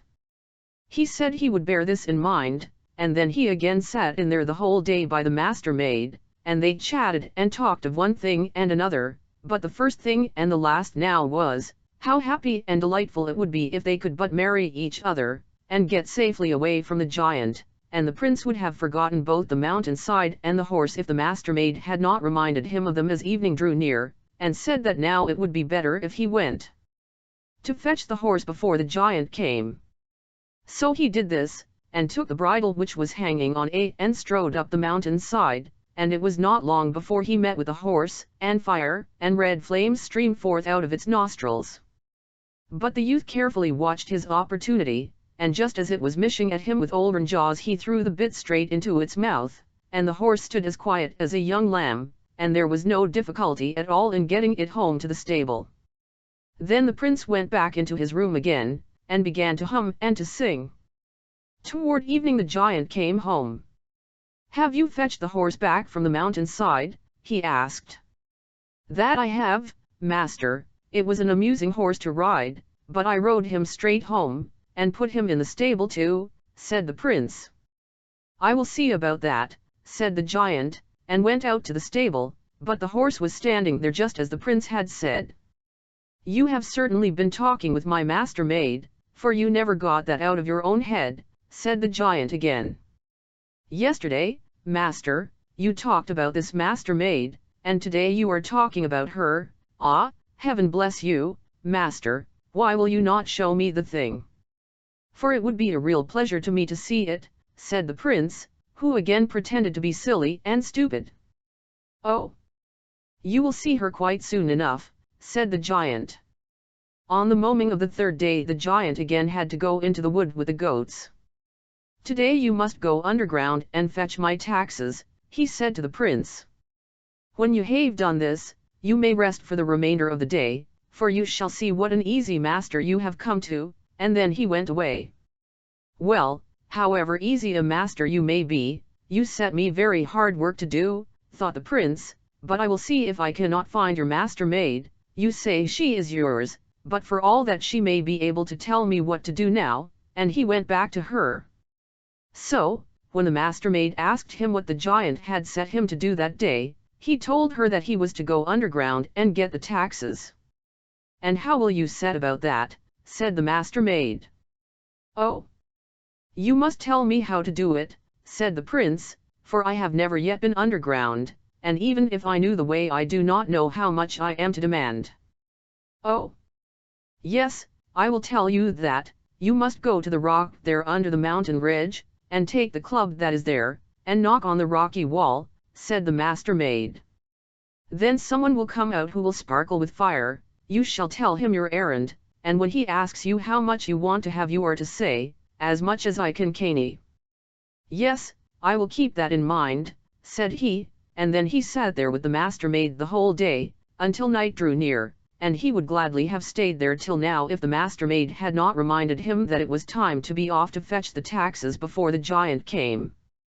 So he set out on his way, and did exactly what the master-maid had told him. He went to the rocky wall, and took the club, and knocked on it. Then came one so full of sparks that they flew both out of his eyes and his nose. "What do you want?" said he. "I was to come here for the giant, and demand the tax for him," said the king's son. "How much are you to have then?" said the other. "I'll ask for no more than I am able to carry with me," said the prince. "It is well for you that you have not asked for a horse load," said he who had come out of the rock. "But now come in with me."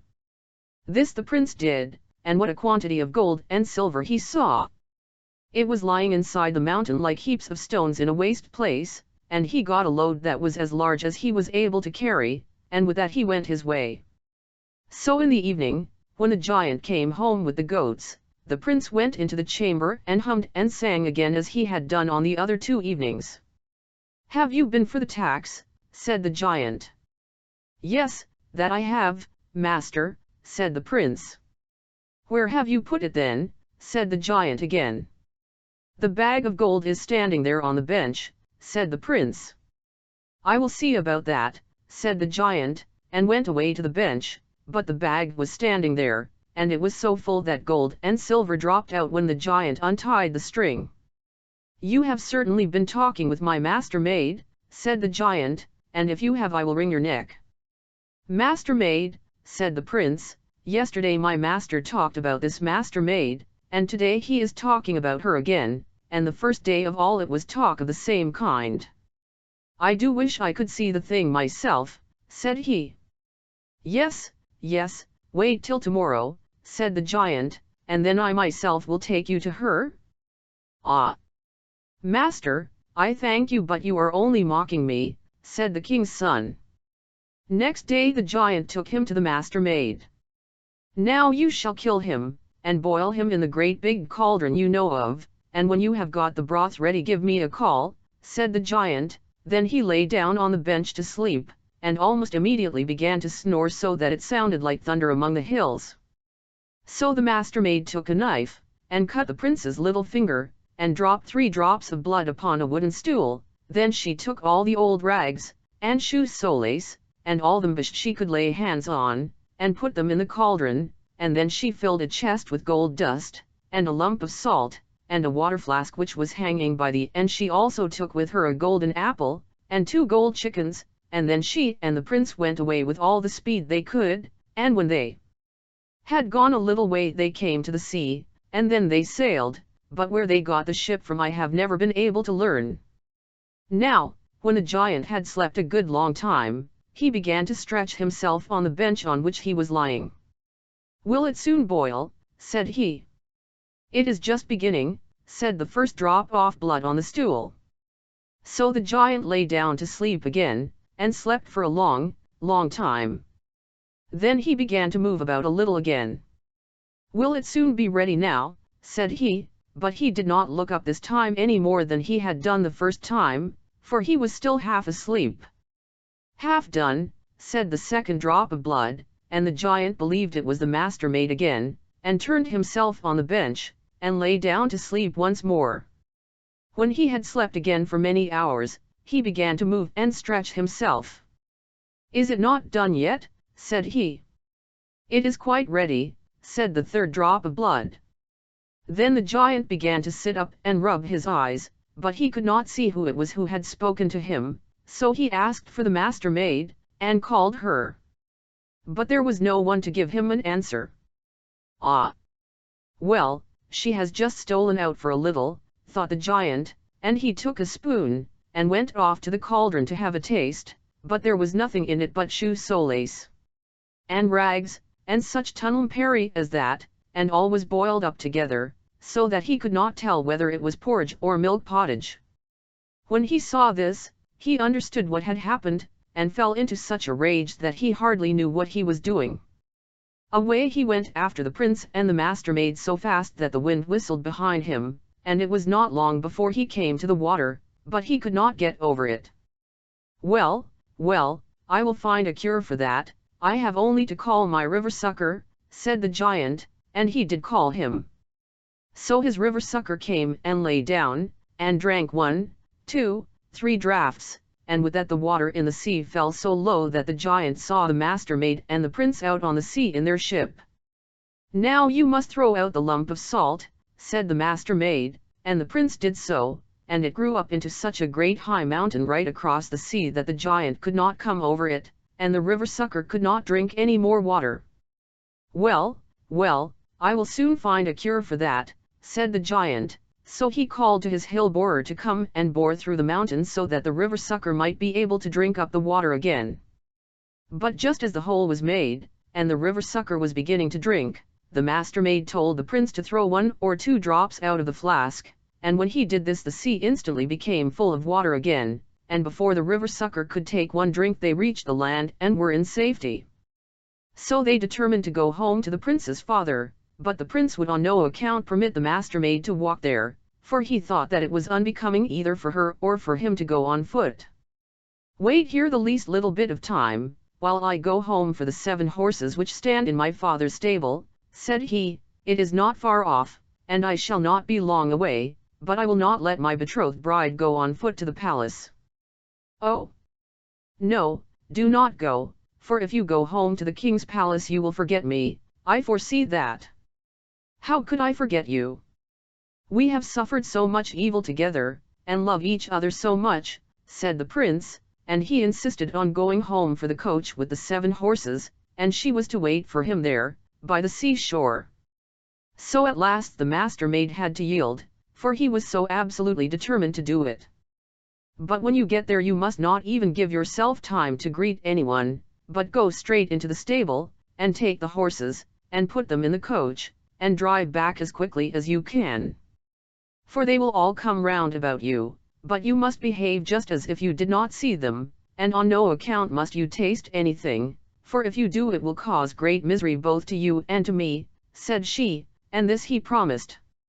But when he got home to the king's palace one of his brothers was just going to be married, and the bride and all her kith and kin had come to the palace, so they all thronged round him, and questioned him about this and that, and wanted him to go in with them, but he behaved as if he did not see them, and went straight to the stable, and got out the horses and began to harness them.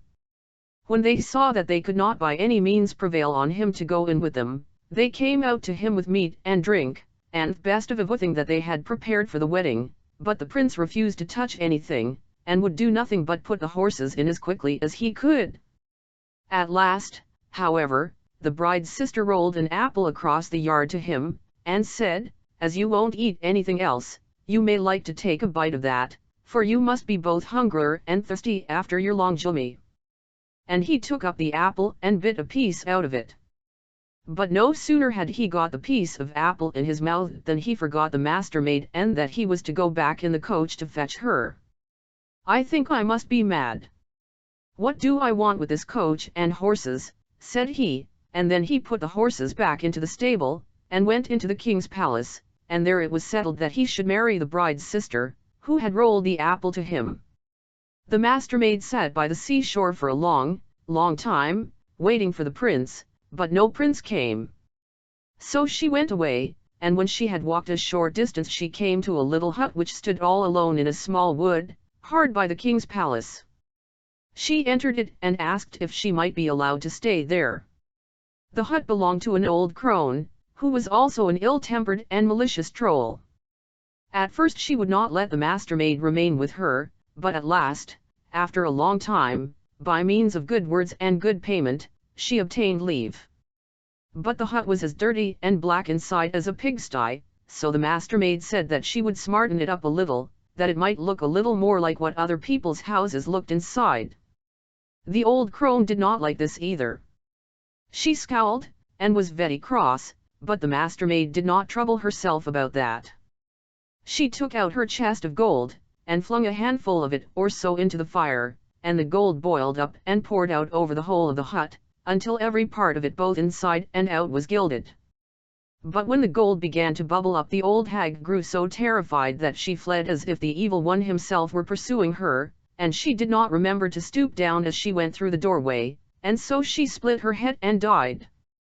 Next morning the sheriff came travelling by there. He was greatly astonished when he saw the gold hut shining and glittering there in the copse, and he was still more astonished when he went in and caught sight of the beautiful young maiden who was sitting there. He fell in love with her at once, and straightway on the spot he begged her, both prettily and kindly, to marry him. "Well, but have you a great deal of money?" said the master-maid. "Oh, yes, so far as that is concerned, I am not ill off," said the sheriff. So now he had to go home to get the money, and in the evening he came back, bringing with him a bag with 2 bushels in it, which he set down on the bench. Well, as he had such a fine lot of money, the master-maid said she would have him, so they sat down to talk. But scarcely had they sat down together before the master-maid wanted to jump up again. "I have forgotten to see to the fire," she said. "Why should you jump up to do that?" said the sheriff. "I will do that." So he jumped up, and went to the chimney in one bound. "Just tell me when you have got hold of the shovel," said the master-maid. "Well, I have hold of it now," said the sheriff. "Then you may hold the shovel, and the shovel you, and pour red-hot coals over you, till day dawns," said the master-maid. So the sheriff had to stand there the whole night and pour red-hot coals over himself, and, no matter how much he cried and begged and entreated, the red-hot coals did not grow the colder for that. When the day began to dawn, and he had power to throw down the shovel, he did not stay long where he was, but ran away as fast as he possibly could, and everyone who met him stared and looked after him, for he was flying as if he were mad, and he could not have looked worse if he had been both flayed and tanned, and everyone wondered where he had been, but for very shame he would tell nothing. The next day the attorney came riding by the place where the master-maid dwelt. He saw how brightly the hut shone and gleamed, and he too went into it to see who lived there, and when he entered and saw the beautiful young maiden he fell even more in love with her than the sheriff had done, and began to woo her at once. So the master-maid asked him, as she had asked the sheriff, if he had a great deal of money, and the attorney said he was not ill off for that, and would at once go home to get it, and at night he came with a great big sack of money. This time it was a 4-bushel sack, and set it on the bench by the master-maid. So she promised to have him, and he sat down on the bench by her to arrange about it, but suddenly she said that she had forgotten to lock the door of the porch that night, and must do it. "Why should you do that?" said the attorney. "Sit still, I will do it."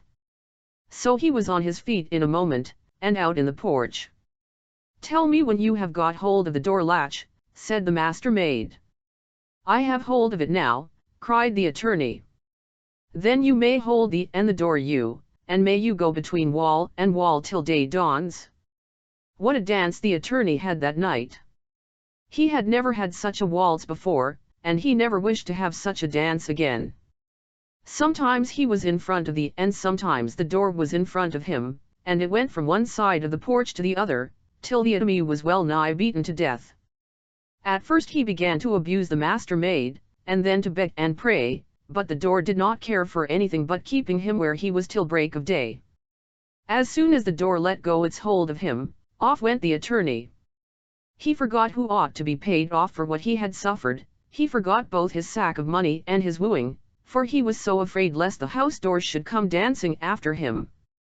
Everyone who met him stared and looked after him, for he was flying like a madman, and he could not have looked worse if a herd of rams had been butting at him all night long. On the third day the bailiff came by, and he too saw the gold house in the little wood, and he too felt that he must go and see who lived there, and when he caught sight of the master maid he became so much in love with her that he wooed her almost before he greeted her. The master maid answered him as she had answered the other two, that if he had a great deal of money, she would have him. So far as that is concerned, I am not ill off, said the bailiff, so he was at once told to go home and fetch it, and this he did.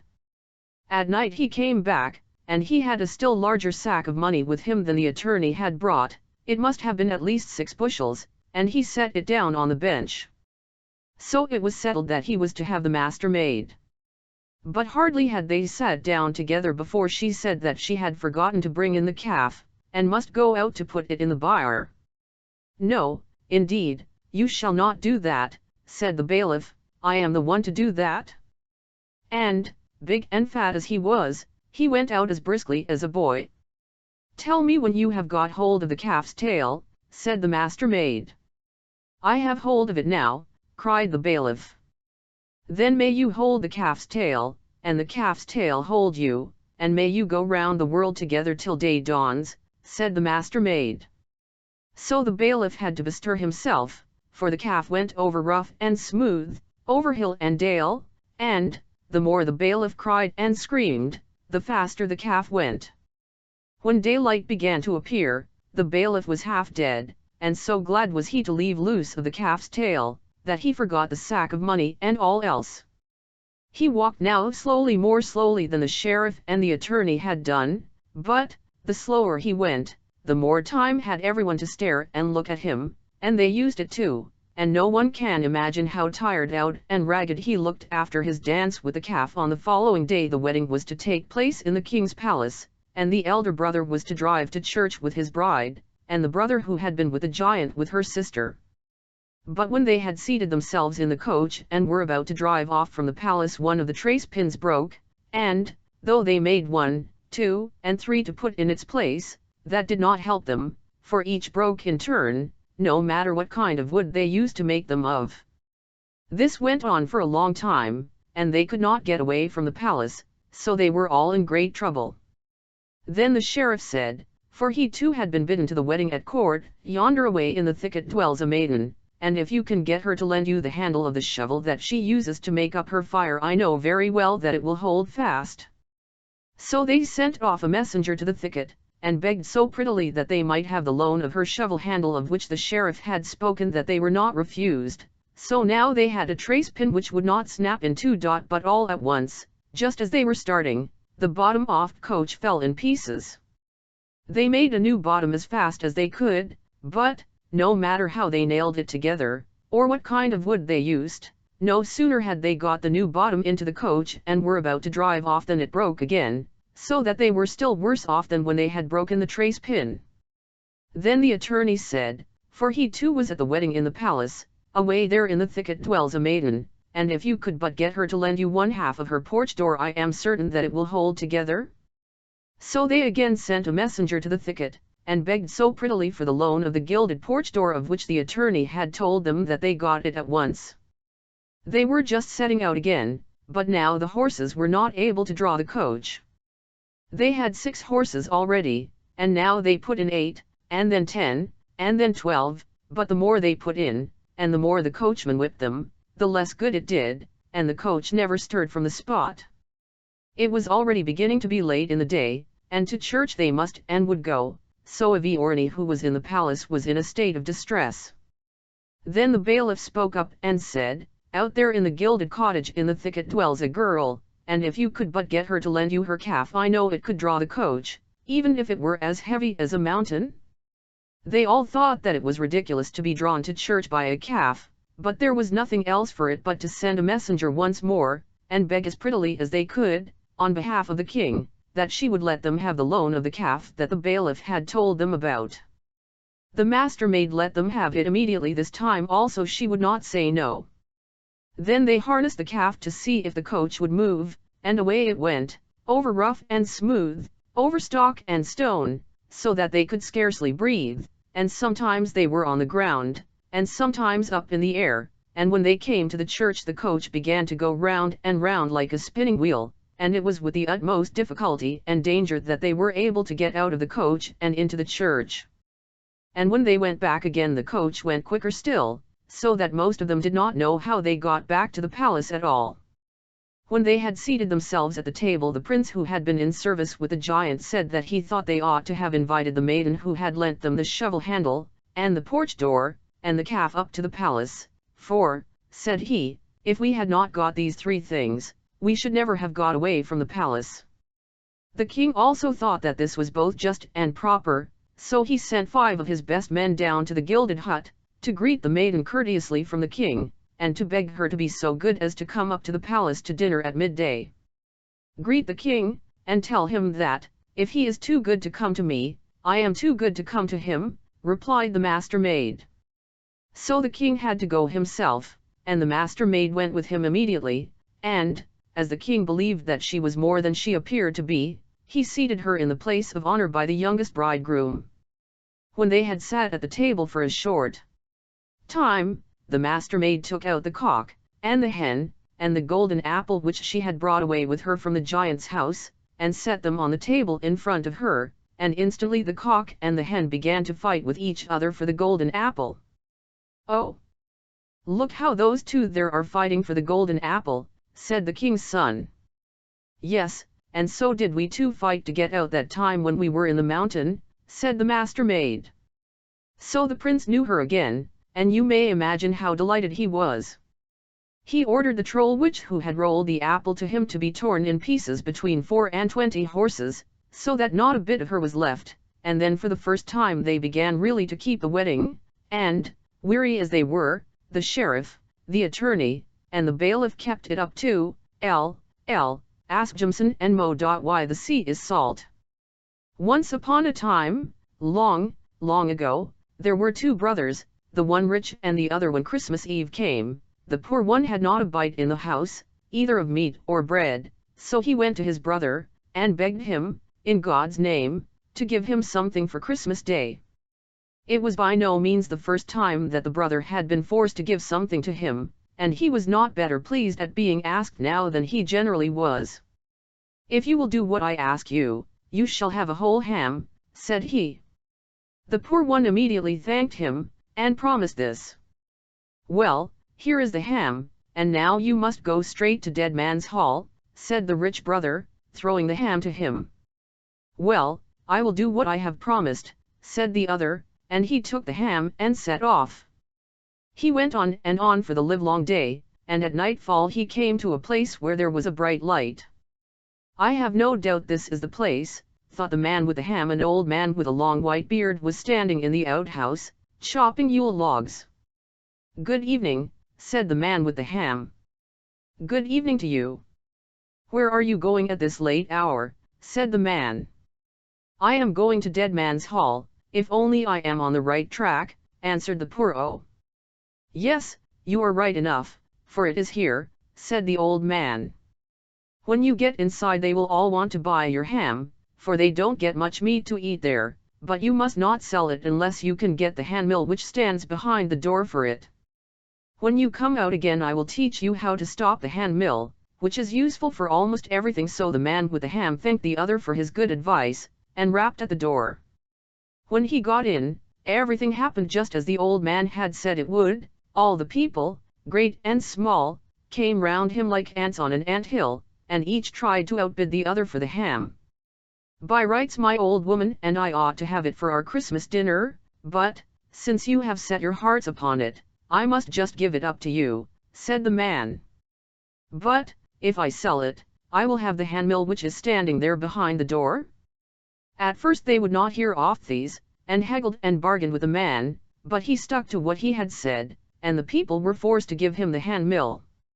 When the man came out again into the yard, he asked the old woodcutter how he was to stop the handmill, and when he had learned that, he thanked him and set off home with all the speed he could, but did not get there until after the clock had struck 12 on Christmas Eve. "Where in the world have you been?" said the old woman. "Here I have sat waiting hour after hour, and have not even 2 sticks to lay across each other under the Christmas porridge pot." "Oh, I could not come before, I had something of importance to see about, and a long way to go, too, but now you shall just see," said the man, and then he set the handmill on the table, and bade it first grind light, then a tablecloth, and then meat, and beer, and everything else that was good for a Christmas Eve supper, and the mill ground all that he ordered. "Bless me," said the old woman as one thing after another appeared, and she wanted to know where her husband had got the mill from, but he would not tell her that. "Never mind where I got it, you can see that it is a good one, and the water that turns it will never freeze," said the man. So he ground meat and drink, and all kinds of good things, to last all Christmastide, and on the 3rd day he invited all his friends to come to a feast. Now when the rich brother saw all that there was at the banquet and in the house, he was both vexed and angry, for he grudged everything his brother had. On Christmas Eve he was so poor that he came to me and begged for a trifle, for God's sake, and now he gives a feast as if he were both a count and a king, thought he. "But, for heaven's sake, tell me where you got your riches from," said he to his brother. "From behind the door," said he who owned the mill, for he did not choose to satisfy his brother on that point, but later in the evening, when he had taken a drop too much, he could not refrain from telling how he had come by the handmill. "There you see what has brought me all my wealth," said he, and brought out the mill, and made it grind first one thing and then another. When the brother saw that, he insisted on having the mill, and after a great deal of persuasion got it, but he had to give $300 for it, and the poor brother was to keep it till the haymaking was over, for he thought, "If I keep it as long as that, I can make it grind meat and drink that will last many a long year." During that time you may imagine that the mill did not grow rusty, and when hay harvest came the rich brother got it, but the other had taken good care not to teach him how to stop it. It was evening when the rich man got the mill home, and in the moment he bade the old woman go out and spread the hay after the mowers, and he would attend to the house himself that day, he said. So, when dinner time drew near, he set the mill on the kitchen table, and said, "Grind herrings and milk pottage, and do it both quickly and well." So the mill began to grind herrings and milk pottage, and first all the dishes and tubs were filled, and then it came out all over the kitchen floor. The man twisted and tummed it, and did all he could to make the mill stop, but, howsoever he tummed it and screwed it, the mill went on grinding, and in a short time the pottage rose so high that the man was like to be drowned. So he threw open the parlor door, but it was not long before the mill had ground the parlor full too, and it was with difficulty and danger that the man could go through the stream of pottage and get hold of the door latch. When he got the door open, he did not stay long in the room, but ran out, and the herrings and pottage came after him, and it streamed out over both farm and field. Now the old woman, who was out spreading the hay, began to think dinner was long in coming, and said to the women and the mowers, "Though the master does not call us home, we may as well go. It may be that he finds he is not good at making pottage and I should do well to help him." So they began to straggle homeward, but when they had got a little way up the hill they met the herrings and pottage and bread, all pouring forth and winding about one over the other, and the man himself in front of the flood. "Would to heaven that each of you had 100 stomachs! Take care that you are not drowned in the pottage," he cried as he went by them as if mischief were at his heels, down to where his brother dwelt. Then he begged him, for God's sake, to take the mill back again, and that in an instant, "For," said he, "if it grind 1 hour more the whole district will be destroyed by herrings and pottage." But the brother would not take it until the other paid him $300, and that he was obliged to do. Now the poor brother had both the money and the mill again. So it was not long before he had a farmhouse much finer than that in which his brother lived, but the mill ground him so much money that he covered it with plates of gold, and the farmhouse lay close by the sea-shore, so it shone and glittered far out to sea. Everyone who sailed by there now had to be put in to visit the rich man in the gold farmhouse, and evil Jonh wanted to see the wonderful mill, for the report of it spread far and wide, and there was no one who had not heard tell of it. After a long time came also a skipper who wished to see the mill. He asked if it could make salt. Yes, it could make salt, said he who owned it, and when the skipper heard that, he wished with all his might and main to have the mill, let it cost what it might, for, he thought, if he had it, he would get off having to sail far away over the perilous sea for freights of salt. At first the man would not hear of parting with it, but the skipper begged and prayed, and at last the man sold it to him, and got many $1,000 for it. When the skipper had got the mill on his back he did not stay there long, for he was so afraid that the man would change his mind, and he had no time to ask how he was to stop it grinding, but got on board his ship as fast as he could. When he had gone a little way out to sea he took the mill on deck.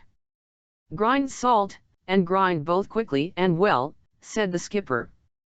So the mill began to grind salt, till it spouted out like water, and when the skipper had got the ship filled he wanted to stop the mill, but whichsoever way he turned it, and how much soever he tried, it went on grinding, and the heap of salt grew higher and higher, until at last the ship sank.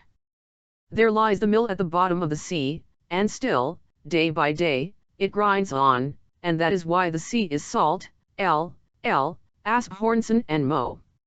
The Master Cat, or Puss in Boots.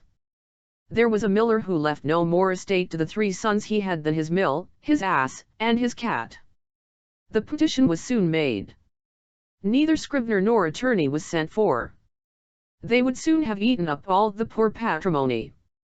The eldest had the mill, the second the ass, and the youngest nothing but the cat. The poor young fellow was quite comfortless at having so poor a lot. "My brothers," said he, "may get their living handsomely enough by joining their stocks together, but for my part, when I have eaten up my cat, and made me a muff of his skin, I must die of hunger." The cat, who heard all this, but made as if he did not, said to him with a grave and sinister, "Oh, do not thus afflict yourself, my good master. You have nothing else to do but to give me a bag and get a pair of boots made for me that I may scamper through the dirt and the brambles, and you shall see that you have not so bad a portion in me as you imagine." The cat's master did not build very much upon what he said. He had often seen him play a great many cunning tricks to catch rats and mice, as when he used to hang by the heels, or hide himself in the meal, and make as if he were dead, so that he did not altogether despair of his affording him some help in his miserable condition. When the cat had what he asked for he booted himself very gallantly, and putting his bag about his neck, he held the strings of it in his 2 forepaws and went into a warren where was great abundance of rabbits. He put bran and sow thistle into his bag, and stretching out at length, as if he had been dead, he waited for some young rabbits, not yet acquainted with the deceits of the world, to come and rummage his bag for what he had put into it. Scarce was he lain down but he had what he wanted. A rash and foolish young rabbit jumped into his bag, and Monsieur Puss, immediately drawing close the strings, took and killed him without pity. Proud of his prey, he went with it to the palace and asked to speak with his majesty. He was shown upstairs into the king's apartment, and, making a low reverence, said to him, "I have brought you, sir, a rabbit of the warren, which my noble lord the Marquis of Perrault, for that was the title which Puss was pleased to give his master, has commanded me to present to your majesty from him." "Tell thy master," said the king, "that I thank him and that he does me a great deal of pleasure." Another time he went and hid himself among some standing corn, holding still his bag open, and when a brace of partridges ran into it he drew the strings and so caught them both. He went and made a present of these to the king, as he had done before of the rabbit which he took in the warren. The king, in like manner, received the partridges with great pleasure, and ordered him some money for drink. The cat continued for 2 or 3 months thus to caney his majesty, from time to time, game of his master's taking. One day in particular, when he knew for certain that he was to take the air along the riverside, with his daughter, the most beautiful princess in the world, he said to his master, "If you will follow my advice, your fortune is made. You have nothing else to do but go and wash yourself in the river, in that part I shall show you, and leave the rest to the Marquis of Carabas." Did what the cat advised him to, without knowing why or wherefore. While he was washing, the king passed by, and the cat began to cry out, "Help! Help! My lord Marquis of Carabas is going to be drowned." At this noise the king put his head out of the coach window, and, finding it was the cat who had so often brought him such good game, he commanded his guards to run immediately to the assistance of his lordship the Marquis of Carabas. While they were drawing the poor Marquis out of the river, the cat came up to the coach and told the king that, while his master was washing, there came by some rogues, who went off with his clothes, though he had cried out, "Thieves! Thieves!" several times, as loud as he could. This cunning cat had hidden them under a great stone. The king immediately commanded the officers of his wardrobe to run and fetch one of his best suits for the lord Marquis of Carabas. The king caressed him after a view extraordinary manner, and as the fine clothes he had given him extremely set off his good mien, for he was well made and very handsome in his person, the king's daughter took a secret inclination to him, and the Marquis of Carabas had no sooner cast 2 or 3 respectful and somewhat tender glances but she fell in love with him to distraction. The king would needs have him come into the coach and take part of the airing. The cat, quite overjoyed to see his project begin to succeed, marched on before, and, meeting with some countrymen, who were mowing a meadow, he said to them, "Good people, you who are mowing, if you do not tell the king that the meadow you mow belongs to my lord Marquis of Carabas, you shall be chopped as small as herbs for the pot." The king did not fail asking of the mowers to whom the meadow they were mowing belonged. "To my lord Marquis of Carabas," answered they all together, for the cat's threats had made them terribly afraid. "You see, sir," said the Marquis, "this is a meadow which never fails to yield a plentiful harvest even year." The master cat, who went still on before, met with some reapers, and said to them, "Good people, you who are reaping, if you do not tell the king that all this corn belongs to the Marquis of Carabas, you shall be chopped as small as herbs for the pot." The king, who passed by a moment after, would needs know to whom all that corn, which he then saw, did belong. "To my lord Marquis of Carabas," replied the reapers, and the king was very well pleased with it, as well as the Marquis, whom he congratulated thereupon. The master cat, who went always before, said the same words to all he met, and the king was astonished at the vast estates of my lord Marquis of Carabas. Monsieur Puss came at last to a stately castle, the master of which was an ogre, the richest had ever been known, for all the lands which the king had then gone over belonged to this castle. The cat, who had taken care to inform himself who this ogre was and what he could do, asked to speak with him, saying he could not pass so near his castle without having the honor of paying his respects to him. The ogre received him as civilly as an ogre could do, and made him sit down. "I have been assured," said the cat, "that you have the gift of being able to change yourself into all sorts of creatures you have a mind to. You can, for example, transform yourself into a lion, or elephant, and the like." "That is true," answered the ogre very briskly, "and to convince you, you shall see me now become a lion." Puss was so sadly terrified at the sight of a lion so near him that he immediately got into the gutter, not without abundance of trouble and danger, because off his boots, which were of no use at all to him in walking upon the tiles. A little while after, when Puss saw that the ogre had resumed his natural form, he came down, and owned he had been very much frightened. "I have been, moreover, informed," said the cat, "but I know not how to believe it, that you have also the power to take on you the shape of the smallest animals, for example, to change yourself into a rat or a mouse, but I must own to you I take this to be impossible."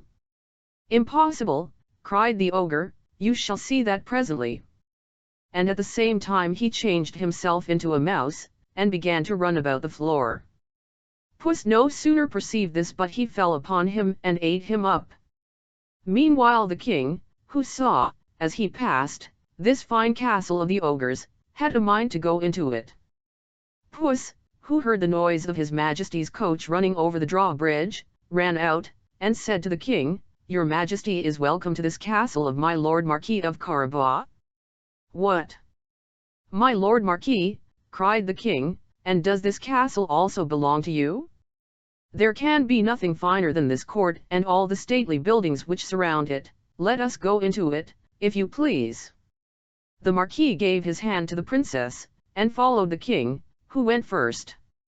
They passed into a spacious hall, where they found a magnificent collation, which the ogre had prepared for his friends, who were that very day to visit him, but dared not to enter, knowing the king was there.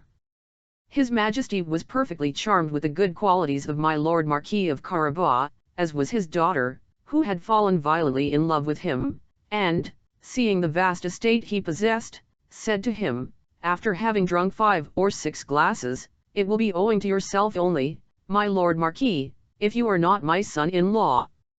The Marquis, making several low bows, accepted the honor which his Majesty conferred upon him, and forthwith, that same day, married the princess. Puss became a great lord, and never ran after mice any more but only for his diversion. L. Charles Perrault. Felicia and the Pot of Pinks.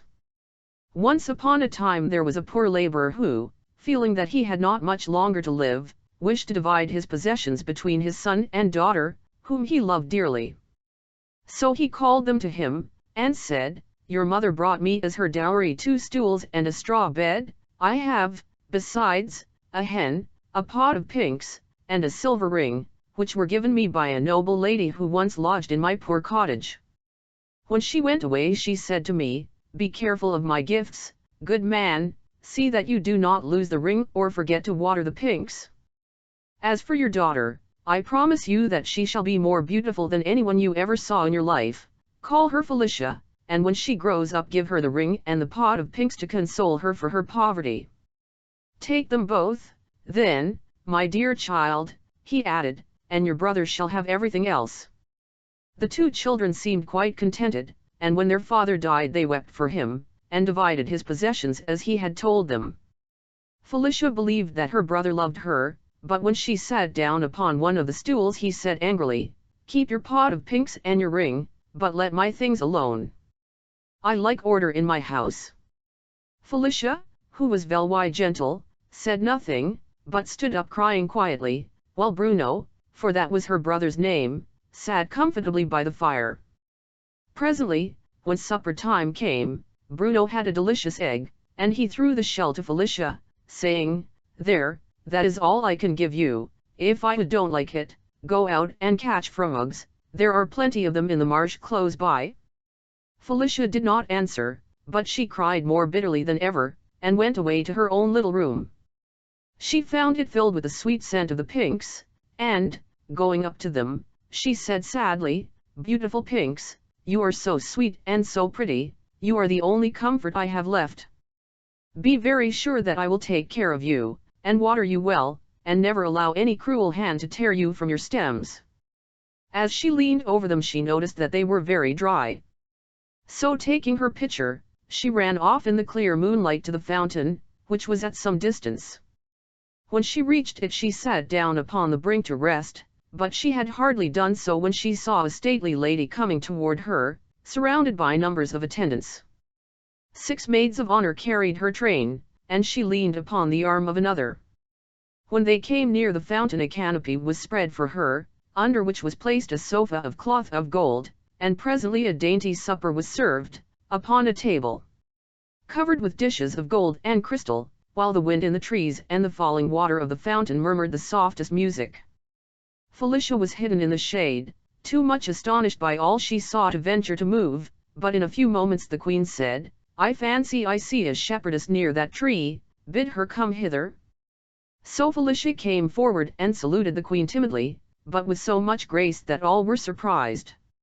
"What are you doing here, my pretty child?" asked the queen. "Are you not afraid of robbers?"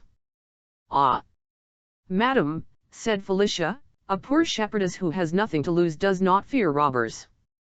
"You are not very rich, Then, said the queen, smiling. I am so poor, answered Felicia, that a pot of pinks and a silver ring are my only possessions in the world. But you have a heart, said the queen. What should you say if anybody wanted to steal that? I do not know what it is like to lose one's heart, madam, she replied, but I have always heard that without a heart one cannot live, and if it is broken one must die, and in spite of my poverty I should be sorry not to live. You are quite right to take care of your heart, pretty one, said the queen. But tell me, have you supped? No, madam, answered Felicia, my brother ate all the supper there was. Then the queen ordered that a place should be made for her at the table, and herself loaded Felicia's plate with good things, but she was too much astonished to be hungry. I want to know what you were doing at the fountain so late, said the queen presently. I came to fetch a pitcher of water for my pinks, madam, she answered, stooping to pick up the pitcher which stood beside her, but when she showed it to the queen she was amazed to see that it had turned to gold, all sparkling with great diamonds, and the water, of which it was full, was more fragrant than the sweetest roses. She was afraid to take it until the queen said, It is yours, Felicia, go and water your pinks with it, and let it remind you that the Queen of the Woods is your friend. The shepherdess threw herself at the queen's feet, and thanked her humbly for her gracious words. Ah! Madam, she cried, if I might beg you to stay here a moment I would run and fetch my pot of pinks for you, they could not fall into better hands. Go, Felicia, said the queen, stroking her cheek softly, I will wait here until you come back. So Felicia took up her pitcher and ran to her little room, but while she had been away Bimno had gone in and taken the pot off pinks, leaving a great cabbage in its place. When she saw the unlucky cabbage Felicia was much distressed, and did not know what to do, but at last she ran back to the fountain, and, kneeling before the queen, said, Madam, Bruno has stolen my pot of pinks, so I have nothing but my silver ring, but I beg you to accept it as a proof of my gratitude. But if I take your ring, my pretty shepherdess, said the queen, you will have nothing left, and what will you do then? Ah! Madam, she answered simply, if I have your friendship I shall do well. So the queen took the ring and put it on her finger, and mounted her chariot, which was made of coral studded with emeralds, and drawn by 6 milk-white horses. And Felicia looked after her until the winding of the forest path hid her from her sight, and then she went back to the cottage, thinking over all the wonderful things that had happened. The first thing she did when she reached her room was to throw the cabbage out of the window. But she was much surprised to hear an odd little voice cry out, Oh! I am half killed, and could not tell where it came from, because cabbages do not generally speak. As soon as it was light, Felicia, who was very unhappy about her pot of pinks, went out to look for it, and the first thing she found was the unfortunate cabbage. She gave it a push with her foot, saying, What are you doing here, and how dared you put yourself in the place of my pot of pinks? If I hadn't been carried, replied the cabbage, you may be very sure that I shouldn't have thought of going there. It made her shiver with fright to hear the cabbage talk, but he went on, If you will be good enough to plant me by my comrades again, I can tell you where your pinks are at this moment hidden in Bruno's bed. Felicia was in despair when she heard this, not knowing how she was to get them back. But she replanted the cabbage very kindly in his old place, and, as she finished doing it, she saw Bruno's hen, and said, catching hold of it, Come here, H01tid little creature. You shall suffer for all the unkind things my brother has done to me. Ah! Shepherdess, said the hen, don't kill me, I am rather a gossip, and I can tell you some surprising things that you will like to hear. Don't imagine that you are the daughter of the poor laborer who brought you up. Your mother was a queen who had 6 girls already, and the king threatened that unless she had a son who could inherit his kingdom she should have her head cut off. So when the queen had another little daughter she was quite frightened, and agreed with her sister, who was a fail why, to exchange her for the fairy's little son. Now the queen had been shut up in a great tower by the king's orders, and when a great many days went by and still she heard nothing from the fairy she made her escape from the window by means of a rope ladder, taking her little baby with her. After wandering about until she was half dead with cold and fatigue, she reached this cottage. I was the laborer's wife, and was a good nurse, and the queen gave you into my charge, and told me all her misfortunes, and then died before she had time to say what was to become of you. As I never in all my life could keep a secret, I could not help telling this strange tale to my neighbors, and one day a beautiful lady came here, and I told it to her also. When I had finished, she touched me with a wand she held in her hand, and instantly I became a hen, and there was an end of my talking. I was very sad, and my husband, who was out when it happened, never knew what had become of me. After seeking me everywhere, he believed that I must have been drowned, or eaten up by wild beasts in the forest. That same lady came here once more, and commanded that you should be called Felicia, and left the ring and the pot of pinks to be given to you, and while she was in the house 25 of the king's guards came to search for you, doubtless meaning to kill you, but she muttered a few words, and immediately they all turned into cabbages. It was one of them whom you threw out of your window yesterday. I don't know how it was that he could speak. I have never heard either of them say a word before, nor have I been able to do it myself until now."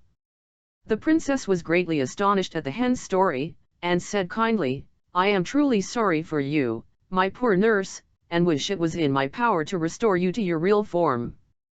But we must not despair. It seems to me, after what you have told me, that something must be going to happen soon. Just now, however, I must go and look for my pinks, which I love better than anything in the world." Bruno had gone out into the forest, never thinking that Felicia would search in his room for the pinks, and she was delighted by his unexpected absence, and thought to get them back without further trouble. But as soon as she entered the room she saw a terrible army of rats, who were guarding the straw bed, and when she attempted to approach it they sprang at her, biting and scratching furiously. Quite terrified, she drew back, crying out, "Oh, my dear pinks, how can you stay here in such bad company?" Then she suddenly bethought herself of the pitcher of water, and, hoping that it might have some magic power, she ran to fetch it, and sprinkled a few drops over the fierce-looking swarm of rats. In a moment not a tail or a whisker was to be seen. Each one had made for his hole as fast as his legs could carry him, so that the princess could safely take her pot of pinks. She found them nearly dying for want of water, and hastily poured all that was left in the pitcher upon them. As she bent over them, enjoying their delicious scent, a soft voice, that seemed to rustle among the leaves, said, "Lovely Felicia, the day has come at last when I may have the happiness of telling you how even the flowers love you and rejoice in your beauty." The princess, quite overcome by the strangeness of hearing a cabbage, a hen, and a pink speak, and by the terrible sight of an army of rats, suddenly became very pale, and fainted away. At this moment in came Mo. Working hard in the heat had not improved his temper, and when he saw that Felicia had succeeded in finding her pinks he was so angry that he dragged her out into the garden and shut the door upon her. The fresh air soon made her open her pretty eyes, and there before her stood the queen of the looking as charming as ever. "You have a bad brother," she said, "I saw he turned you out. Shall I punish him for ah?" "No, madam," she said, "I am not angry with him." "But supposing he was not your brother, after all, what would you say then?" asked the queen. "Oh, but I think must be," said Felicia. "What?" said the queen, "have you not heard that you are a princess?" "I was told so a little while ago, madam, but how could I believe it without a single proof?" "Ah, dear child," said the queen, "the way you speak assures me that, in spite of your humble upbringing, you are indeed a real princess, and I can save you from being treated in such a way again." She was interrupted at this moment by the arrival of a very handsome young man. He wore a coat of green velvet fastened with emerald clasps, and had a crown of pinks on his head. He knelt upon one knee and kissed the queen's hand. "Ah," she cried, "my pink, my dear son, what a happiness to see you restored to your natural shape by Felicia's aid." And she embraced him joyfully. Then, turning to Felicia, she said, "Charming princess, I know all the hen told you, but you cannot have heard that the zephyrs, to whom Vas entrusted the task of carrying my son to the tower where the queen, your mother, so anxiously waited for him, left him instead in a garden of flowers, while they flew off to tell your mother. Whereupon a fairy with whom I had quarreled changed him into a pink, and I could do nothing to prevent it. You can imagine how angry I was, and how I tried to find some means of undoing the mischief she had done, but there was no help for it. I could only bring Prince Pink to the place where you were being brought up, hoping that when you grew up he might love you, and by your care be restored to his natural form. And you see everything has come right, as I hoped it would. Your giving me the silver ring was the sign that the power of the charm was nearly over, and my enemy's last chance was to frighten you with her army of rats. That she did not succeed in doing, so now, my dear Felicia, if you will be married to my son with this silver ring, your future happiness is certain. Do you think him handsome and amiable enough to be willing to marry him? Madam, replied Felicia, blushing, you overwhelm me with your kindness. I know that you are my mother's sister, and that by your art you turned the soldiers who were sent to kill me into cabbages, and my nurse into a hen, and that you do me only too much honor in proposing that I shall marry your son. How can I explain to you the cause of my hesitation? I feel, for the first time in my life, how happy it would make me to be beloved. Can you indeed give me the prince's heart? It is yours already, lovely princess, he cried, taking her hand in his, but for the horrible enchantment which kept me silent I should have told you long ago how dearly I love you. This made the princess very happy, and the queen, who could not bear to see her dressed like a poor shepherdess, touched her with her wand, saying, I wish you to be attired as befits your rank and beauty. And immediately the princess's cotton dress became a magnificent robe of silver embroidered with carbuncles, and her soft dark hair was encircled by a crown of diamonds, from which floated a clear white veil. With her bright eyes, and the charming color in her cheeks, she was altogether such a dazzling sight that the prince could hardly bear it. How pretty you are, Felicia, he cried. Don't keep me in suspense, I entreat you, say that you will marry me. Ah, said the queen, smiling, I think she will not refuse now. Just then Bruno, who was going back to his work, came out of the cottage, and thought he must be dreaming when he saw Felicia, but she called him very kindly, and begged the queen to take pity on him. What, she said, when he was so unkind to you? Ah! Madam, said the princess, I am so happy that I should like everybody else to be happy too. The queen kissed her, and said, well, to please you, let me see what I can do for this cross Bruno. And with a wave of her wand she turned the poor little cottage into a splendid palace, full of treasures, only the 2 stools and the straw bed remained just as they were, to remind him of his former poverty. Then they touched Bruno himself, and made him gentle and polite and grateful, and he thanked her and the princess 1,000 times. Lastly, the queen restored the hen and the cabbages to their natural forms, and left them all very contented. The prince and princess were married as soon as possible with great splendor, and lived happily ever after, LL, Fortuny. Par Madame la Comtesse d'Aulnoy. The White Cat. Once upon a time there was a king who had 3 sons, who were all so clever and brave that he began to be afraid that they would want to reign over the kingdom before he was dead. Now the king, though he felt that he was growing old, did not at all wish to give up the government of his kingdom while he could still manage it very well, so he thought the best way to live in peace would be to divert the minds of his sons by promises which he could always get out of when the time came for keeping them. So he sent for them all, and, after speaking to them kindly, he added, you will quite agree with me, my dear children, that my great age makes it impossible for me to look after my affairs of state as carefully as I once did.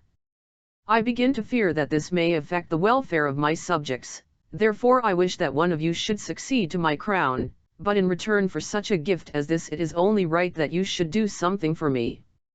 Now, as I think of retiring into the country, it seems to me that a pretty, lively, faithful little dog would be very good company for me, so, without any regard for your ages, I promise that the one who brings me the most beautiful little dog shall succeed me at once. The three princes were greatly surprised by their father's sudden fancy for a little dog, but as it gave the two younger ones a chance they would not otherwise have had of being king, and as the eldest was too polite to make any objection, they accepted the commission with pleasure. They bade farewell to the king, who gave them presents of silver and precious stones, and appointed to meet them at the same hour, in the same place, after a year had passed, to see the little dogs they had brought for him. Then they went together to a castle which was about a league from the city, accompanied by all their particular friends, to whom they gave a grand banquet, and the three brothers promised to be friends always, to share whatever good fortune befell them, and not to be parted by any envy or jealousy, and so they set out, agreeing to meet at the same castle at the appointed time, to present themselves before the king together. Each one took a different road, and the two eldest met with many adventures, but it is about the youngest that you are going to hear. He was young, and gay, and handsome, and knew everything that a prince ought to know, and as for his courage, there was simply no end to it. Hardly a day passed without his buying several dogs big and little, greyhounds, mastiffs, spaniels, and lap dogs. As soon as he had bought a pretty one he was sure to see a still prettier, and then he had to get rid of all the others and buy that one, as, being alone, he found it impossible to take 30 or 40,000 dogs about with him. He journeyed from day to day, not knowing where he was going, until at last, just at nightfall, he reached a great, gloomy forest. He did not know his way, and, to make matters worse, it began to thunder, and the rain poured down. He took the first path he could find, and after walking for a long time he fancied he saw a faint light, and began to hope that he was coming to some cottage where he might find shelter for the night. At length, guided by the light, he reached the door of the most splendid castle he could have imagined. This door was of gold covered with carbuncles, and it was the pure red light which shone from them that had shown him the way through the forest. The walls were of the finest porcelain in all the most delicate colors, and the prince saw that all the stories he had ever read were pictured upon them, but as he was terribly wet, and the rain still fell in torrents, he could not stay to look about any more, but came back to the golden door. There he saw a deer's foot hanging by a chain of diamonds, and he began to wonder who could live in this magnificent castle. They must feel very secure against robbers, he said to himself. What is to hinder anyone from cutting off that chain and digging out those carbuncles, and making himself rich for life? He pulled the deers and immediately a silver bell sounded and the door flew open, but the prince could see nothing but numbers of hands in the air, each holding a torch. He was so much surprised that he stood quite still, until he felt himself pushed forward by other hands, so that, though he was somewhat uneasy, he could not help going on. With his hand on his sword, to be prepared for whatever might happen, he entered a hall paved with lapis lazuli, while two lovely voices sang, "Ihe harn plus or minus sc floating above kill swiftly your bidding obey, if his your heart dreads not cons wearing love, in Kai's place you may fearlessly stay." The prince could not believe that any danger threatened him when he was welcomed in this way, so, guided by the mysterious hands, he went toward a door of coral, which opened of its own accord, and he found himself in a vast hall of mother of pearl, out of which opened a number of other rooms, glittering with thousands of lights, and full of such beautiful pictures and precious things that the prince felt quite bewildered. After passing through 60 rooms the hands that conducted him stopped, and the prince saw a most comfortable-looking armchair drawn up close to the chimney corner. At the same moment the fire lighted itself, and the pretty, soft, clever hands took off the prince's wet, muddy clothes, and presented him with fresh ones made of the richest stuffs, all embroidered with gold and emeralds. He could not help admiring everything he saw, and the deft way in which the hands waited on him, though they sometimes appeared so suddenly that they made him jump when he was quite ready, and I can assure you that he looked very different from the wet and weary prince who had stood outside in the rain, and pulled the deer's foot. The hands led him to a splendid room, upon the walls of which were painted the histories of Puss in Boots and a number of other famous cats. The table was laid for supper with 12 golden plates, and golden spoons and forks, and the sideboard was covered with dishes and glasses of crystal set with precious stones.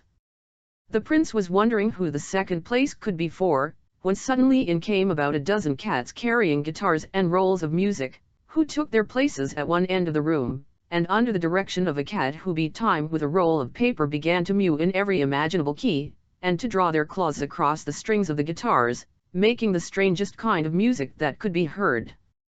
The prince hastily stopped up his ears, but even then the sight of these comical musicians sent him into fits of laughter.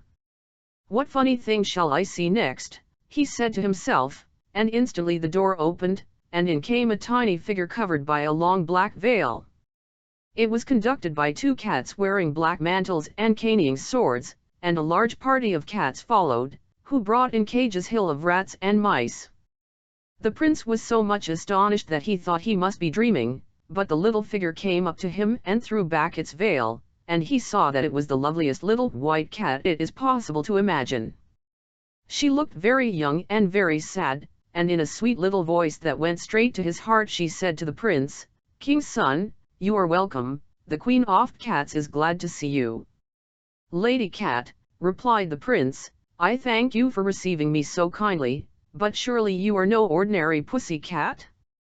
"Indeed, the way you speak and the magnificence of your castle prove it plainly." "King's son," said the white cat, "I beg you to spare me these compliments, for I am not used to them. But now," she added, "let supper be served, and let the musicians be silent, as the prince does not understand what they are saying." So the mysterious hands began to bring in the supper, and first they put on the table two dishes, one containing stewed pigeons and the other a fricassee of fat mice. The sight of the latter made the prince feel as if he could not enjoy his supper at all, but the white cat, seeing this, assured him that the dishes intended for him were prepared in a separate kitchen, and he might be quite certain that they contained neither rats nor mice, and the prince felt so sure that she would not deceive him that he had no more hesitation in beginning. Presently he noticed that on the little paw that was next him the white cat wore a bracelet containing a portrait, and he begged to be allowed to look at it. To his great surprise he found it represented an extremely handsome young man, who was so like himself that it might have been his own portrait. The white cat sighed as he looked at it, and seemed sadder than ever, and the prince dared not ask any questions for fear of displeasing her, so he began to talk about other things, and found that she was interested in all the subjects he cared for himself, and seemed to know quite well what was going on in the world. After supper they went into another room, which was fitted up as a theatre, and the cats acted and danced for their amusement, and then the white cat said good night to him, and the hands conducted him into a room he had not seen before, hung with tapestry worked with butterflies' wings of every color. There were mirrors that reached from the ceiling to the floor, and a little white bed with tantains of gauze tied up with ribbons. The prince went to bed in silence, as he did not quite know how to begin a conversation with the hands that waited on him, and in the morning he was awakened by a noise and sign outside of his window, and the hands came and quickly dressed him in hunting costume. When he looked out all the cats were assembled in the courtyard, some leading greyhounds, some blowing horns, for the white cat was going out hunting. The hands led a wooden horse up to the prince, and seemed to expect him to mount it, at which he was very indignant, but it was no use for him to object, for he speedily found himself upon its back, and it pranced gaily off with him. The white cat herself was riding a monkey, which climbed even up to the eagles' nests when she had a fancy for the young eaglets. Never was there a pleasanter hunting party, and when they returned to the castle the prince and the white cat supped together as before, but when they had finished she offered him a crystal goblet, which must have contained a magic draught, for, as soon as he had swallowed its contents, he forgot everything, even the little dog that he was seeking for the king, and only thought how happy he was to be with the white cat. And so the days passed, in every kind of amusement, until the year was nearly gone.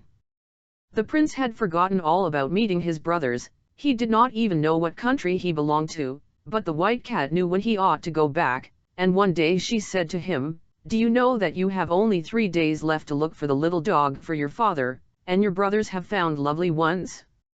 Then the prince suddenly recovered his memory, and cried, "What can have made me forget such an important thing? My whole fortune depends upon it, and even if I could in such a short time find a dog pretty enough to gain me a kingdom, where should I find a horse who would carry me all that way in 3 days?" and he began to be very vexed. But the white cat said to him, "King's son, do not trouble yourself, I am your friend, and will make everything easy for you. You can still stay here for a day, as the good wooden horse can take you to your country in 12 hours. Thank you, beautiful cat," said the prince, "but what good will it do me to get back if I have not a dog to take to my father?" "See here," answered the white cat, holding up an acorn, "there is a prettier one in this than in the dog star." "Oh, white cat dear," said the prince, "how unkind you are to laugh at me now. Only listen," she said, holding the acorn to his ear. And inside it he distinctly heard a tiny voice say, "Bow wow." The prince was delighted, for a dog that can be shut up in an acorn must be very small indeed. He wanted to take it out and look at it, but the white cat said it would be better not to open the acorn till he was before the king, in case the tiny dog should be cold on the journey. He thanked her 1,000 times, and said goodbye quite sadly when the time came for him to set out. "The days have passed so quickly with you," he said, "I only wish I could take you with me now." But the white cat shook her head and sighed deeply in answer. After all, the prince was the first to arrive at the castle where he had agreed to meet his brothers, but they came soon after, and stared in amazement when they saw the wooden horse in the courtyard jumping like a hunter. The prince met them joyfully, and they began to tell him all their adventures, but he managed to hide from them what he had been doing, and even led them to think that a turnspit dog which he had with him was the one he was bringing for the king. Fond as they all were of one another, the two eldest could not help being glad to think that their dogs certainly had a better chance. The next morning they staffed in the same chariot. The elder brothers carried in baskets 2 such tiny, fragile dogs that they hardly dared to touch them.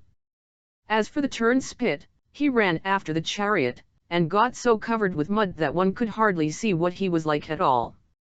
When they reached the palace, everyone crowded round to welcome them as they went into the king's great hall, and when the 2 brothers presented their little dogs, nobody could decide which was the prettier. They were already arranging between themselves to share the kingdom equally, when the youngest stepped forward, drawing from his pocket the acorn the white cat had given him. He opened it quickly, and there upon a white cushion they saw a dog so small that it could easily have been put through a ring. The prince laid it upon the ground, and it got up at once and began to dance. The king did not know what to say, for it was impossible that anything could be prettier than this little creature. Nevertheless, as he was in no hurry to part with his crown, he told his sons that, as they had been so successful the first time, he would ask them to go once again, and seek by land and sea for a piece of muslin so fine that it could be drawn through the eye of a needle. The brothers were not very willing to set out again, but the 2 eldest consented because it gave them another chance, and they started as before. The youngest again mounted the wooden horse, and rode back at hill speed to his beloved white cat. Every door of the castle stood wide open, and every one window and turret was illuminated, so it looked more wonderful than before. The hands hastened to meet him, and led the wooden horse off to the stable, while he hurried in to find the white cat. She was asleep in a little basket on a white satin cushion, but she very soon started up when she heard the prince, and was overjoyed at seeing him once more. "How could I hope that you would come back to me, king's son?" she said. And then he stroked and petted her, and told her of his successful journey, and how he had come back to ask her help, as he believed that it was impossible to find what the king demanded. The white cat looked serious, and said she must think what was to be done, but that, luckily, there were some cats in the castle who could spin very well, and if anybody could manage it they could, and she would set them the task herself. And then the hands appeared carrying torches, and conducted the prince and the white cat to a long gallery which overlooked the river, from the windows of which they saw a magnificent display of fireworks of all sorts, after which they had supper, which the prince liked even better than the fireworks, for it was very late, and he was hungry after his long ride. And so the days passed quickly as before. It was impossible to feel dull with the white cat, and she had quite a talent for inventing new amusements. Indeed, she was cleverer than a cat has any right to be. But when the prince asked her how it was that she was so wise, she only said, "King's son, do not ask me, guess what you please." I may not tell you anything." The prince was so happy that he did not trouble himself at all about the time, but presently the white cat told him that the year was gone, and that he need not be at all anxious about the piece of muslin, as they had made it very well. "This time," she added, "I can give you a suitable escort," and on looking out into the courtyard the prince saw a superb chariot of burnished gold, enamelled in flame color with 1,000 different devices. It was drawn by 12 snow-white horses, harnessed 4 abreast. Their trappings were flame-colored velvet, embroidered with diamonds. 100 chariots followed, each drawn by 8 horses, and filled with officers in splendid uniforms, and 1,000 guards surrounded the go, said the white cat, and when you appear before the king in such state he surely will not refuse you the crown which you deserve. Take this walnut, but do not open it until you are before him, then you will find in it the piece of stuff you asked me for." "Lovely Blanchette," said the prince, "how can I thank you properly for all your kindness to me? Only tell me that you wish it, and I will give up forever all thought of being king, and will stay here with you always." "King's son," she replied, "it shows the goodness of your heart that you should care so much for a little white cat, who is good for nothing but to catch mice, but you must not stay." So the prince kissed her little paw and set out. You can imagine how fast he traveled when I tell you that they reached the king's palace in just half the time it had taken the wooden horse to get there. This time the prince was so late that he did not try to meet his brothers at their castle, so they thought he could not be coming, and were rather glad of it, and displayed their pieces of muslin to the king proudly, feeling sure of success. And indeed the stuff was very fine, and would go through the eye of a very large needle, but the king, who was only too glad to make a difficulty, sent for a particular needle, which was kept among the crown jewels, and had such a small eye that everybody saw at once that it was impossible that the muslin should pass through it. The princes were angry, and were beginning to complain that it was a trick, when suddenly the trumpets sounded and the youngest prince came in. His father and brothers were quite astonished at his magnificence, and after he had greeted them he took the walnut from his pocket and opened it, fully expecting to find the piece of muslin, but instead there was only a hazelnut. He cracked it, and there lay a cherry stone. Everybody was looking on, and the king was chuckling to himself at the idea of finding the piece of muslin in a nutshell. However, the prince cracked the cherry stone, but everyone laughed when he saw it contained only its own kernel. He opened that and found a grain of wheat, and in that was a millet seed. Then he himself began to wonder, and muttered softly, white cat, are you making fun of me?"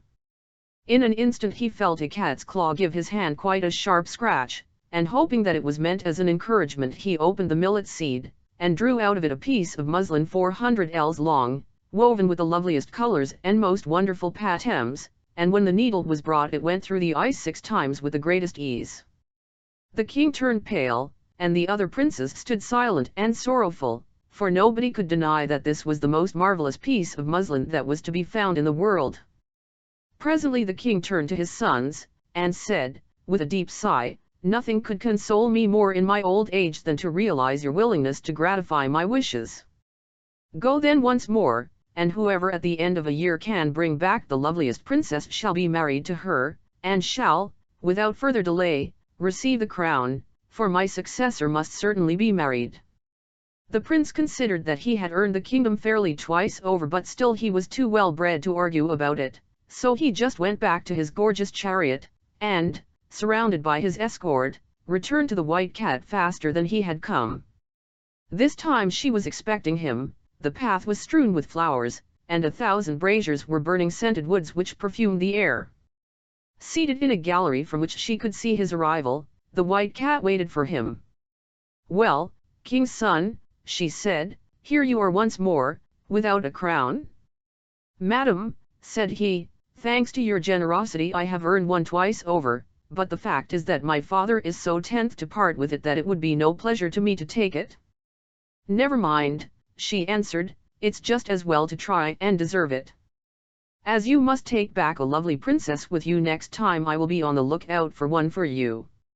In the meantime let us enjoy ourselves, Tonight I have ordered a battle between my cats and the river rats on purpose to amuse you, so this year slipped away even more pleasantly than the preceding ones." Sometimes the prince could not help asking the white cat how it was she could talk. "Perhaps you are a fairy," he said. "Or has some enchanter changed you into a cat?" But she only gave him answers that told him nothing. Days go by so quickly when one is very happy that it is certain the prince would never have thought of its being time to go back, when one evening as they sat together the white cat said to him that if he wanted to take a lovely princess home with him the next day he must be prepared to do what she told him. "Take this sword," she said, "and cut off my head."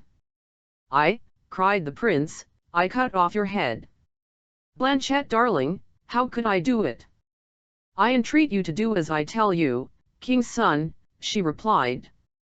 The tears came into the prince's eyes as he begged her to ask him anything but that to set him any task she pleased as a proof of his devotion, but to spare him the grief of killing his dear pussy. But nothing he could say altered her determination, and at last he drew his sword, and desperately, with a trembling hand, cut off the little white head.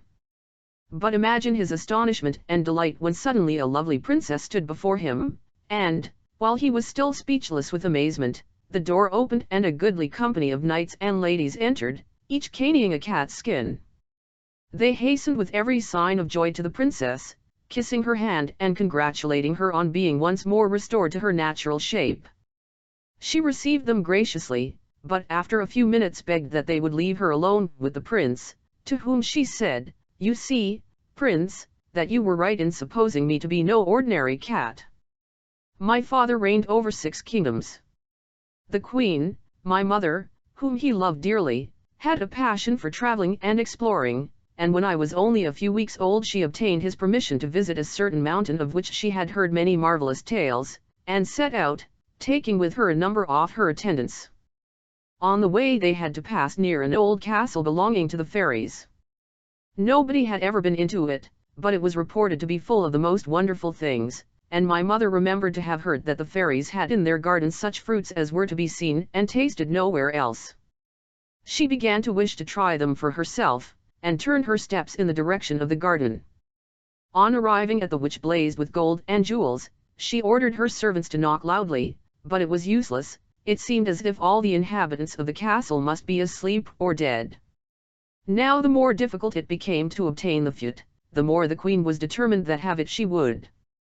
So she ordered that they should bring ladders, and get over the wall into the garden, but though the wall did not look very high, and they tied the ladders together to make them very long, it was quite impossible to get to the top. The queen was in despair, but as night was coming on she ordered that they should encamp just where they were, and went to bed herself, feeling quite ill, she was so disappointed. In the middle of the night she was suddenly awakened, and saw to her surprise a tiny, ugly old woman seated by her bedside, who said to her, "Must say that we consider it somewhat troublesome of your majesty to insist upon tasting our fruit, but to save you annoyance, my sisters and I will consent to give you as much as you can carry away, on one condition, that is, that you shall give us your little daughter to bring up as our own." "Ah! My dear madam," cried the queen, "is there nothing else that you will take for the fruit? I will give you my kingdoms willingly." "No," replied the old farrier, "we will have nothing but your little daughter. She shall be as happy as the day is long, and we will give her everything that is worth having in fairyland, but you must not see her again until she is married." "Though it is a hard condition," said the queen, "I consent, for I shall certainly die if I do not taste the fruit, and so I should lose my little daughter either way."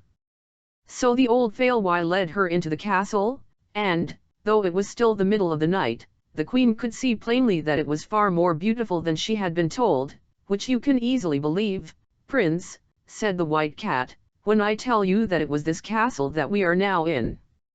"Will you gather the fruit yourself, queen," said the old fairy, "or shall I call it to come to you?" "I beg you to let me see it come when it is called," cried the queen, "that will be something quite new." The old fairy whistled twice, then she cried, "Apricots, peaches, nectarines, cherries, plums, pears, melons, grapes, apples, oranges, lemons, gooseberries, strawberries, raspberries, come?" And in an instant they came tumbling in one over another, and yet they were neither dusty nor spoilt, and the queen found them quite as good as she had fancied them. You see, they grew upon fairy trees. The old fairy gave her golden baskets in which to take the fruit away, and it was as much as 400 mules could carry. Then she reminded the queen of her agreement, and led her back to the camp, and next morning she went back to her kingdom, but before she had gone very far she began to repent of her bargain, and when the king came out to meet her she looked so sad that he guessed that something had happened, and asked what was the matter. At first the queen was afraid to tell him, but when, as soon as they reached the palace, 5 frightful little dwarfs were sent by the fairies to fetch me, she was obliged to confess what she had promised. The king was very angry, and had the queen and myself shut up in a great tower and safely guarded, and drove the little dwarfs out of his kingdom, but the fairies sent a great dragon who ate up all the people he met, and whose breath burned up everything as he passed through the country, and at last, after trying in vain to rid himself of this monster, the king, to save his subjects, was obliged to consent that I should be given up to the fairies. This time they came themselves to fetch me, in a chariot of pearl drawn by sea horses, followed by the dragon, who was led with chains of diamonds. My cradle was placed between the old fairies, who loaded me with caresses, and away we whirled through the air to a tower which they had built on purpose for me. There I grew up surrounded with everything that was beautiful and rare, and learning everything that is ever taught to a princess, but without any companions but a parrot and a little dog, who could both talk, and receiving every day a visit from one of the old fairies, who came mounted upon the dragon. One day, however, as I sat at my window I saw a handsome young prince, who seemed to have been hunting in the forest which surrounded my prison, and who was standing and looking up at me. When he saw that I observed him he saluted me with great deference.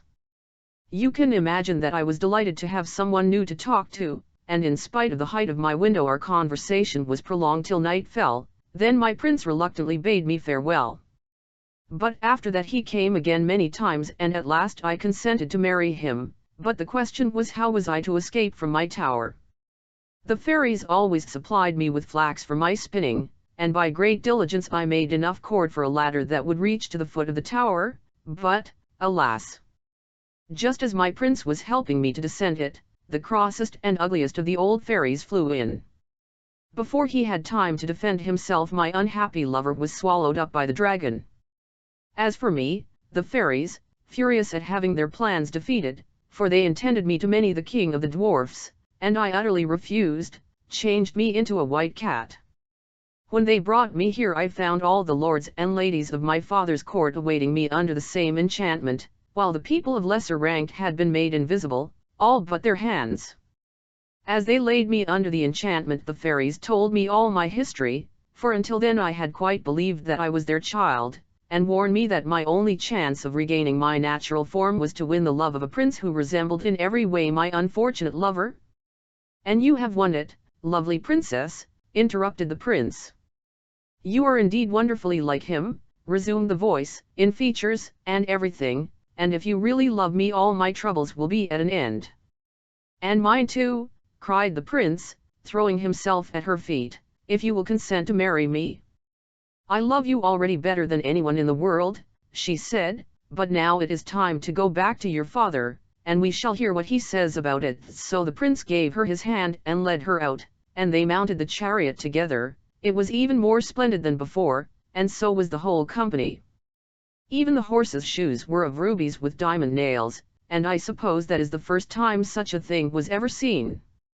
As the princess was as kind and clever as she was beautiful, you may imagine what a delightful journey the prince found it, for everything the princess said seemed to him quite charming.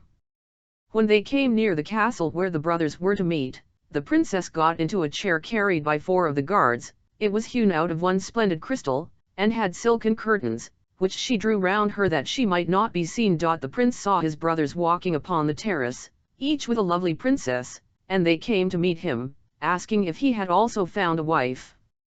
He said that he had found something much rarer, a white cat. At which they laughed very much, and asked him if he was afraid of being eaten up by mice in the palace. And then they set out together for the town.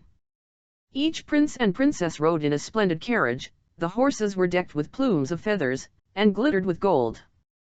After them came the youngest prince, and last of all the crystal chair, at which everybody looked with admiration and curiosity. When the courtiers saw them coming they hastened to tell the king. "Are the ladies beautiful?" he asked anxiously. And when they answered that nobody had ever before seen such lovely princesses he seemed quite annoyed. However, he received them graciously, but found it impossible to choose between them. Turning to his youngest son he said, "Have you come back alone, after all?" "Your Majesty," replied the prince, "will find in that crystal chair a little white cat, which has such soft paws, and mews so prettily, that I am sure you will be charmed with it." The king smiled, and went to draw back the curtains himself, but at a touch from the princess the crystal shivered into 1,000 splinters, and there she stood in all her beauty. Her fair hair floated over her shoulders and was crowned with flowers, and her softly falling robe was of the purest white. She saluted the king gracefully, while a murmur of admiration rose from all around. "Sire," she said, "I am not come to deprive you of the throne you fill so worthily.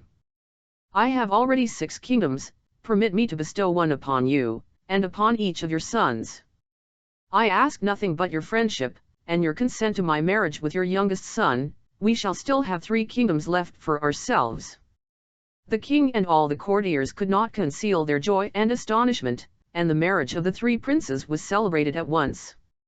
The festivities lasted several months, and then each king and queen departed to their own kingdom and lived happily ever after. La Chat Blanche. Par Madame la Comtesse d'Aulnoy. The Water Lily. The Gold Spinners. Once upon a time, in a large forest, there lived an old woman and 3 maidens. They were all 3 beautiful, but the youngest was the fairest. Their hut was quite hidden by trees, and none saw their beauty but the sun by day, and the by night, and the eyes of the stars. The old woman kept the girls hard at work, from morning till night, spinning gold flax into yarn, and when one distaff was empty another was given them, so they had no rest. The thread had to be fine and even, and when done was locked up in a secret chamber by the old woman, who twice or thrice every summer went a journey. Before she went she gave out work for each day of her absence, and always returned in the night, so that the girls never saw what she brought back with her, neither would she tell them whence the gold flax came, nor what it was to be used for. Now, when the time came round for the old woman to set out on one of these journeys, she gave each maiden work for 6 days, with the usual warning, "Children, don't let your eyes wander, and on no account speak to a man, for, if you do, your thread will lose its brightness, and misfortunes of all kinds will follow." They laughed at this oft-repeated caution, saying to each other, "How can our gold thread lose its brightness, and have we any chance of speaking to a man?" On the 3rd day after the old woman's departure a young prince, hunting in the forest, got separated from his companions, and completely lost. Weary of seeking his way, he flung himself down under a tree, leaving his horse to browse at wool, and fell asleep. The sun had set when he awoke and began once more to tty and find his way out of the forest. At last he perceived a narrow footpath, which he eagerly followed and found that it led him to a small hut. The maidens, who were sitting at the door of their hut for coolness, saw him approaching, and the 2 elder were much for they remembered the old woman's whamming, but the youngest said, "Never before have I seen anyone like him, let me have one look." They entreated her to come in, but, seeing that she would not, left her, and the prince, coming up, courteously greeted the maiden, and told her he had lost his way in the forest and was both hungry and weary. She set food before him, and was so delighted with his conversation that she forgot the old woman's caution, and lingered for hours. In the meantime the prince's companions sought him far and wide, but to no purpose, so they sent 2 messengers to tell the sad news to the king, who immediately ordered a regiment of cavalry and 1 of infantry to go and look for him. After 3 days' search, they found the hut. The prince was still sitting by the door and had been so happy in the maiden's company that the time had seemed like a single hour. Before leaving he promised to return and fetch her to his father's court, where he would make her his bride.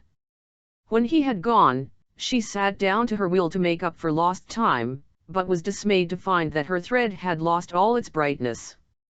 Her heart beat fast and she wept bitterly, for she remembered the old woman's whamming and knew not what misfortune might now befall her. The old woman returned in the night and knew by the tamished thread what had happened in her absence. She was furiously angry and told the maiden that she had brought down misery both on herself and on the prince. The maiden could not rest for thinking of this. At last she could bear it no longer, and resolved to seek help from the prince. As a child she had learned to understand the speech of birds, and this was now of great use to her, for, seeing a raven pluming itself on a pine bough, she cried softly to it, "Dear bird, cleverest of all birds, as well as swiftest on wing, wilt thou help me?" "How can I help thee?" asked the raven. She answered, "Fly away, until thou comest to a splendid town, where stands a king's palace, seek out the king's son and tell him that a great misfortune has befallen me." Then she told the raven how her thread had lost its brightness, how terribly angry the old woman was, and how she feared some great disaster. The raven promised faithfully to do her bidding, and, spreading its wings, flew away. The maiden now went home and worked hard all day at winding up the yarn her elder sisters had spun, for the old woman would let her spin no longer. Toward evening she heard the ravens cry, cry, from the pine tree and eagerly hastened thither to hear the answer. By great good fortune the raven had found a wind wizard's son in the palace garden, who understood the speech of birds, and to him he had entrusted the message. When the prince heard it, he was very sorrowful, and took counsel with his friends how to free the maiden. Then he said to the wind wizard's son, "Beg the raven to fly quickly back to the maiden and tell her to be ready on the 9th night, for then will I come and fetch her away." The wind wizard's son did this, and the raven flew so swiftly that it reached the hut that same evening. The maiden thanked the bird heartily and went home, telling no one what she had heard. As the 9th night drew near she became very unhappy, for she feared lest some terrible mischance should arise and ruin all. On this night she crept quietly out of the house and waited trembling at some little distance from the hut. Presently she heard the muffled tramp of horses, and soon the armed troop appeared, led by the prince, who had prudently marked all the trees beforehand, in order to know the way. When he saw the maiden he sprang from his horse, lifted her into the saddle, and then, mounting behind, rode homeward. The moon shone so brightly that they had no difficulty in seeing the marked trees. By and by the coming of dawn loosened the tongues of all the birds, and, had the prince only known what they were saying, or the maiden been listening, they might have been spared much sorrow, but they were thinking only of each other, and when they came out of the forest the sun was high in the heavens. Next morning, when the youngest girl did not come to her work, the old woman asked where she was. The sisters pretended not to know, but the old woman easily guessed what had happened, and, as she was in reality a wicked witch, determined to punish the fugitives. Accordingly, she collected 9 different kinds of enchanter's nightshade, added some salt, which she first bewitched, and, doing all up in a cloth into the shape of a fluffy ball, sent it after them on the wings of the wind, saying, "Whirlwind, mother of the wind, lured chi aid gainst her sinned. Carry with chi kai's magic ball. Cast her from his arms forever, bury her in the rippling river." At midday the prince and his men came to a deep river, spanned by so narrow a bridge that only one rider could cross at a time. The horse on which the prince and the maiden were riding had just reached the middle when the magic ball flew by. The horse in its fright suddenly reared, and before anyone could stop it flung the maiden into the swift current below. The prince tried to jump in after her, but his men held him back, and in spite of his struggles led him home, where for 6 weeks he shut himself up in a secret chamber, and would neither eat nor drink, so great was his grief. At last he became so ill his life was despaired of, and in great alarm the king caused all the wizards of his country to be summoned. But none could cure him. At last the wind wizard's son said to the king, "Send for the old wizard from Finland, he knows more than all the wizards of your kingdom put together." A messenger was at once sent to Finland, and a week later the old wizard himself arrived on the wings of the wind. "Honored king," said the wizard, "the wind has blown this illness upon your son, and a magic ball has snatched away his beloved. This it is which makes him grieve so constantly. Let the wind blow upon him that it may blow away his sorrow." Then the king made his son go out into the wind, and he gradually recovered and told his father all. "Forget the maiden," said the king, "and take another bride," but the prince said he could never love another. A year afterward he came suddenly upon the bridge where his beloved met her death. As he recalled the misfortune he wept bitterly, and would have given all he possessed to have her once more alive. In the midst of his grief he thought he heard a voice singing, and looked round, but could see no one. Then he heard the voice again, and it said, "Alas!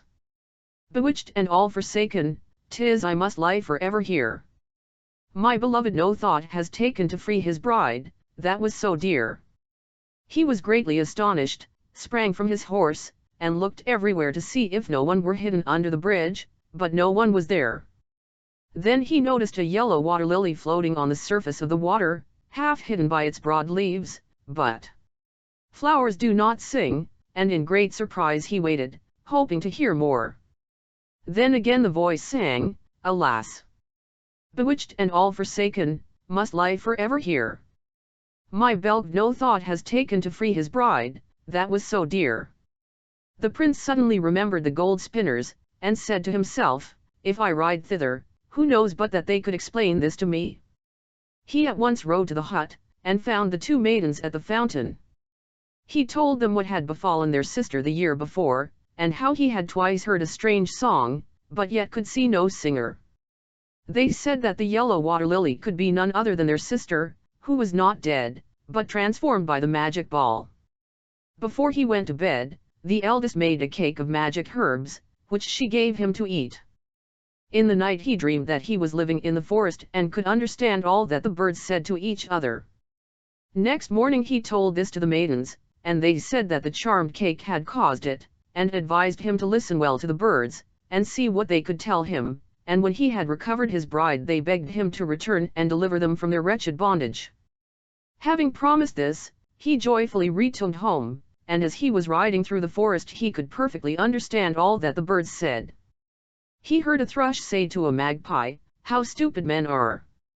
They cannot understand the simplest thing." It is now quite a year since the maiden was transformed into a water lily, and, though she sings so sadly that anyone going over the bridge must hear her, yet no one comes to her aid. Her former bridegroom rode over it a few days ago and heard her singing, but was no wiser than the rest. "And he is to blame for all her misfortunes," added the magpie. "If he heeds only the words of men she will remain a flower forever." She were soon delivered were the matter only laid before the old wizard of Finland. After hearing this, the prince wondered how he could get a message conveyed to Finland. He heard one swallow say to another, "Come, let us fly to Finland, we can build better nests there." "Stop, kind friends," cried the prince. "Will you do something for me?" The birds consented, and he said, "Take 1,000 greetings from me to the wizard of Finland, and ask him how I may restore a maiden transformed into a flower to her own form." The swallows flew away, and the prince rode on to the bridge. There he waited, hoping to hear the song. But he heard nothing but the rushing of the water and the moaning of the wind, and, disappointed, rode home. Shortly after, he was sitting in the garden, thinking that the swallows must have forgotten his message, when he saw an eagle flying above him. The bird gradually descended until it perched on a tree close to the prince and said, "The wizard of Finland greets thee and bids me say that thou mayest free the maiden thus. Go to the river and smear thyself all over with mud, then say, 'From a man into a crab,' and thou wilt become a crab. Plunge boldly into the water, swim as close as thou canst to the water lily's roots, and loosen them from the mud and reeds. This done, fasten thy claws into the roots and rise with them to the surface. Let the water flow all over the flower, and drift with the current until thou comest to a mountain ash tree on the left bank. There is near it a large stone. Stop there and say, 'From a crab into a man, from a water lily into a maiden,' and ye both will be restored to your own forms." Full of doubt and fear, the prince let some time pass before he was bold enough to attempt to rescue the maiden. Then a crow said to him, Why dost thou hesitate? The old wizard has not told thee wrong, neither have the birds deceived thee. Hasten and dry the maiden's tears. Nothing worse than death can befall me, thought the prince, and death is better than endless sorrow. So he mounted his horse and went to the bridge. Again he heard the water lilies lament, and, hesitating no longer, smeared himself all over with mud, and, saying, from a man into a crab, plunged into the river. For one moment the water hissed in his ears, and then all was silent. He swam up to the plant and began to loosen its roots, but so firmly were they fixed in the mud and reeds that this took him a long time. He then grasped them and rose to the surface, letting the water flow over the flower. The current carried them down the stream, but nowhere could he see the mountain ash. At last he saw it, and close by the large stone.